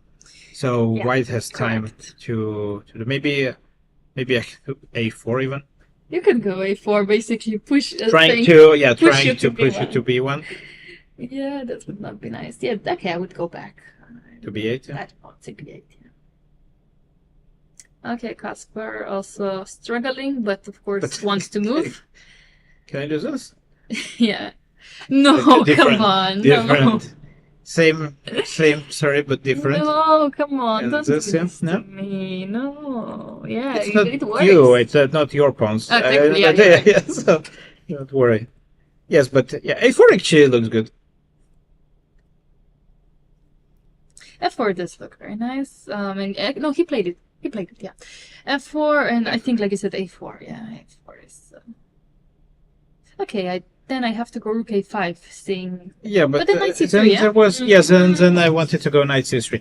Actually, that was my original idea. A4, I like the idea because it looks like Me too. I managed to. Yeah, I will. But your rook on b5 is placed well.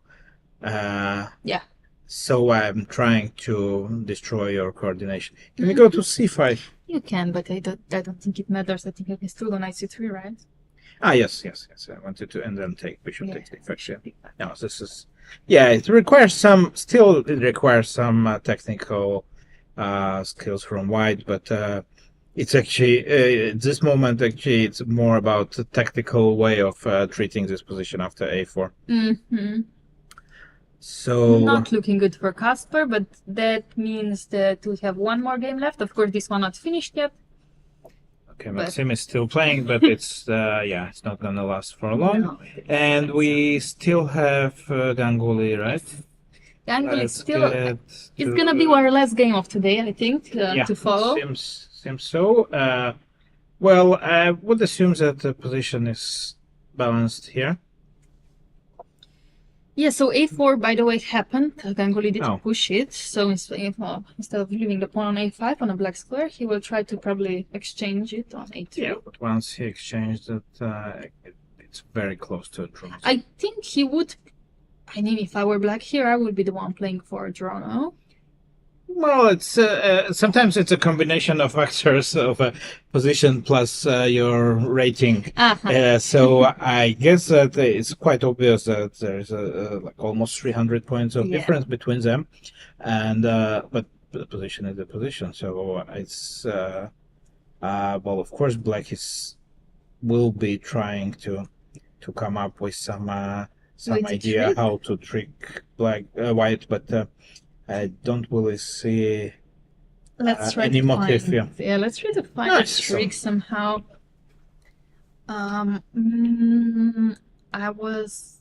We cannot play a3, rook c3 doesn't do much for us. Maybe just push king g6, king f5 now.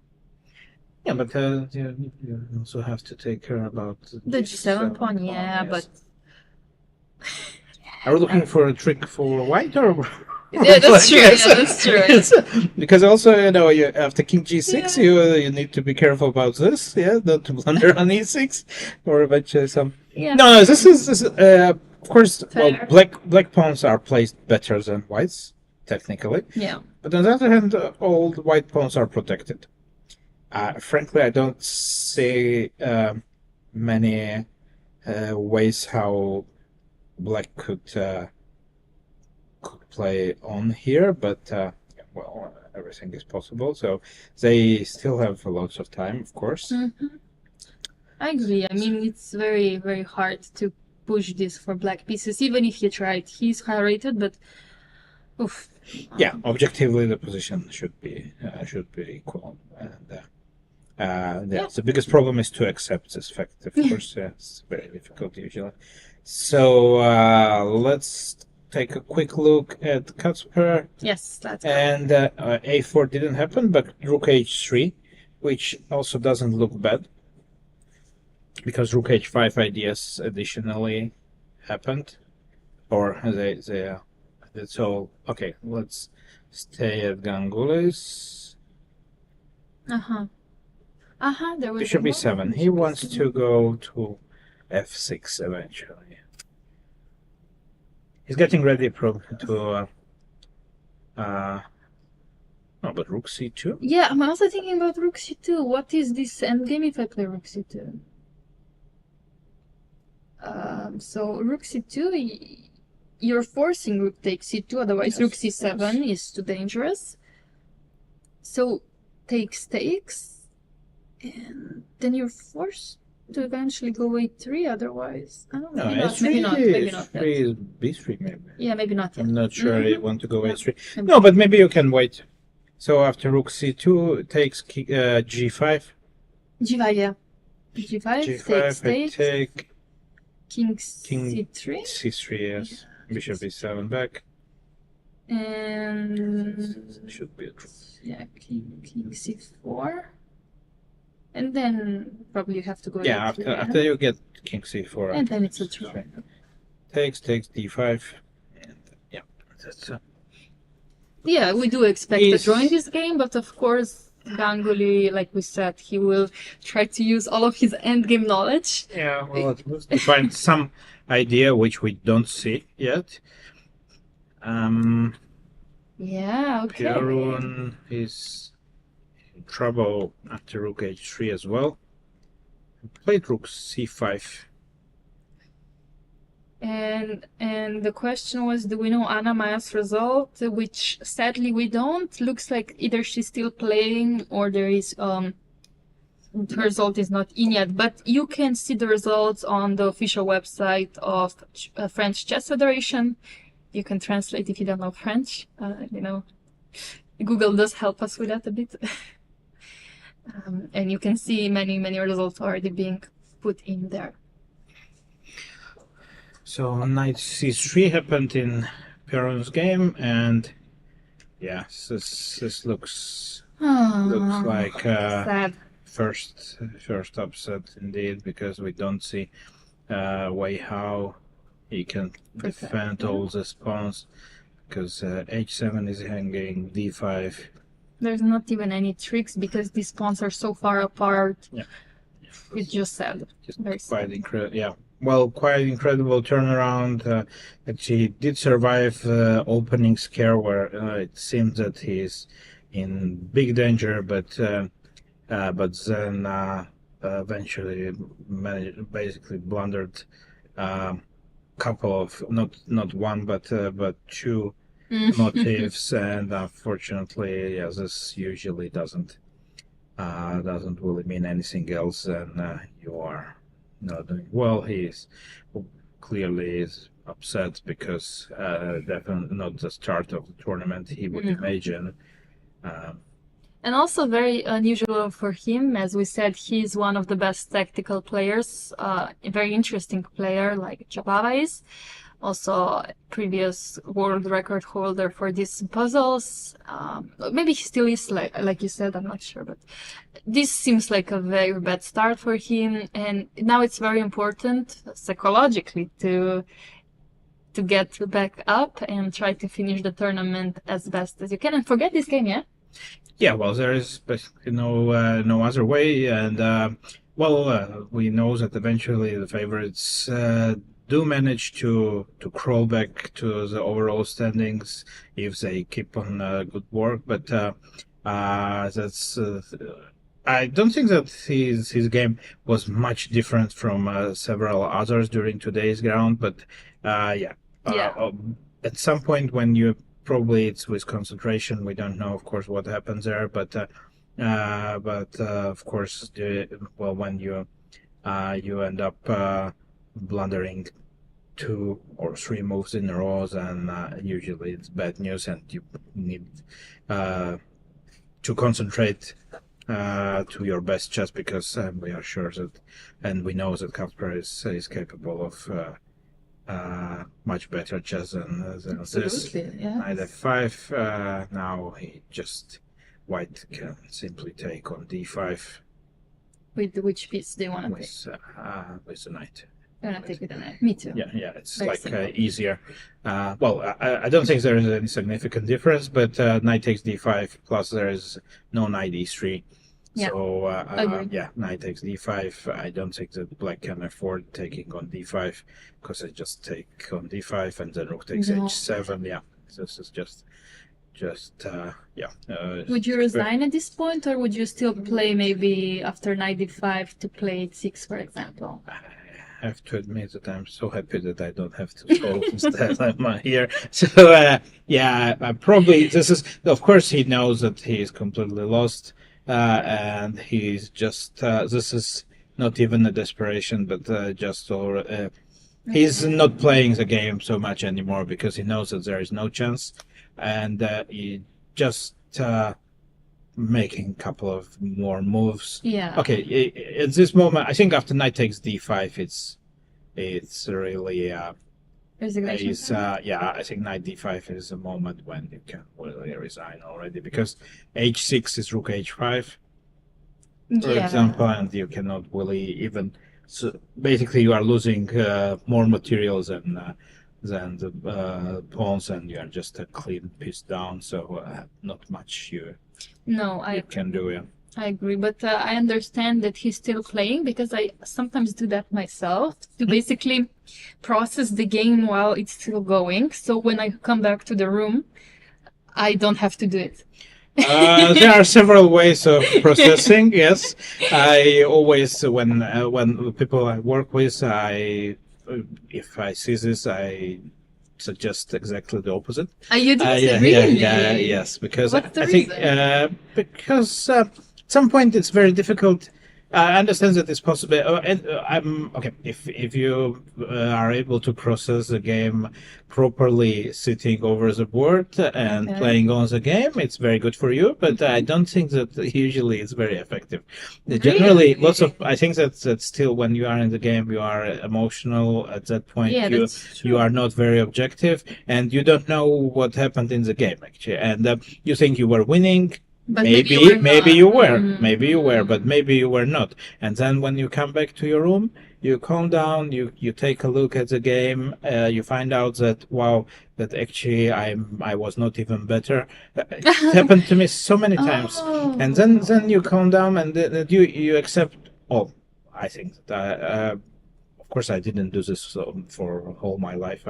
I would. Mostly do the same, like playing on, and then, but I think that more effective is in order to get ready for the next game, especially in team events, for example, is just to, of course, each each player has a different personality and a different approach to things, but I would, for my my guys, I suggest usually to take a look at the game calmly. If you don't feel like analyzing, which is nowadays quite often that players do not analyze the games together. Really? I mean, together. See, that's the issue. What I wanted to say is, for example, in team events, we are so used to, for example, you finish the game and your captain comes and he tells you this, and this. And instead of, if I didn't process the game before, I wouldn't even know exactly what he's talking about. So basically, I'm kind of prepared to have all the answers, like, oh, why did you play this? Oh, because of that, right? It's because I don't see the engine yet, and there's usually like a bus ride home as well, and they want to discuss it.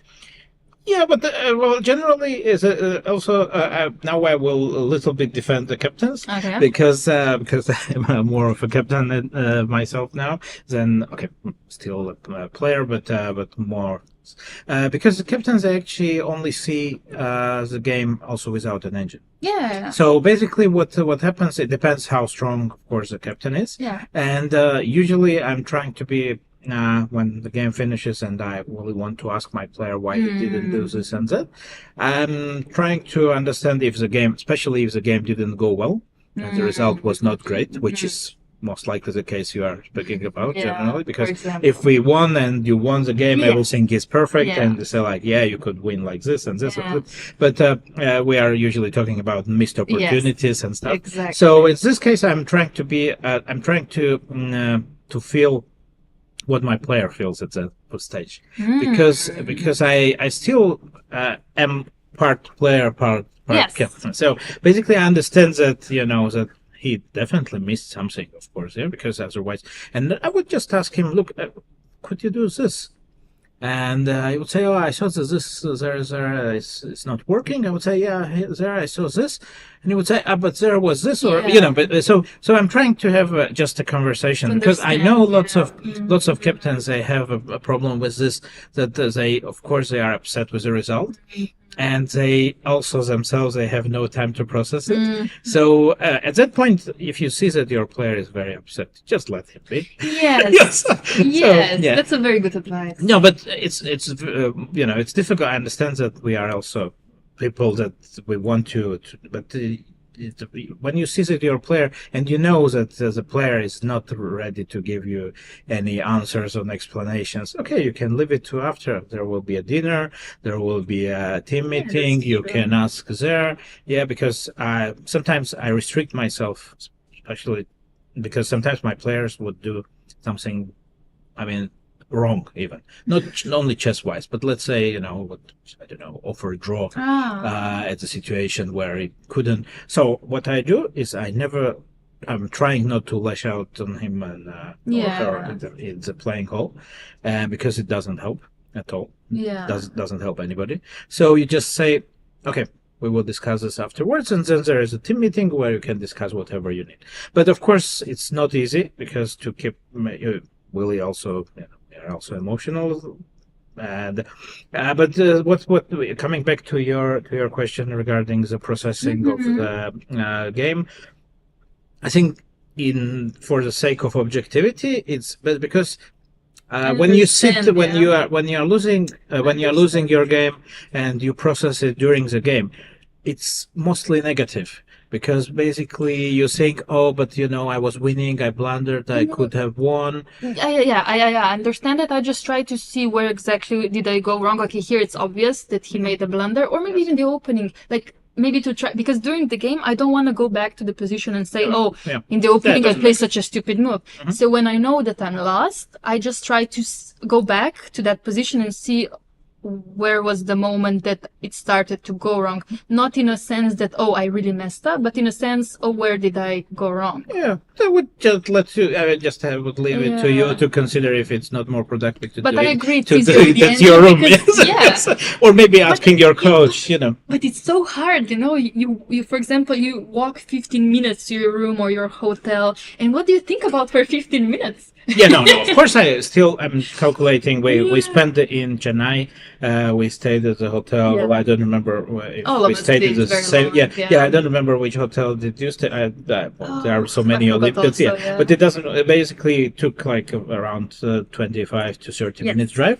So usually, what we would do during this drive Yeah. back home, we would analyze Okay. blindfold. Yes, But exactly. it wouldn't be like I would just exchange opinions. In some cases, I would let my guys be, Okay. just not telling them anything. Just okay. But some Yeah. cases, if they were willing to analyze, Okay. so we would analyze, and basically then we would go. I mean, I wouldn't even go check with the engine. I would let it to them yeah. and would discuss afterwards during that's the good, dinner, for yeah. instance, and so on. And as a player, I also think it's a little bit more productive when you have some more objectivity, Yeah. because it's very difficult to be objective when you are where we are in the heat of the game, because also it's very difficult to find out where did it go wrong if you are still at the board. Also, one small thing which you look at, I don't know, I just when you play a player and she's completely lost, or your opponent, and doesn't matter, is completely lost and keeps playing for, let's say, another 20 unnecessary moves. Yeah. Does it make any? I mean, lots of people would tell me, "Oh, I don't care. It's fine." But I'm not sure. I mean, I care. I actually, when I see this, Yeah. I'm not happy Okay. because I feel it's a bit disrespectful. Disrespectful, yeah. Yes, and I will remember this. Uh-huh. I will remember this for the next time, and it will make me try to beat this player a little bit more. And maybe it's unnecessary. Just from this perspective, I always tell this to my players. But some of them they would say, "But there is still a chance." It's like, really? No, I mean, the no. guy beat you fair and square. No, Do you think he yeah. will not be able to win with a piece up? I mean, here actually, well, while we were talking, Yes, there's there was the game someone- is on because okay, it still should be completely winning for white, Yeah. but actually white is not converting in a perfect way. And it makes Kasper also thinking that of course the position is still lost, hopeless. Yeah, still quite hopeless. But But not the best response by white. Yeah, he could have taken the d5 pawn. Now he's pushed back to both pieces are now. yeah, on but the rook first h8 is correct. I think that basically now white knight is gonna show up on okay. f2 with giving many checks, and it's gonna be Absolutely. winning anyway. But yes, I But just yes, of course. he is playing because he knows that maybe his opponent will not make the right moves. I mean, I would resign after knight d5, but after No, he rook didn't do h7, knight maybe d5. not, Yeah, so the whole, I said, basically the whole our analysis is a little bit off because actually the problem which we discussed didn't really happen. Yes. And but now of course he can also do rook e8 check and there is some rook h7 motive. No. Yes, this was okay. not necessary for white. No. But now probably it's time to bring the bishop, like bishop. f3. Yeah, bishop f3. But knight e3 is coming.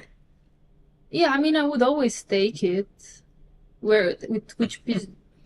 Yeah, that's true. Yeah, you have a point. You do have a point. Yeah, it's kind of it's a bit unnecessary, of It course, is. from white, because he's making it more complicated than he had to. Well, rook a8 probably is possible now. Ah, but it's rook h7, yeah. What if I just go knight f2 anyway, and after knight e3, Knight bishop e3. e4? Yes, that crossed my mind. That should be the Good right enough, way. right? Yeah. And after knight d3, you can also start with rook h5 check, probably. Yeah. Knight f2 Yeah. is just... Should be knight crushing. f2 is just winning. But yeah, I get your point. You should keep the game so it's not disrespectful. Of course, it's there's this border where some players think this is still respectful, some things it's not. But I always try to keep it respectful, except if I am mad at my opponent, which happens. But what makes you mad? If somebody is No, disrespectful... somebody's acting out during the I game. understand. Yeah, no, but well, what I would do is generally that I would play on, and then of course I can. Of course, it's theoretically against rule, but once the game is finished, I may tell my Yeah. opponent whatever I think. I think especially I learned this when played for many years for Bosnia Sarajevo and spent lots of time on Balkans. Yes, I think Balkan women are very, very good in this. Very good, Yes, yeah. I mean, to expressing the exact opinion about No yes. filter. Yeah. But it's also part of. I think that it also is educative, and sometimes, of course, you need to control your temper. But sometimes it's just. Sometimes it's right to do this because, I'm taking this more from an educational point of view. Yes. That Of I know course. that lots of youngsters, I don't even know what is right or wrong anymore because when you watch top players playing with piece down, rook down, I understand that it's an online chess influence, but still, and they bring it to the over the board chess also, which is pretty sad to watch sometimes. But that's the way it is. Please go check the Ganguly game because something is going on? happened and I don't like it for You don't like it? Norwegian Fiskaien. Wait, I lost. Board 15. Yes, it's board 15. Yes, should be okay. Okay, some unexpected Yes, things are going on. So Rook C2 didn't happen, but Rook G2, which Rook was G2. very Interesting. weird. Yeah, this is And strange. G4 allowing Rook H1 now. Nope, No, Rook H2 didn't happen. Rook H3 Rook check. Yeah. takes H4 happened. No, he started with Rook H3 check, I think. Ah, okay.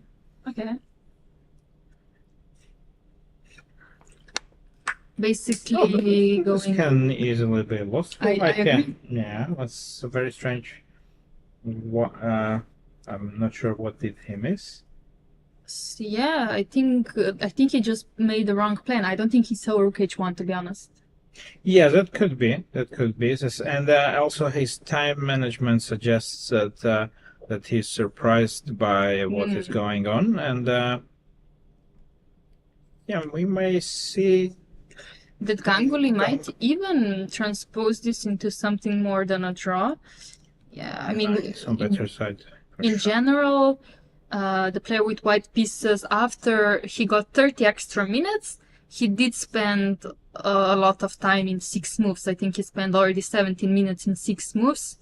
So, yeah, not looking good for... Yeah, but also the position didn't improve. No. I think that Rook C2 was... I don't know, my feeling is that Rook C2 was to be played. And Rook H3 now, okay, he can do Rook G3 now, but is this endgame any better than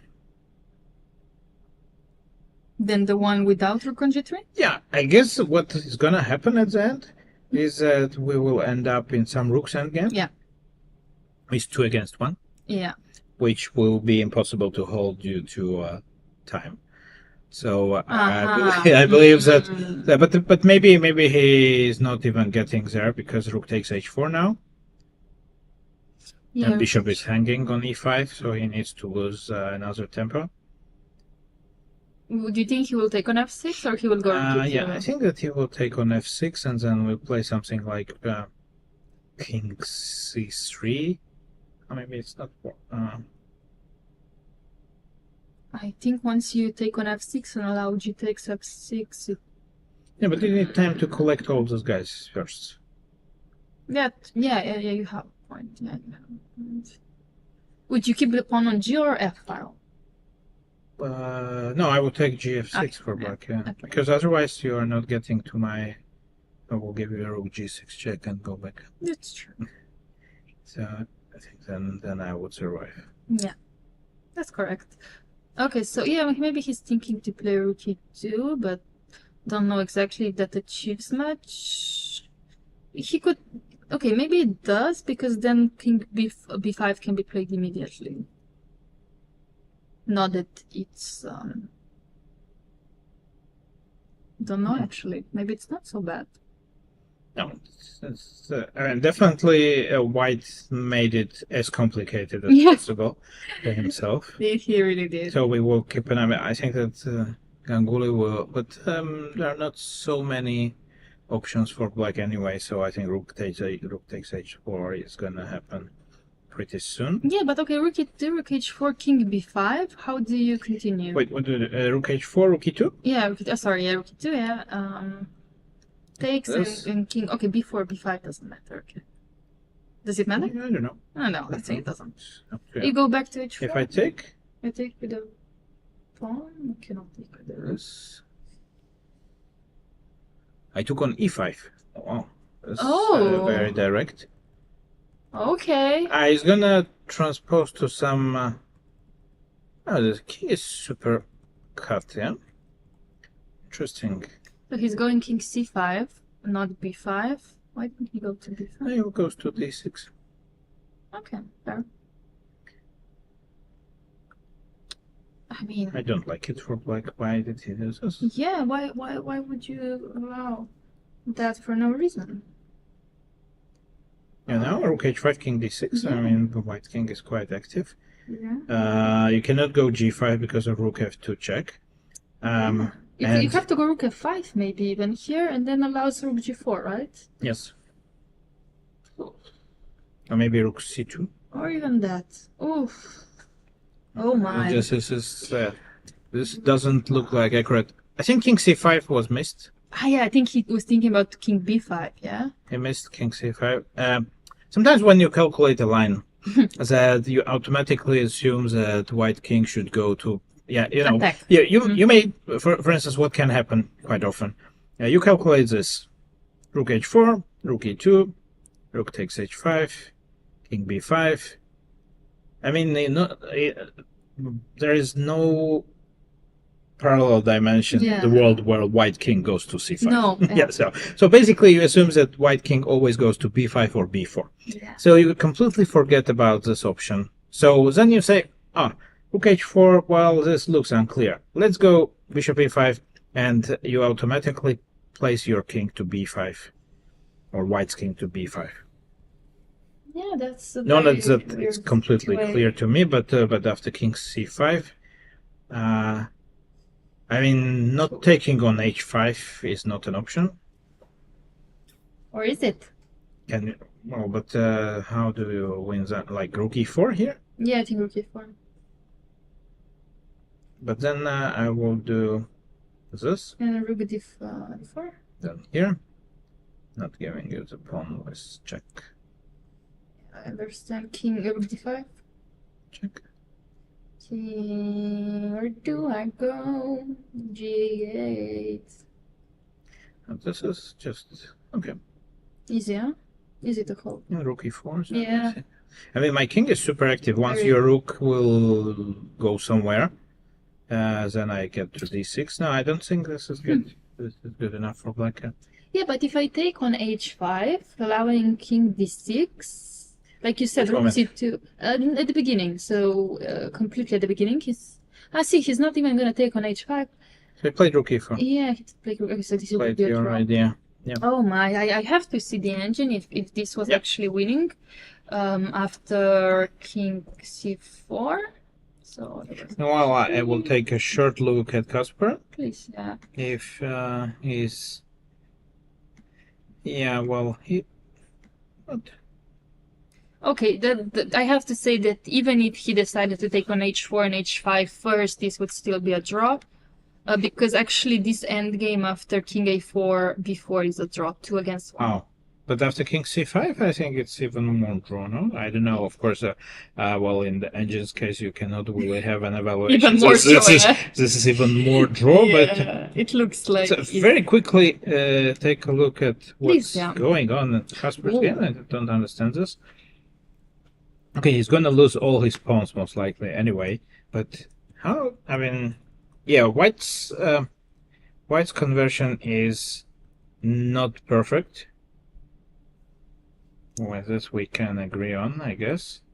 No, absolutely. It gives some chances to Black. I believe that the position is still pretty much lost, and this is what is even worse when you know that you are lost and your opponent's conversion is not perfect. You cannot really force him to convert Yeah, well, that's true. but then you are even more upset. Okay, I mean, sorry, I know what happens after rook c2 in the live position. I'm sorry too. Okay, here we can stay here. Yes. We can stay in this position a bit just to see what's going to happen because I don't think this game will be played for too long. Rook e2 on the board. Actually, maybe it's King b4. king b4. So we're gonna take. Can we do something with black to keep the king cut? Okay, like rook f2. Rook f2. Going for rook f5. How is this endgame? It's a draw anyway. Because after rook f2, it goes king b4. Should be, yeah. Yes, because pawn's endgame is a draw. Yeah. Let's go with rook f5, takes. King c4, king c5 doesn't matter. King e6, king b4. Yeah, this will be a matter of time. Can well, do I have any other plan? Not really. Yeah. Okay. Something. Yeah. It's this. No way I can get my king to even there. I mean, rook g6 check would be a draw. Yes, this looks like a draw. So okay, so let's check The if Kasper. But Kasper is gonna take a while to decide here because it's 20 minutes. What's wrong with king rook c2? Oh, okay, yeah, he will think about knight c2. Yeah, okay, I understand, but maybe it's this he is concerned about. King g5, no? Well, King g5 check. okay, king h4. Yeah, well, I know. This takes d4. Can I go a4? Oh no, sorry, the rook is rook hanging. is I cannot go a4. Wait, or can I? No, I cannot. Okay. Can I? I can go b2. I don't know. C4, b2. You're gonna checkmate me? Yeah, You well, think so? that's a plan. Yeah, That was a he might plan. fix it. There is no stalemate option also for black. Yeah. Okay, fair point. Yeah, that Fair point. looks like difficult. Even after all this, looks like it's pretty much lost. Okay, so I go knight c2 instead of rook c2. Yeah, that's And rook c3, I guess. Right? c3 king d2. Not that it does much, but knight e3. And f3 maybe? No, knight e4 is. Oh, sorry. I see, I blunder another one. Huh? It's a knight. It's a knight. It's yeah. always the trickiest piece. Okay, on rook the board. b3 then. Rook b3, but then give him like 25 checks.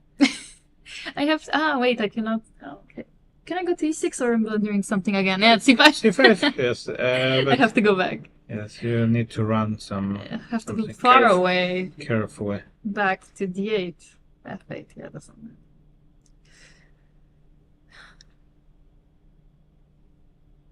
As much as the players, we are also already in the phase where the tiredness is getting to us, and we are also blundering some pieces. Yeah, I'm taking it. Are you gonna checkmate me? Mm. Show me the checkmate. C8? No, not 28. Okay, I will lie a bit about the checkmate. It just Take got a taken. rook, yes. Okay.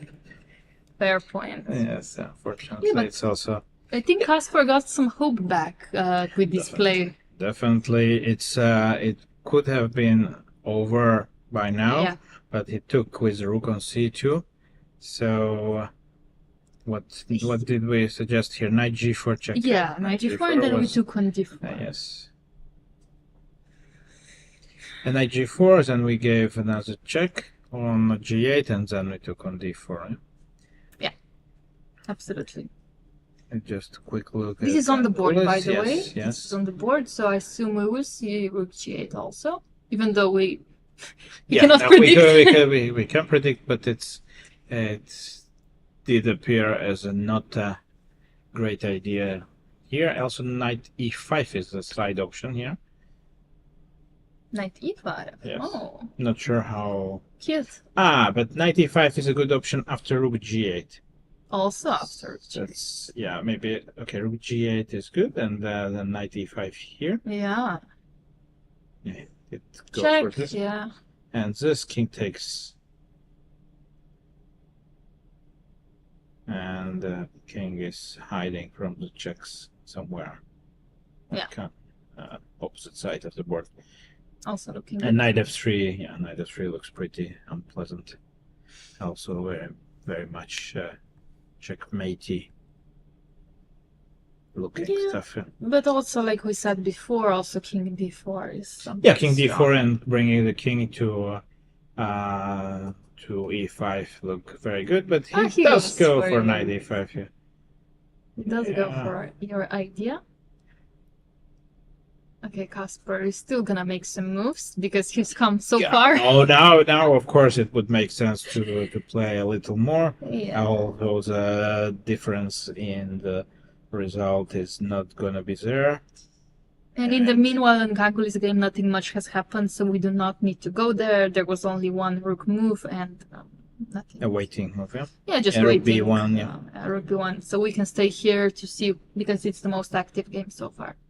Yeah, rook c3 is also on the board. King takes d4. I assume that the line predicted is gonna appear at the board. I mean, he will calculate in case he Because he he doesn't didn't. get perpetual. Yes.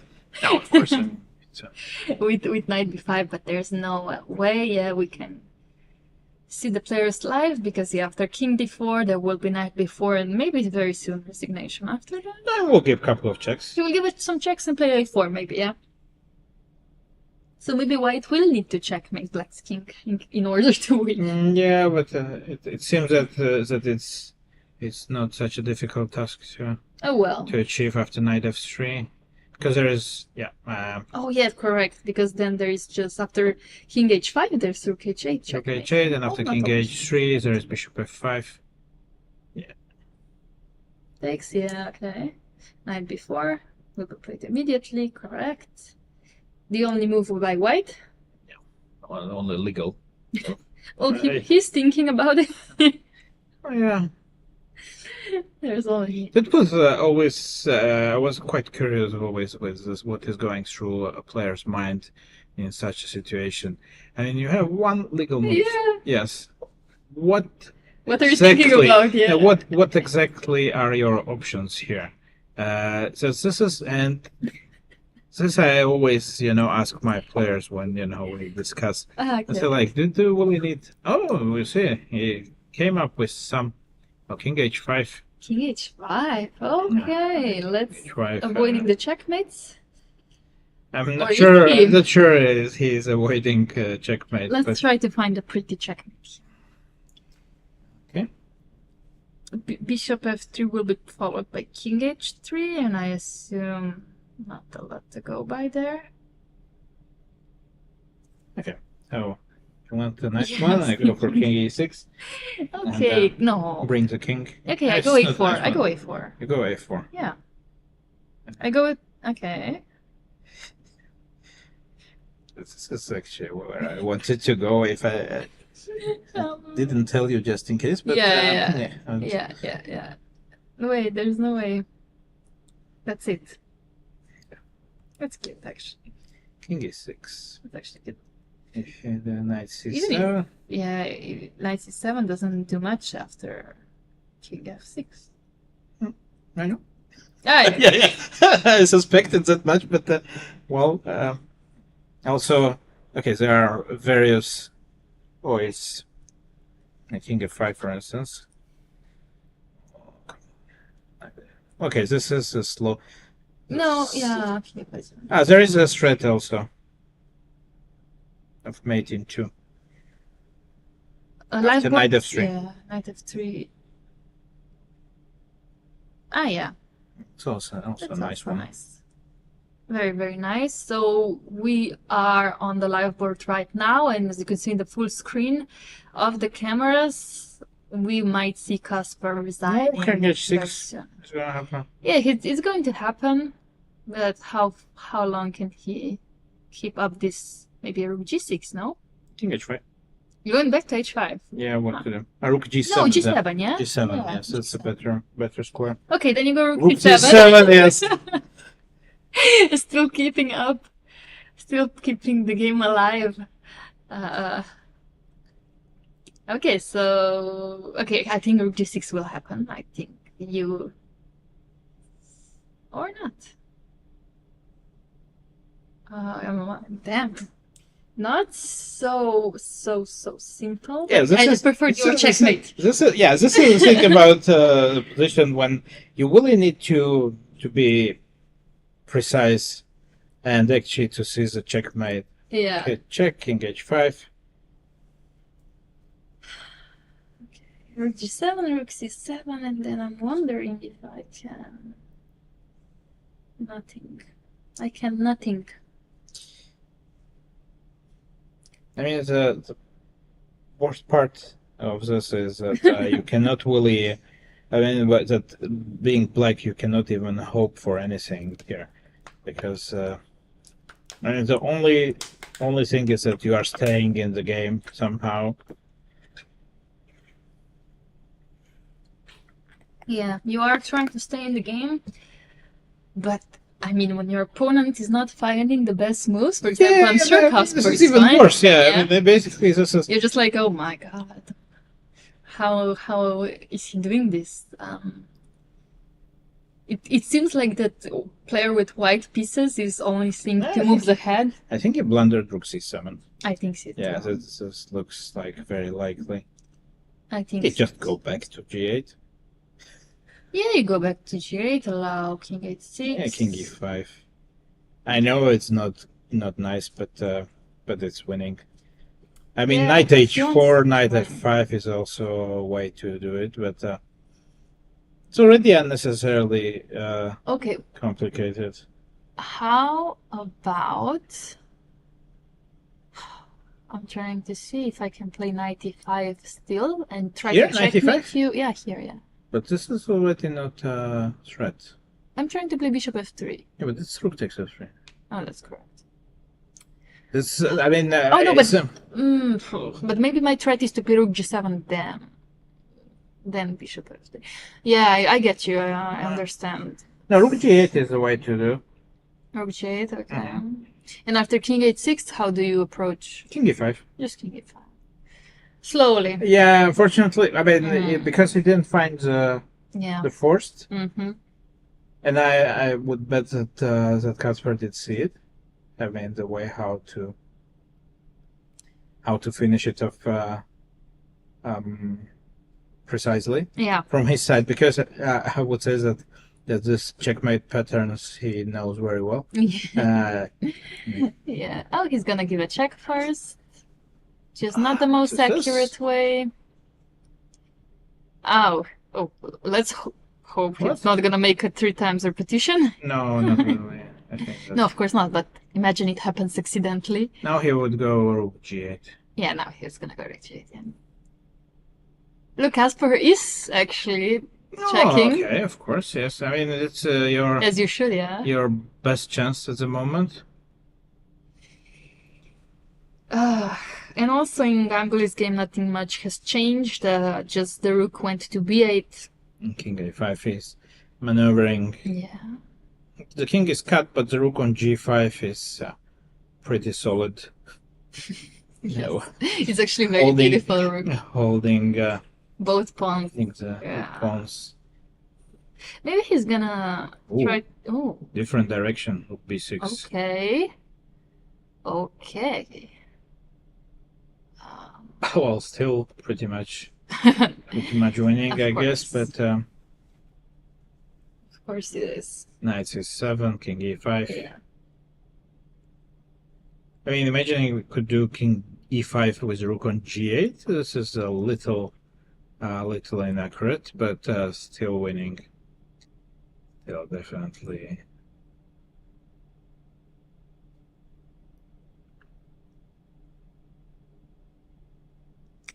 No, yeah, absolutely. This is still winning, and just a matter of time. But we've been here for some time. Yeah, we've been here for some time. Yes, sometimes, of course, there is a famous saying that the hardest thing is to win a winning position, and yeah, this applies to all levels. Yeah, absolutely. Yeah, I hate when I get to winning position and I always somehow mess it up. So it's transposing. It's my most difficult task. It takes most energy for me. Wow, he's gonna play rook b3. Well, he can do it. Oh, he's gonna do it. Okay. King e5 still, right? King e5, knight d4. Knight d4. Ah, okay, that's the plan. Huh. Okay, so maybe it's time for rook a6 then. But the knight c2 maybe. No, yeah. Can I go king c4? I know rook b4. Yeah. No, it makes well, as expected. Yeah, White did complicate matters a bit. a lot, indeed a lot. Okay. Yes. So what I expect is gonna happen is king e5, Yeah, me too. and after Blunder, knight d4, well, it's not like, I don't think it's a draw, actually. You don't think it's But it's very close already. Yeah, I exactly. mean, well, black has not been so close For a long time. for quite a while, yeah. Yeah, that's true. I think king e5 will also happen, especially because Andre only has 2 minutes, and it looks like the most logical move, and I'm not sure if he's gonna see knight d4. King c5, is king c5 possible here? King c5. What Oh. do you think? Oh. Rook e3, or what is gonna? Rook b4 is forced, I think. I mean, then I have bishop g6. This.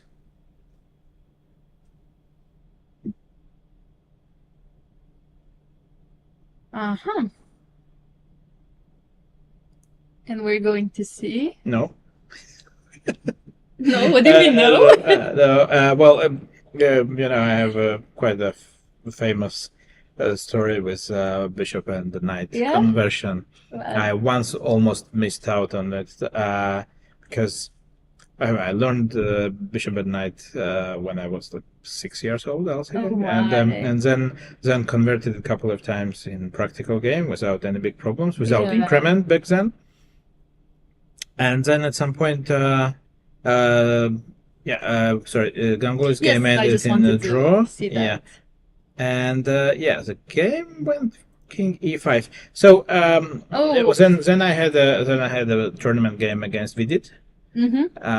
and at some point we ended up in it was a team event, so his team was needed a draw to survive in the match. Yeah. And we know that we needed to win, so kept on playing. So that's fine with me. So we played on, and then at some point there is when you convert, it's quite easy. Like Yeah. you have. And at some point, I remembered that there is a moment when king seems to be running away, Yes. but it's not. And I was telling to myself, oh yeah, well, this is exactly the moment when it looks like it's running away, but it's not. And so I blitzed move. Yeah. Then And it he was makes a fun. move. I realize that I made the second move in a line. Oh, And wow. actually, it took some time till I got to the corner, Uh-huh. and then when he once slips away, actually it became quite close. And incredibly enough, I did made him on move 50 exactly, and he was not happy. He was not happy. Nobody was happy. I was not happy, of course, also. But so even things you remember or you know for sure, still it's possible to let's say not convert it properly. But I'm curious if after knight d4 was gonna happen. Kasper, he realizes that he has the best chance now. Yeah, 94. Yeah, he's Yeah, thinking of yes. his also. Yeah, I don't think he has any other options anyway. I don't think so either. Yeah, 94. And we're gonna see rook takes b3, and well, I mean, how the game goes, I would actually expect white not to win this. You would expect one. Yeah, I mean, it's if we are not blundering anything directly here. Yeah, I mean, this went wrong for white. He's been not being very accurate for a long time, actually. But to not win this, okay, takes on b3, king f4, a4, e4, bishop c2. knight c5.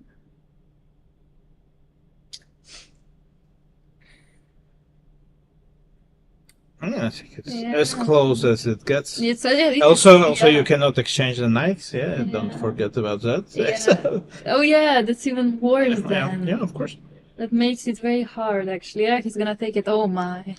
Well. Yes. Oof, we'll be here for some more time, which is Well, let's fine. see how this plays out. It seems that one of the top seeds may avoid the biggest upset. We can assume that actually Ganguly's game is the only minor upset of today. Is it true? Yes. Because the rest of seeded players managed to confirm or to, let's say, overpower their lower rated opponents, except Surya Ganguly, and well, Kacper Perun is fighting for his chance. Absolutely, yeah, he is, and he's successfully fighting right now. a4. Okay, well, I think that we... Yeah, so there was some issue, but nothing. This is. I think that sometimes this happens on DGT boards when the piece is moving too quickly to some destination, so we can keep you updated on the board because we see what is happening on the camera. This is the live I position. think bishop d5. He decided to cut. That's okay. Knight, yeah. Okay, knight c5. Anyway. Yeah, knight c5. Or maybe knight c1 actually. No, maybe knight c1. Knight c1. Oh, I Yeah, like knight that. c1 is a good move. Yeah. I think the trick is he wants to go bishop f7 first to force king h6. Yes. Don't mind. You don't mind, okay. And now, okay. So what? I'm not sure how I do make progress when I bring the pawn on a2. It's maybe just I mean, which is not really going to. Yeah, I understand. Like I'm thinking if I go knight e1, a3. Ah, he's going to c5. Oh, okay. But he may return actually. He can go to a3 afterwards. Can do that. Yeah, I was thinking knight a1, a3, knight c2, a2, Yes. and then Coming with the king. yeah. And maybe my knight is Yeah. cut then, yeah? It's trapped. Maybe it's trapped. Okay, so that's why maybe he wanted to go knight c5. More Bishop f7 check, king h6, knight d2. I think He's on the board, yeah. Mhm. yes. a3 is knight b1 even, maybe. Yeah, that's would be very nice to immediately take this pawn without Any committal Look moves? like he's not gonna do this. I think No. he is gonna play king g7 Yeah. and put the king on f6. Yeah, he's gonna play king g7, basically forcing, I don't know, bishop c4, let's say, king f6. Bishop c4. Or where would you want to go? No, I don't know. Well, bishop no. c4 seems to be good. Because d5 is not really... Yeah, this. this will be a long game. Yeah. Gonna take some time. Yeah, I wish I could play knight e4. I wish it so Yeah, badly. yeah, knight e4 would be... Yeah, you can play knight e4. It actually does finish the game more or less. Yeah, it does. So knight d2... Okay, so Theoretically, they should still be winning Winning, for yeah. white, yeah. I'm sure if we put it in table-based, it would be winning, but in practical way, with 1 minute, You put it in table base, it's 7, yeah? there are some table bases. No, now 7 that is, allow 7 it. is working, yes. 7 is fine. Yes. Mhm. Yes, please. Bonsoir, monsieur, Bonsoir. dame. Non, juste Hello. pour montrer à mon me faire après une rythmique. Hein? Okay. We are probably going over the limits of Pasino. But, No, I mean the chess. This is chess, you know. They have to wait for us. I'm not sure. I'm not sure I'm that, yeah, well, that all the institutions would agree with you, but we are... Yeah, okay. I mean, I agree. This game is taking long, especially because we assumed their resignation already like 20 moves ago. And knight e3 check. Yeah. Oh, it's on the board. Which is fine. King e3. Now putting some small tricks. King e3, knight e5. King g3 is safe. Okay.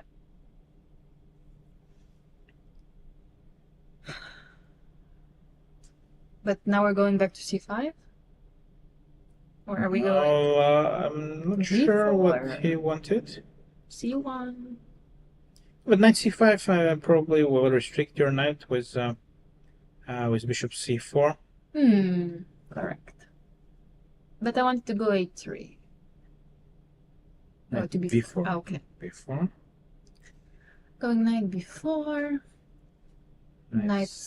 Okay. Putting the knight on a3. Oh, well, or no, blocking. bishop. Blocking. Now bishop e8 is a threat. Yeah. So knight c2 probably now. Yeah. Almost a forced move.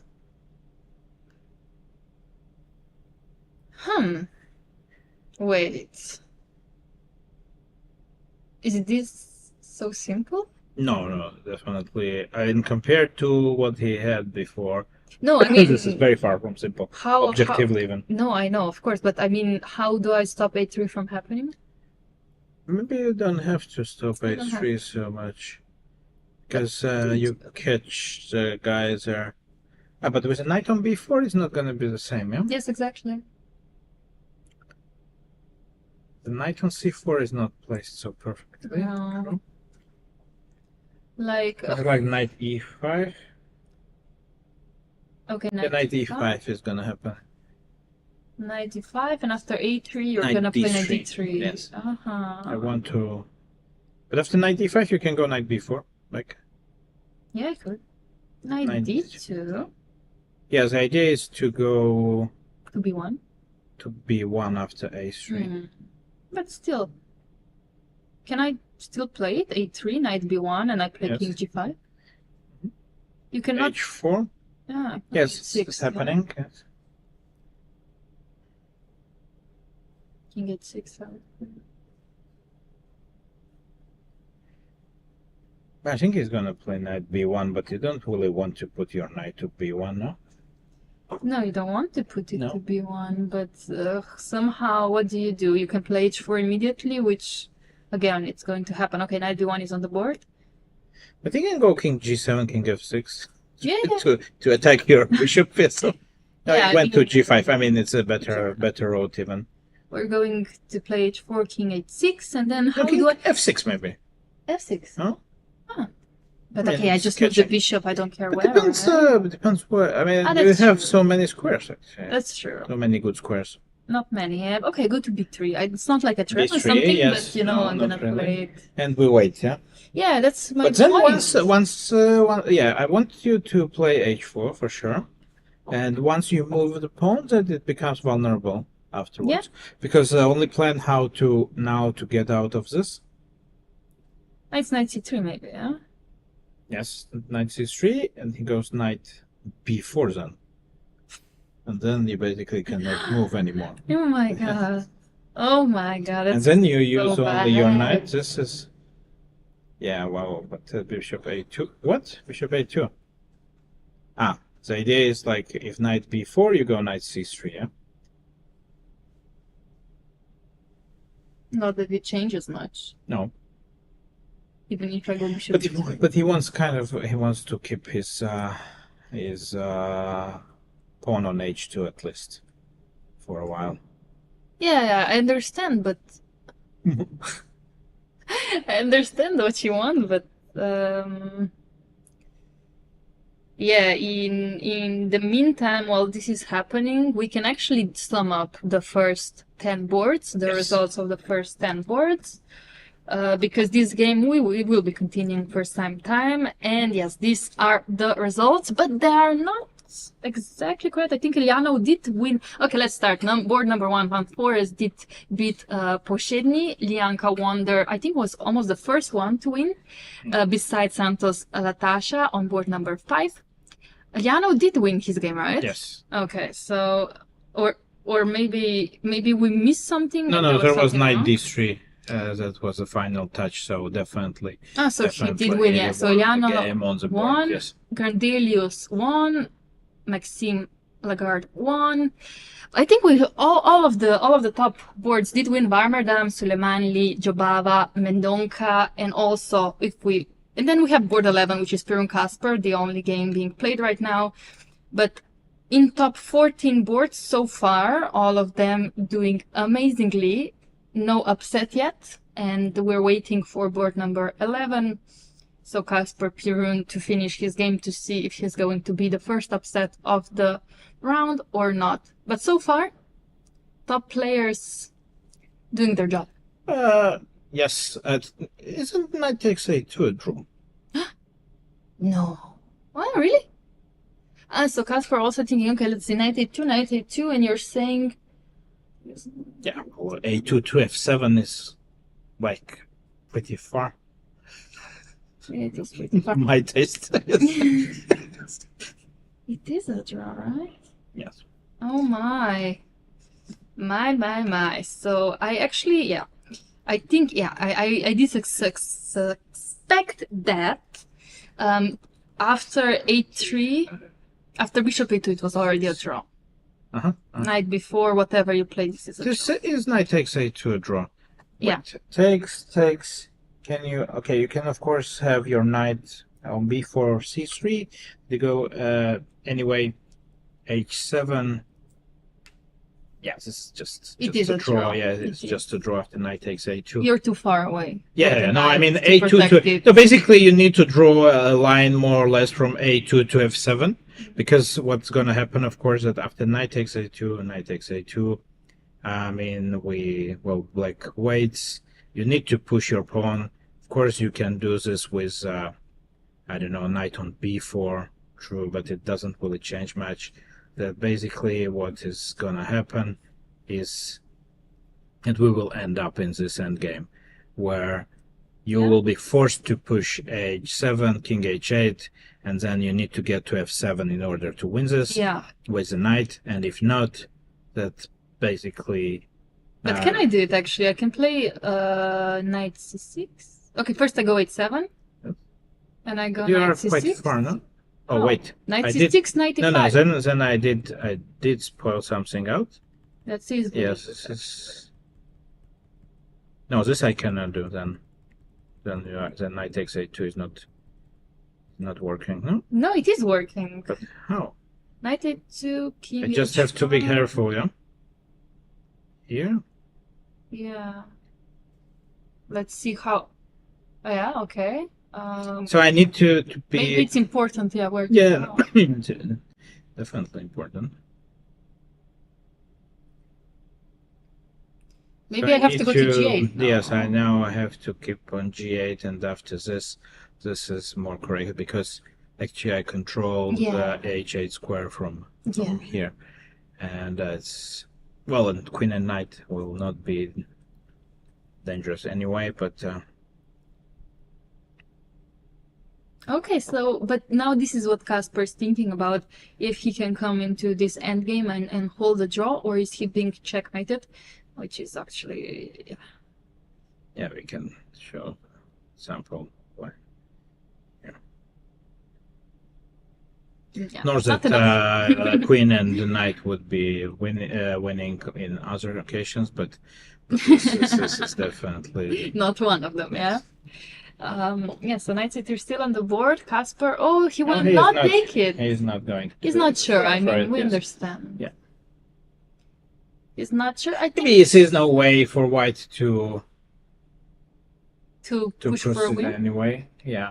Yeah, you made a point, like even before, like Bishop B3, and now let's say King G5 back, right? Yeah, it may wait for White to move the pawn.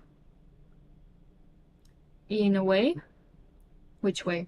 Yeah, I mean If he just wait. King G5. Ah, okay. King H5, King G5, King G5, H4, King H5, King H3. Yeah, And then wait. he has a I will space wait. to move I the don't- knight. It will be a very similar situation It will. like with the Knight, and he just will because it's extremely difficult for White to do anything serious. Yeah, it's not. I'm not sure. Okay. It should be a draw anyway, because it's hard to imagine White making any progress here. Yeah, I actually will try to find the Which moment it went wrong? The table basis? table base. If I will find for the it's 7. a shredder. Shredder This table. one? It's a shredder table. Shredder, okay. Shredder table bases are the best thing. Okay, let's see. I don't usually use this one. Okay, let's see what. Oopsie. So we have. Yeah, this position is already most likely a draw. Yeah. Yeah. Well, let's see. Bishop is here, and now. On A3, knight on B4. I'm a bit slow, but it's okay. We have time. It is so white. Let's say White to move. Yes. No information available. Wait, What? It's too many. are there too many pieces? Too many for- pieces. Because maybe Shredder only takes 5. No, there are some 7s, but I know there are 7. Lomonosov. Maybe it's just another one. Ah, he went for A2. Oh, But now it's just directly a draw. Oh. Yeah. Okay, he found the forced way because Black blundered an exchange combination. So Wow. for this we don't really need a Yeah. database. This we will manage ourselves. And We can see yeah, it because it's quite King H3, incredible escape. So yeah, I think it was a question of one move of knight takes Yes. d5, and instead we can see Okay, there was a the draw. A Oh, huge, my huge. Well, it would be. It's a huge upset, but it's a huge upset to actually Yeah. for White now, because it's quite incredible. So much. Yeah, it seemed that it's very close, but it only proves that you have to keep concentration. You have to use your chances, and and here actually it was. I think he continued the game in a respectful way as well. I think, like you said, that if he played a different move at some point, he would resign. Yeah. But when his opponent just played He played second, on. third, fourth best move, then suddenly he understood that maybe he should fight a bit longer. And this time it was very successful for him. Yes, well, I think that looking back, he can be quite happy with the drawish outcome, and of course, it's still not the perfect start to the tournament, but He can it's be better. happy. Yeah, I think that he can be happier. And both guys did show great fighting spirit, and we we do hope for more in next days. I hope you enjoyed our today's stream, and I think that this is we are out of game material for today, and Yes. we'll hope for more tomorrow. Definitely hoping for exciting games tomorrow. Actually, I'm sure we're gonna get them. Even today's games were exciting, and hopefully we'll be back tomorrow, same time, same place, maybe a bit earlier. The games do start at 2:30, so hopefully we will manage to start 30 minutes earlier tomorrow. And thanks for watching, and see you tomorrow. Bye bye. Bye.